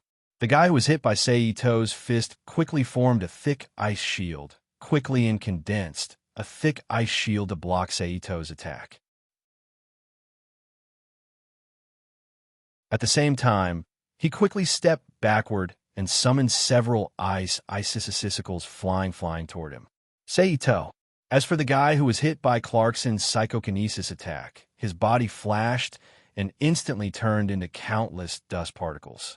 Then, after Clarkson's attack ended, he returned to his human form and used his 2 arms to wrap around Clarkson in front of him. Seeing the attack, Clarkson didn't dodge. Instead, he directly released lightning at the particle arms. Crackle, crackle. Lightning flashed, and the 2 arms were immediately scattered into a ball under the impact of the lightning, disappearing without a trace. Damn it! At this time, the woman, who didn't know who to help because of Ito and Clarkson's attack, shouted. She rushed toward Clarkson, who seemed to be in danger. Clarkson saw this and smiled mysteriously. He suddenly teleported behind the black man and released a lightning attack at him.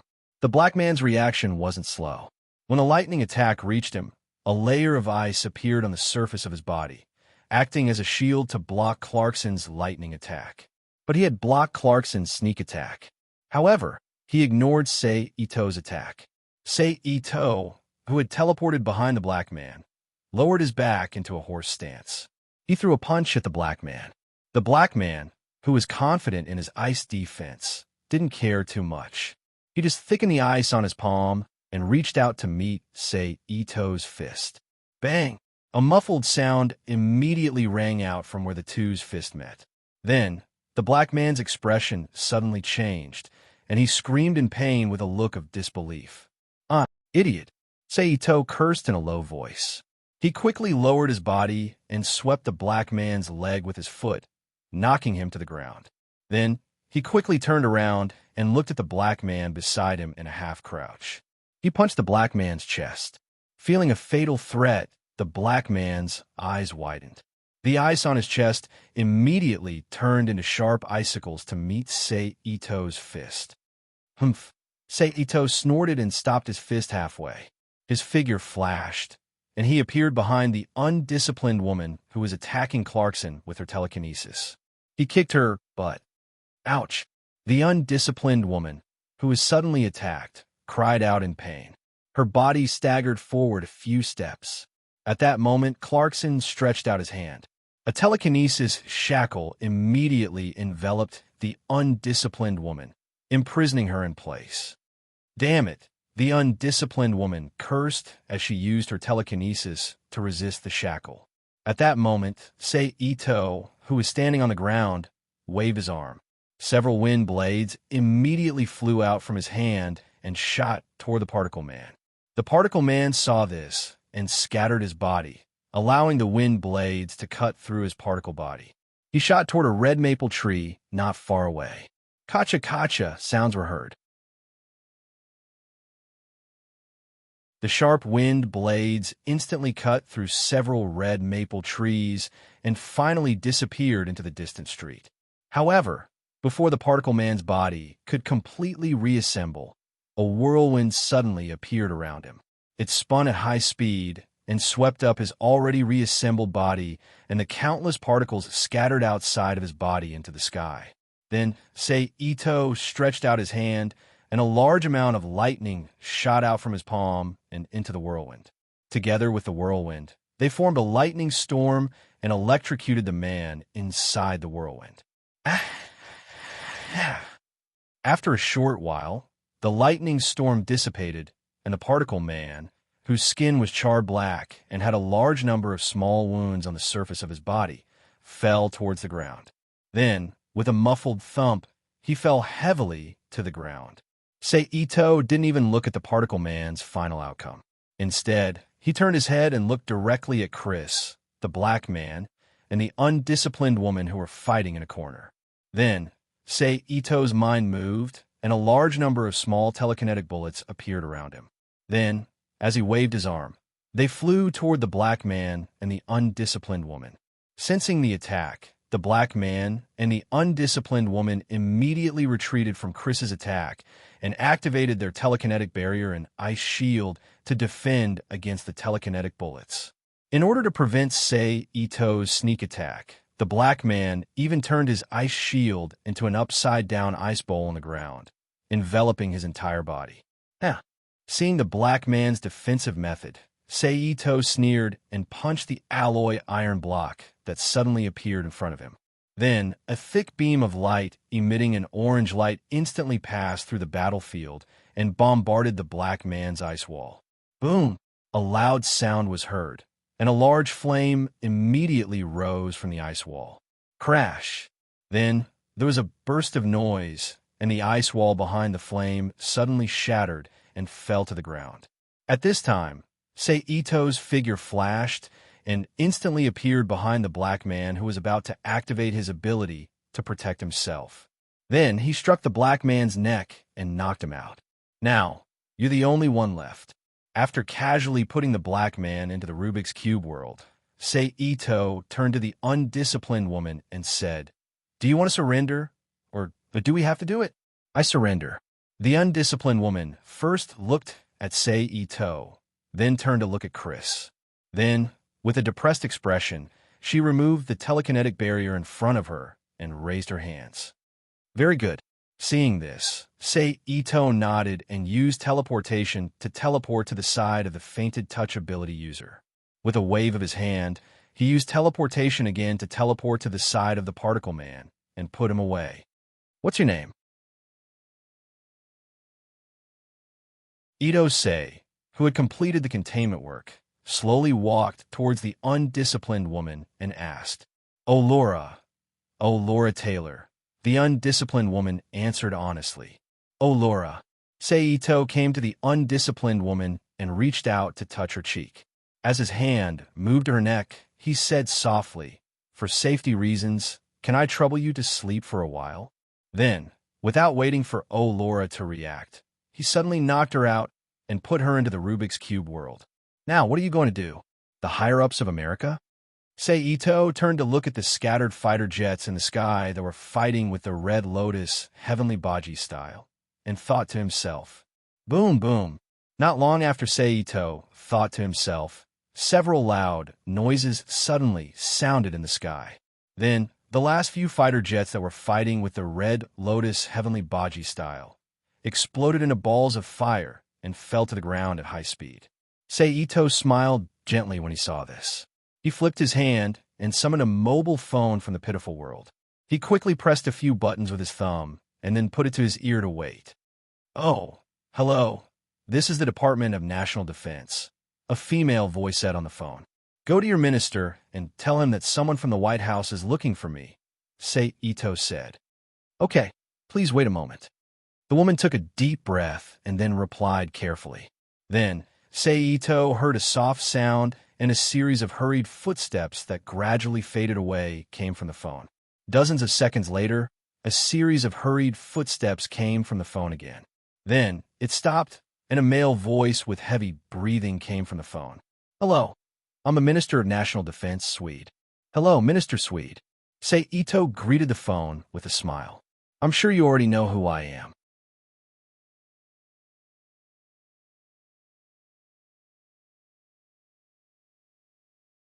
Chapter 597. P.S. Thank you to Nex and 1577478860 for their tips. "Happy Dragon Boat Festival, yes," Minister Sweat replied in a deep voice. "Since you know, I'll cut to the chase. I've already destroyed all the guys you sent." Ito slowly put away the smile on his face and said softly into the phone, "This." In an instant, there was a gasp coming from the phone. "So, everyone, I don't know if you're willing to complete the deal with me now," Ito said slowly. Then, before the Minister of Defense on the other side of the phone could speak, he changed the topic and threatened, "Of course, you can choose to continue to refuse and continue to send troops to attack me, but I won't rule out using nuclear bombs to attack you immediately. By the way, Chris, do you know where the nearest military base in Washington is?" Ito then turned his head and asked Chris, who was next to him. "Yes," Clarkson replied. "Well, that's good. If you're bored later, we'll go and take a look," Ito said to Chris, as if he was chatting casually. "Bastard." A man's voice faintly came from the phone. "Your Excellency." At this time, the Minister of Defense, who had been silent, finally spoke again. "Are you sure you want to be the enemy of the entire Maine nation? Isn't what I'm doing now the enemy of the entire Maine nation?" Ito narrowed his eyes and said softly. The Minister of Defense was choked by Ito's words and was speechless. "My patience is limited. So, do you agree or not? Please give me a straight answer. Don't waste our time," Ito said impatiently. "Promise him." Suddenly, a man's deep voice sounded. "Well, we agree to your conditions, but we need time to prepare the things you want, so please give us some buffer time," the Minister of Defense said in a heavy tone. "Okay, I'll give you 3 hours to prepare.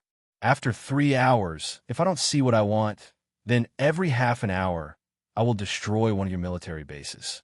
I mean what I say. Seito said. Then, as if he had thought of something, he added, by the way, don't even think about giving me fake information. I have a way to verify the authenticity of the information. So, if I decide that the information is fake, then you can say goodbye to the main nation. After that, Seito hung up the phone without waiting for a reply. I didn't expect that I have the talent to be a terrorist, Seito said to himself as he hung up the phone. Indeed, inside the communicator, Karen said, that's right. Valletta smiled. I really have to thank the American blockbusters I watched before. If it weren't for their true feelings, I wouldn't be able to perform so well now. Ito Sei, who was choked by the words of the two, pretended to be helpless inside. But speaking of terrorists, Karen, I remember that you used to be one of them, Ito teased.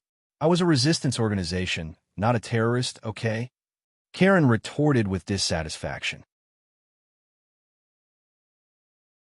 But to Britannia, you're terrorists, Valletta said.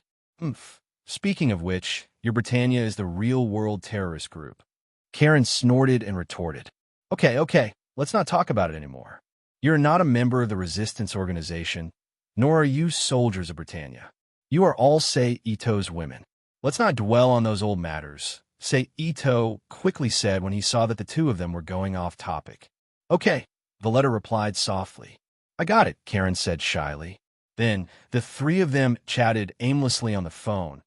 Chung, I found him, Sakuraba, Sei's voice suddenly cut into the channel after a while. Is that so? That's great. Bring him out, Seito said happily. Okay, Sakuraba, Sei agreed with a smile, and then cut off the communication.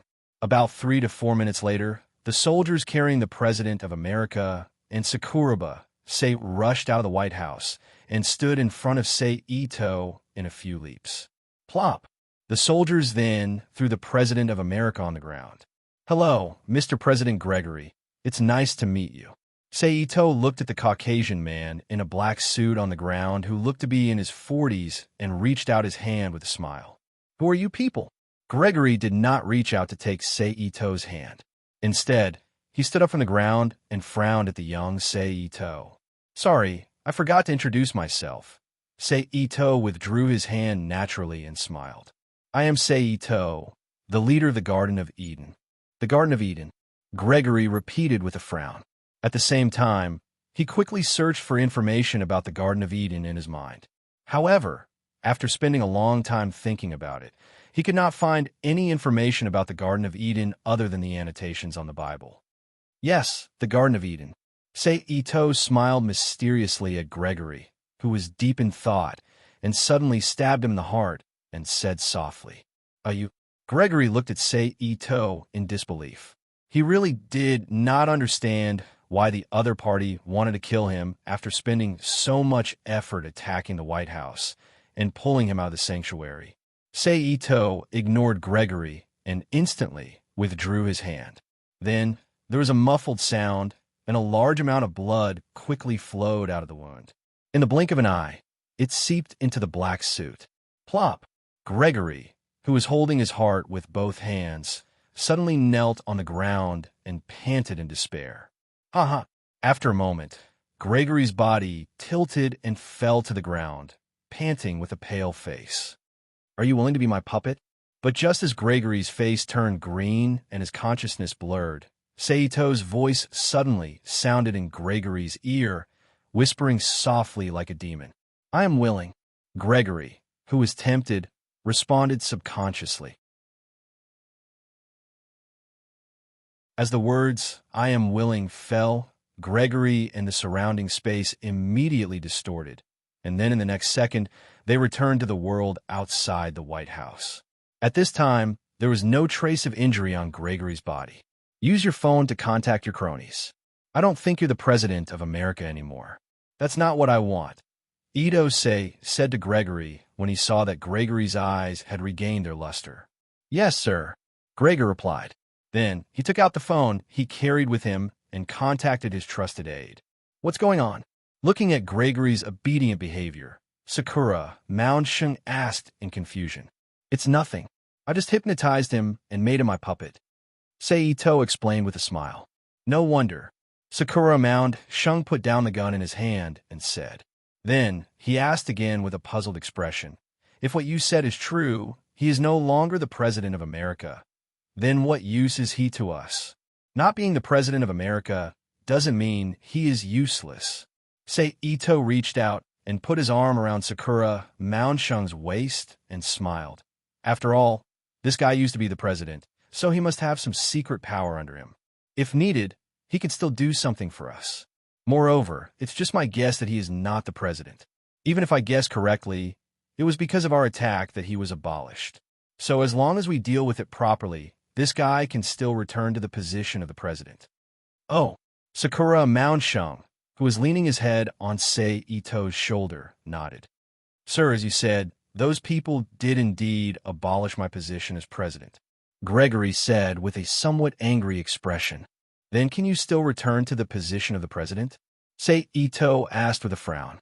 I should be able to. Gregory pondered for a moment and nodded. They abolished my position as the president under the condition of the National Defense Emergency Plan. So as long as I have a reasonable reason, I can still return to the position of the president through the election of the Senate. But a reasonable reason? Seito pondered, then looked up at Gregory and asked, if something happens and the current president and his supporters are all killed, do you have a chance to return to the position? I should have a chance, Gregory said. Well then, contact your people and ask where those guys are now. We will go and destroy them. Seito decided. Yes, Gregor replied. Then he contacted his own people again and began to investigate the situation.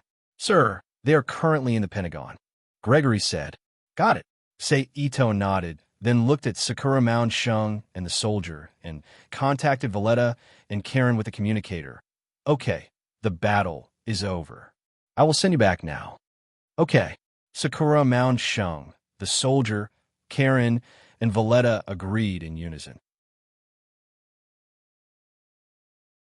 With a thought, Itose sent the soldier in front of him, Sakurabase, and Clarkson back to the Rubik's Cube world.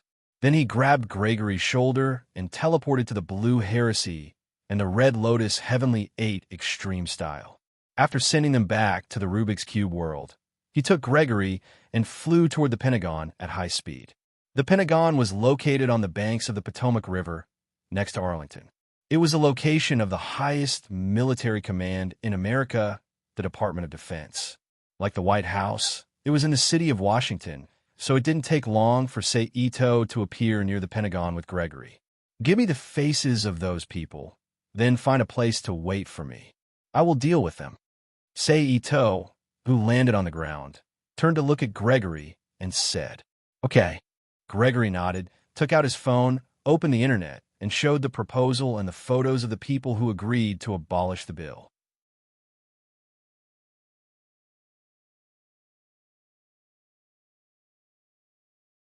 Chapter 598. P.S. Thanks to Nickfany, 157747860, and Xjilvdia for their tips. They're here now. Gregory swiped his finger on the phone screen, and a photo of the Pentagon appeared on the screen. Gregory pointed to a location on the photo and said, I see. Seito nodded and said, Be careful. After saying that, he tapped his foot and rushed toward the Pentagon like a mandrill. Although the Pentagon was where the Department of Defense was located, and the defense facilities were many times stronger than the White House, because of the vastness of the building and the diversity of the internal departments, the complexity of the personnel was also several times that of the White House. Therefore, except for the initial slight trouble of breaking in, Seito didn't feel much pressure after entering the Pentagon. Seito only used simple transformation, time difference, blind spots, and other common techniques. After more than 10 minutes, he successfully arrived at the location pointed out by Gregory. Dang, dang, dang. Seito reached out and knocked on the door. Creak. The door was opened from the inside, and then a brown-haired woman appeared in front of Seito. Urgent information. Seito, who used transformation to turn himself into a bald black man, said eagerly. Hearing Seito's words, the woman didn't stop him anymore. She quickly opened the door and stepped aside to show the situation inside to Seito. Seito pretended to be anxious as he stepped into the room and quickly glanced at the situation in the room. After finding that all the key personnel were there, he calmed down and pretended to report. I just received satellite photos. Those terrorists have left the White House, and their current whereabouts are unknown. Seito walked quickly to Defense Secretary Sweat and handed him the blue folder in his hand. Find their tracks as soon as possible.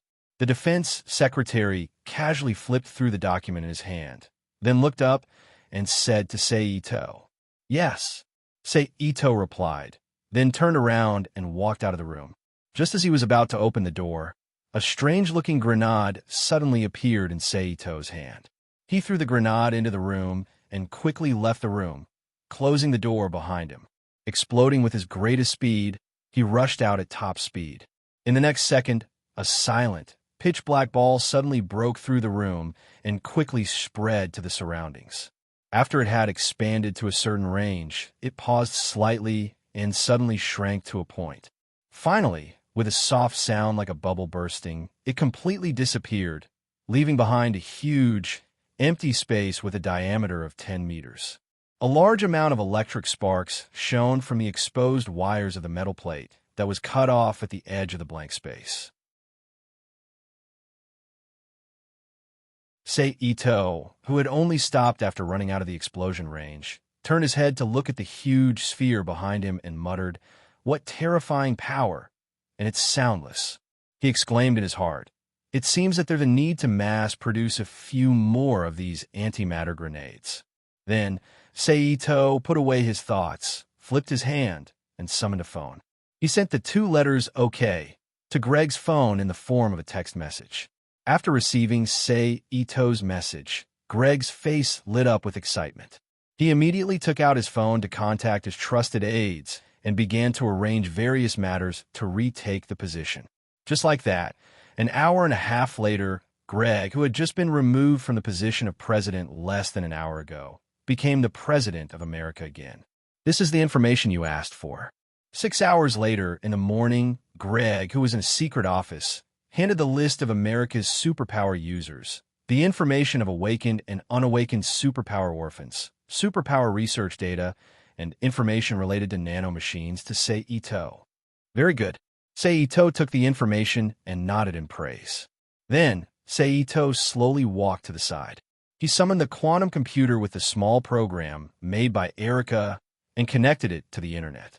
He found the part of the list from the information given by Greg and connected it to the computer. He then sent out the advertisement for the Garden of Eden and the information about the meeting in 7 days. Okay, you can continue to be the president. Remember what I asked you to do. A moment later, Seito, who had finished sending the information, put away the quantum computer and looked at Greg. Yes, Greg replied respectfully. Seito nodded. He turned around and walked out of the secret office, took a car to the international airport, and flew to Germany. Things went smoothly. He had experience in storming the White House and invading the Pentagon. Finding and controlling the German president was not difficult for Seito. So apart from the investigation and waiting time, the entire capture and control work only took less than 15 minutes. The next day, Seito, who received all the information he wanted and sent the necessary information, launched psychokinesis and flew into the sky. He flew at high speed toward the Pandora base built on an uninhabited island in the Pacific Ocean. With a flying speed of Mach 3, Seito arrived above the Pandora base that looked like a kingdom on water after half an hour. The island is well built. I might as well take the island as well, Seito thought. Then, Seito used the transformation technique to transform into the appearance of Jingjia from the Ministry of War and teleported to the island. Major. A few children who saw Seito immediately ran over and greeted him. Where are the others? Seito mimicked Jingjia from the Ministry of War with one hand in his pocket and asked as he looked around. They're all inside. A somewhat sturdy-looking child pointed at the luxurious building on the side. Oh, you guys go play. Seito smiled at the children and teleported to the building again. He used his disguise to deceive their vigilance while knocking them out and putting them into the Rubik's Cube world when they were not paying attention. It took more than 40 minutes for Sei Ito to put everyone in the building into the Rubik's Cube world. Then, he returned outside and knocked out the children who were playing and the rest of the espers who were having fun and put them into the Rubik's Cube world. After a long while, Ito Seiji found that there was no one on the island, and his mind moved. Then he opened the entrance to the Rubik's Cube world and put the island under his feet inside. Rubik's Cube, send the espers and children that were taken in before to this newly taken island. Then, set up a space barrier around the island. Sei Ito closed the entrance to the Rubik's Cube world and contacted the Rubik's Cube with his mind. Yes, the Rubik's Cube replied. In this way, Pandora is completely destroyed and absorbed. Now, only the dark spirit is left. Ito Sei, who was hovering in the air, looked down at the whirlpool formed by the convection of the seawater under his feet due to the disappearance of the island. He then turned his head to look in the direction of Japan and said softly, "But before that, I have to go back to Japan first. After all, 16 hours later, it will be the day of the 7-day agreement." Then he activated his telekinesis. He flew toward Japan at high speed. A few hours later, Sei Ito flew back into Japan and appeared near the Kyoto Golden Pavilion Temple. Wow, there are quite a lot of people. Sei Ito thought to himself as he looked at the large number of espers, Babel's espers, and police officers that appeared outside the Golden Pavilion Temple. After that, Sei Ito did not stay for long. He flew to the mountain peak near the Golden Pavilion Temple and found a place to meditate and wait. Time passed very quickly while he was cultivating. Unknowingly, it was already the agreed time on the message, midnight. Sei Ito, who had exited from his cultivation state on time, opened his eyes and activated psychokinesis to fly back into the sky. He slowly flew back to the sky above the Golden Pavilion Temple. At this moment, a large number of people with different superpowers appeared around the Golden Pavilion Temple. At the same time, a large number of armed personnel with firearms and ECM countermeasures appeared nearby. Destroy these monsters. At this moment, someone suddenly shouted, and a series of gunshots immediately rang out.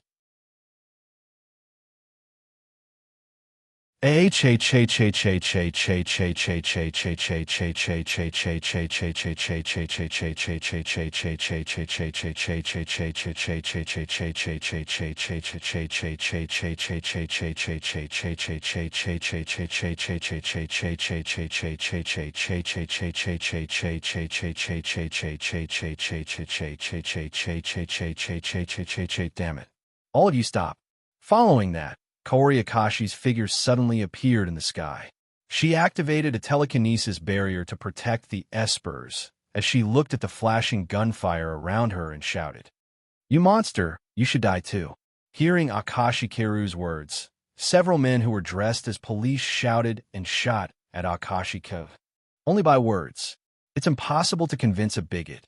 At this moment, Sei Ito's figure slowly descended from the sky and arrived next to Akashi Keru. "It's you," Akashi Keru shouted. Following Akashi Keru's words, Reiken Furuko's figure also appeared next to the two. "What are you trying to do?" Reiken Furuko looked at Sei Ito with a serious expression and asked in a deep voice, "What am I trying to do?" "Of course I'm trying to build a utopia for the espers.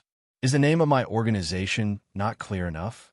Sei Ito used psychokinesis to raise the water around the Golden Pavilion Temple into the air as he looked at Reiken Furuko in surprise. "But from some information, what you're doing isn't building a utopia at all. You're pushing the espers into the abyss." Reiken Furuko said, "That's only because you and I have different understandings. I think, on the way to the utopia, some sacrifices are necessary."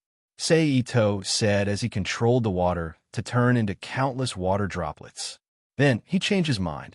The water droplets that were separated from the water droplets shot towards the ordinary people who were firing their guns at high speed.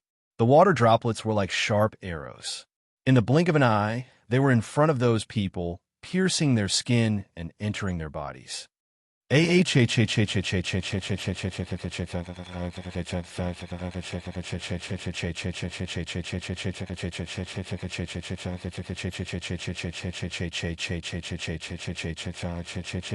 Bastard, what are you doing?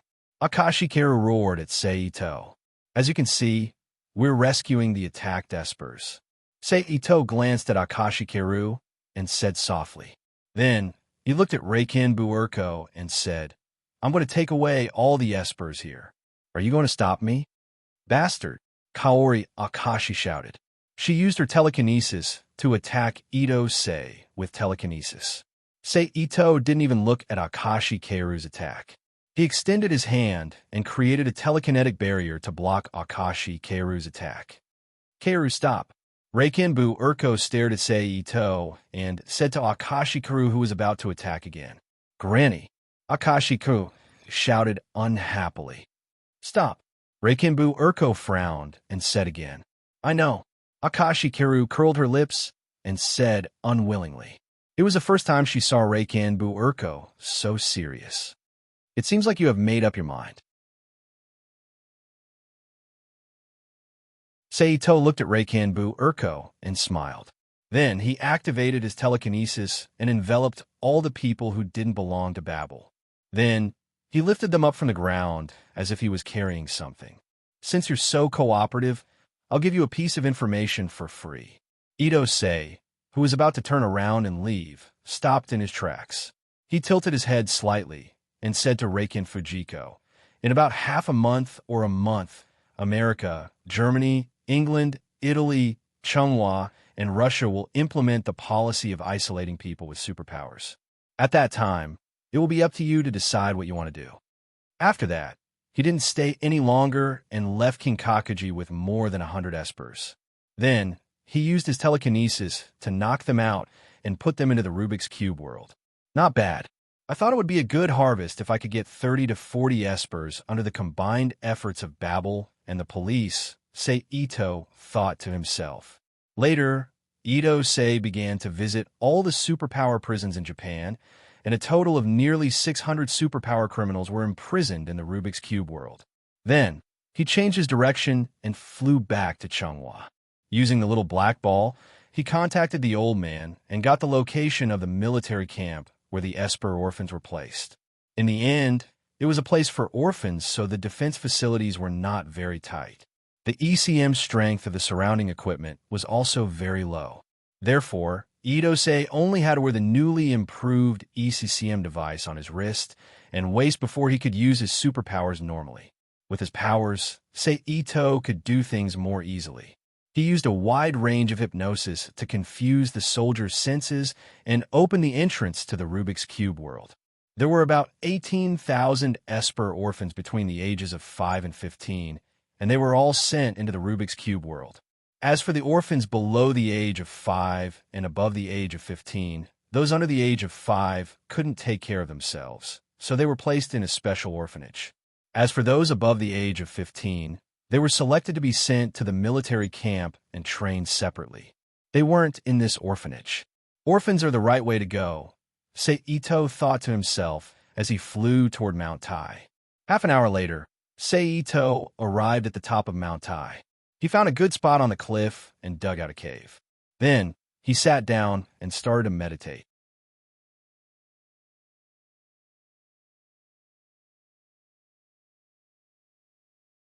Chapter 599. A few hours later, Seito, who remembered the agreement in his heart, automatically withdrew from his cultivation state. He got up and flew back to the top of the mountain. Looking at the densely packed male and female superhumans from all over the country standing at the top of Mount Tai and the mountain path, he grinned and chuckled. Then, Seito revealed his identity to these people, gained their trust, and smoothly put them into the Rubik's Cube world. After that, Ito Sei left Mount Tai. Just like when he was in Japan, he began to visit all the superpower prisons in Shuanzhou. In all the prisons, there were a total of 5,000 to 6,000 superpower criminals, and he put them into the Rubik's Cube world. However, in this way, the prison that he had built previously was not enough. For this reason, Seito had no choice but to use his teleportation ability to clear out the guards in the prison and put the two prisons into the Rubik's Cube world. He transformed them into one with the prison he had built, forming a huge prison town. Then, Seito returned to the absolute pitiful world and began to follow the order of his previous actions. He visited Eros, Enamel, England, America, and Germany. From the 5 countries, he took in more than 1,300 superhumans who volunteered to join Eden City, more than 86,000 superhuman orphans between the ages of 4 and 16, and more than 14,000 superhuman criminals. In order to properly settle these superhumans, Seito not only transformed the prison into a prison town, but also expanded the superhuman community into a city similar to the Academy City in the Magic Forbidden World.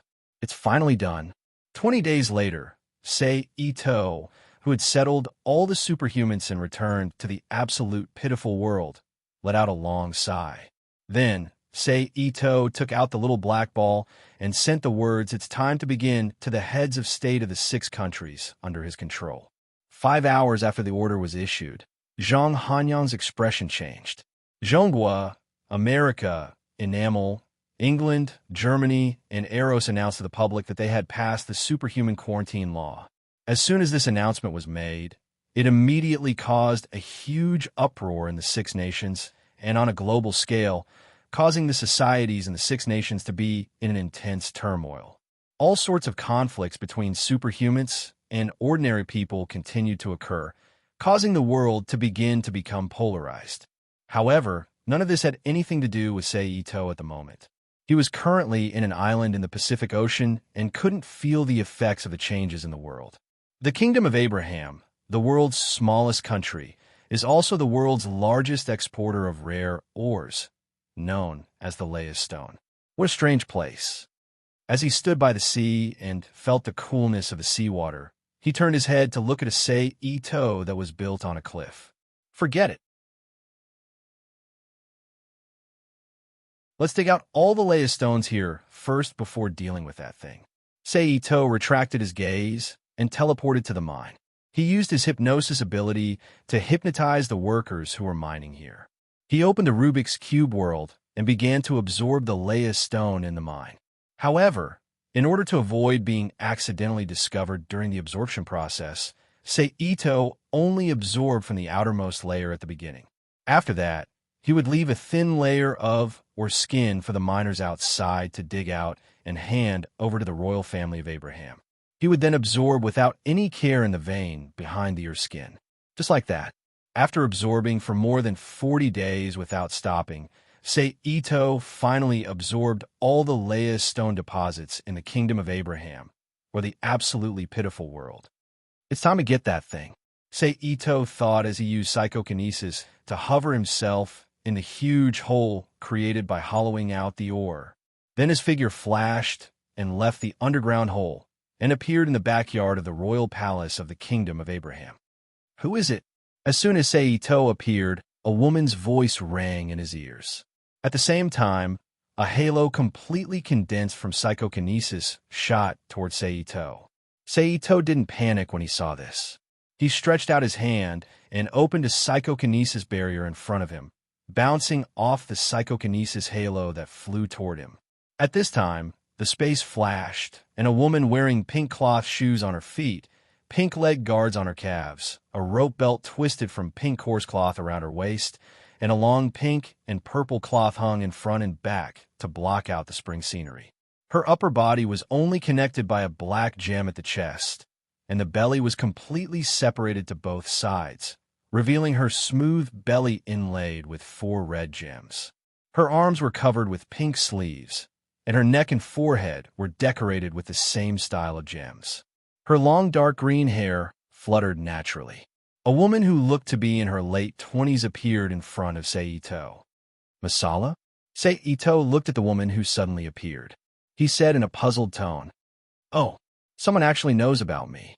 The woman, Masala, looked at Seito with interest and said, "I've heard a lot about you." Seito smiled hypocritically. "Is that so? Then who are you, and why did you invade the Impican Palace?" If you can't give me a satisfactory answer, you can stay here. Masala summoned another psychokinesis halo in her hand. She looked at Seito and said in a deep voice, I'm here to take over the Impican kingdom. Seito chuckled. Oof, shameless boasting. Masala snorted in disdain and then threw the psychokinesis halo at Seito. I know your weakness. Ito Sei's figure flashed and appeared behind Masala. He touched her exposed back with his finger and quickly drew a line down as he spoke. Ah. Masala, who was touched by Seito's finger, immediately changed her movements. Her back suddenly tightened, and she raised her head and screamed. Using this opportunity, Seito quickly grabbed Masala's arm. At the same time, he slashed her neck and knocked her out. In the next second, Masala, who should have fainted, suddenly let out a low groan and then slowly opened her eyes again. Who are you? Masala looked at Seito with a puzzled expression and asked. Sarah? Seito asked back. How did you know? Sarah looked at Seito with a puzzled expression. While asking, she quietly used her telepathic ability to explore Seito's memory. Forget it. You can faint too. Seito, who sensed Sarah's probing, sighed and waved his hand to knock her out. Then Seito flipped his hand and took out an unused syringe. He took off the syringe on the needle and inserted it into Sarah's body along the blood vessels, slowly drawing out her blood. After a while, Seito, who had finished drawing the blood, pulled out the syringe and quickly put the syringe back on the needle. Then Seito reached out and hugged Sarah's body. He activated instant transmission and appeared in front of a 2.5-meter tall hollow statue. It was fat at the bottom and thin at the top like a roly-poly, but the pattern on the surface was strange. It was completely carved out of Leah's stone. Is this the sage statue that houses the remnant thoughts of the shamans of the kingdom of Umbra? The shape is strange. Seito looked up and down at the statue in front of him and thought. The dried corpse sitting on the throne should be Masala's original body. Seito walked slowly to the statue and looked at the female corpse in the statue that was dressed like the woman in his arms, but the clothes were made of animal skin. Then, with a thought, he opened a Rubik's Cube world and stored the sage statue in front of him and the woman in his arms. However, Seito did not stop there. He turned to look at the round platform paved with Leah's stone on the ground and stored it and the buildings around it into the Rubik's Cube world. For the sake of taking so many things from your country, I will fulfill your love. Seito, who finished storing the things, turned to look at the palace and sighed softly. Then he used instant transmission to appear above the palace and spread out his psychic power to scan the entire palace. Soon, he found the young king of Umbra sleeping soundly in a room with a huge bed. Immediately, Seito opened the Rubik's Cube world and stored the entire palace, the king of Umbra, and the servants in it into the Rubik's Cube world. He placed them together with the sage statue and the platform. Seito, who had obtained all the things he wanted, had no reason to stay. He used psychokinesis and jumped into the sky. After randomly choosing a direction, he flew toward the civilized world at high speed. A few hours later, Seito arrived at the border of a small country and landed. I will kill you monsters. Before Seito's feet touched the ground, a rough voice suddenly rang in his ears. Then he heard a gunshot. A bullet flew at high speed towards Seito's head. Seito didn't seem to do anything, but the brass bullet that flew in front of him suddenly stopped. Then it shot toward the shooter faster than it came. Before he could react, the bullet instantly entered his head and killed him. After killing the attacker, Seito didn't stop walking. He slowly walked to a post office and picked up the recent news provided by the internal department and casually browsed through it. Year X, month X, day X. The United Nations passed the Esper Quarantine Act and announced the establishment of an Esper quarantine zone around the world. The bill stipulated the rights and obligations of Espers, as well as several related issues related to the treatment of newborn Esper babies. Year X, month X, day X, a large-scale Esper riot broke out in America, causing XXXXX ordinary people to be injured and XXXXX ordinary people to be homeless. As the main gathering city of Espers, New York completely fell into the hands of Espers after 4 hours of resistance. Year X, month X, day X, France, England, Germany, Greece, Portugal, Spain, and other European regions, there were many small-scale Esper attacks on ordinary people. Among them, Greece, England, and France, there were Esper resistance groups that launched an armed coup against the current government.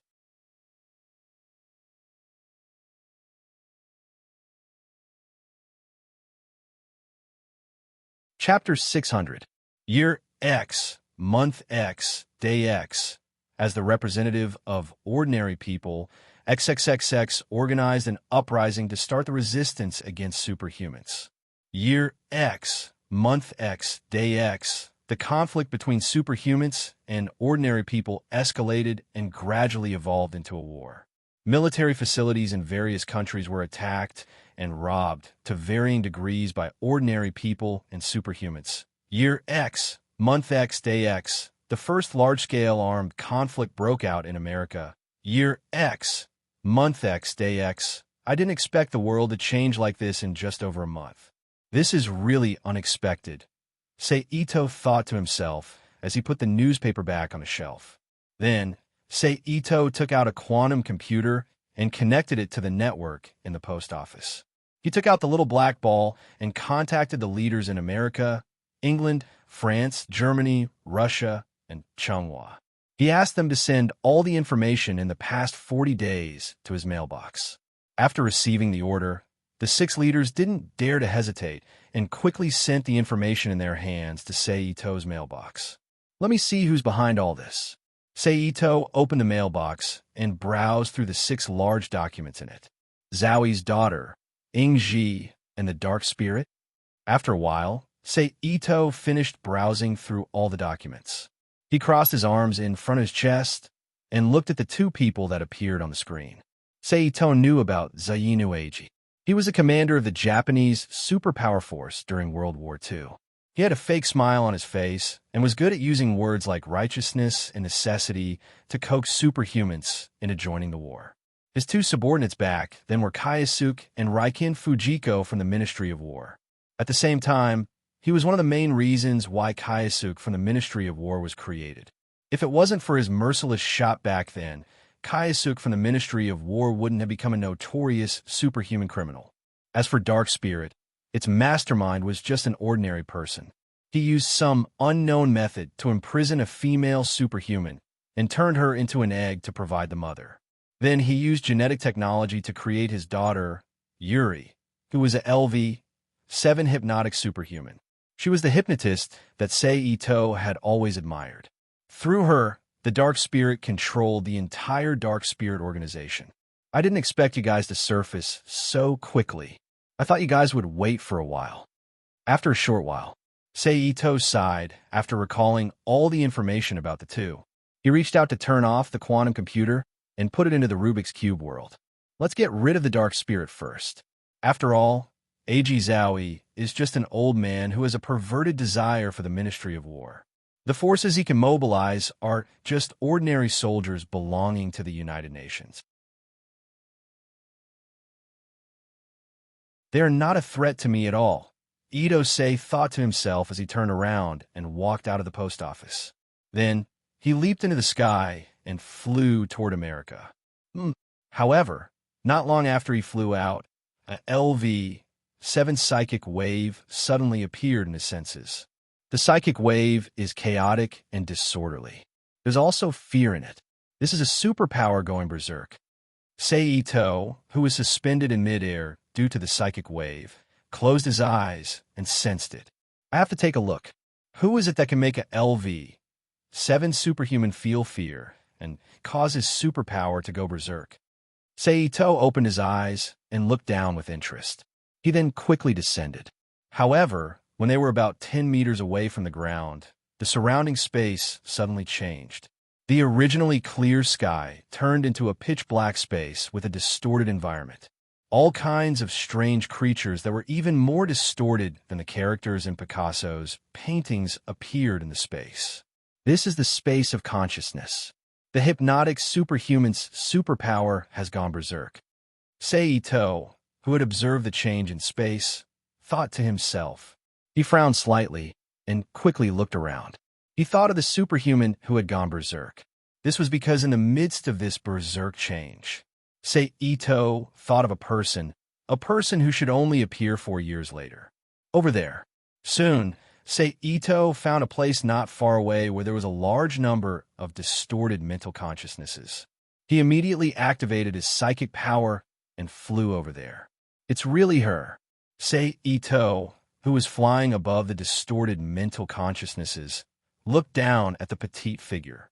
She was wearing a white dress and had dark purple hair with slight waves. She looked like she was only 5 or 6 years old. At this time, the little girl, who was hugging her head in fear, thought to herself, some genetic laboratory made a clone of a powerful female superhuman who died decades ago, Shiwu. After confirming the target, Seito slowed down his descent and slowly descended beside the little girl, Shiwu. He reached out his hand and gently placed it on her head. He activated his telepathic ability and transmitted his voice into her mind. Little Shiwu, don't be afraid. No one can hurt you here. I'll protect you. Shiwu's expression changed slightly when she heard the telepathic voice. She raised her head hesitantly and looked at Seito, who was squatting in front of her. Seeing that Shiwu was looking at him, Seito smiled at her. He reached out his hands and hugged her gently. He continued to activate his telepathic ability and said, "Don't be afraid. Relax. No one can hurt you here. I'll protect you." Feeling the warmth of Ito Seiji's embrace, little Evening Mist's mind slowly calmed down. As her emotions calmed down, the rampaging hypnosis ability also gradually stabilized. The unfolded space of consciousness slowly disappeared in the air, allowing this place to return to its original appearance. After everything was over, little Shiwu, who was exhausted from wasting a lot of energy, immediately fainted in Seito's arms and fell into a deep sleep. I didn't expect to meet her here. Seito, who was gently carrying little Shiwu, shook his head helplessly. Then he activated his psychokinesis and flew into the sky. He continued to fly towards America. This time, Seito did not dare to fly at high speed. After all, he was not alone. He was carrying a weak little girl in his arms. If he flew at his usual speed, little Shiwu's body would not be able to withstand the powerful force. Just like that, a few hours later, Ito Sei finally arrived in America. He appeared in a military base at the location where the members of Dark Spirit had appeared most recently, which was mentioned in the email. "Stop! Who are you?" Seeing Seito, the patrolling guards in the base immediately shouted, "Esper. It seems like this place has been taken over by Espers." Seito guessed in his mind when he sensed the psychokinesis waves coming from the guards in front of him. Then, without wasting any more time, he directly activated psychokinesis to imprison the few guards in front of him and pulled them in front of him. He reached out and pressed his hand on one of the guards, activating his contact sensing ability to search for the information he wanted. As expected of small fry, "You don't know anything." Seito, who did not find any useful information in their minds, curled his lips. He then used his psychokinesis to knock them out and lock them up in the prison in the Rubik's Cube world. Then, according to the information in the minds of the small fry, he quietly infiltrated the base and found the person in charge. Without wasting any time, he used his psychokinesis to restrain him and used his psychokinesis to get information. They left. Seito, who waved his hand and sent the leader into the Rubik's Cube world, frowned. Then, Seito's figure flashed and appeared in the sky outside the base.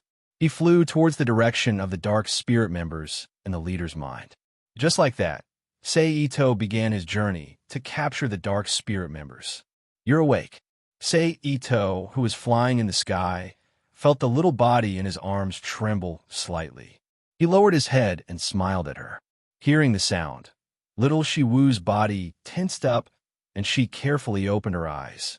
After seeing Ito-sei's face clearly, her body gradually relaxed. However, her small hand was still tightly gripping Ito-sei's arm, and she didn't loosen her grip. Little Shiwu, close your eyes. I'll take you somewhere. Ito stopped flying and looked at Shiwu with a smile. Shiwu did not say anything and closed her eyes obediently. Seeing this, Ito's figure flashed and appeared in Margot's room in the Rubik's Cube world. She's not home.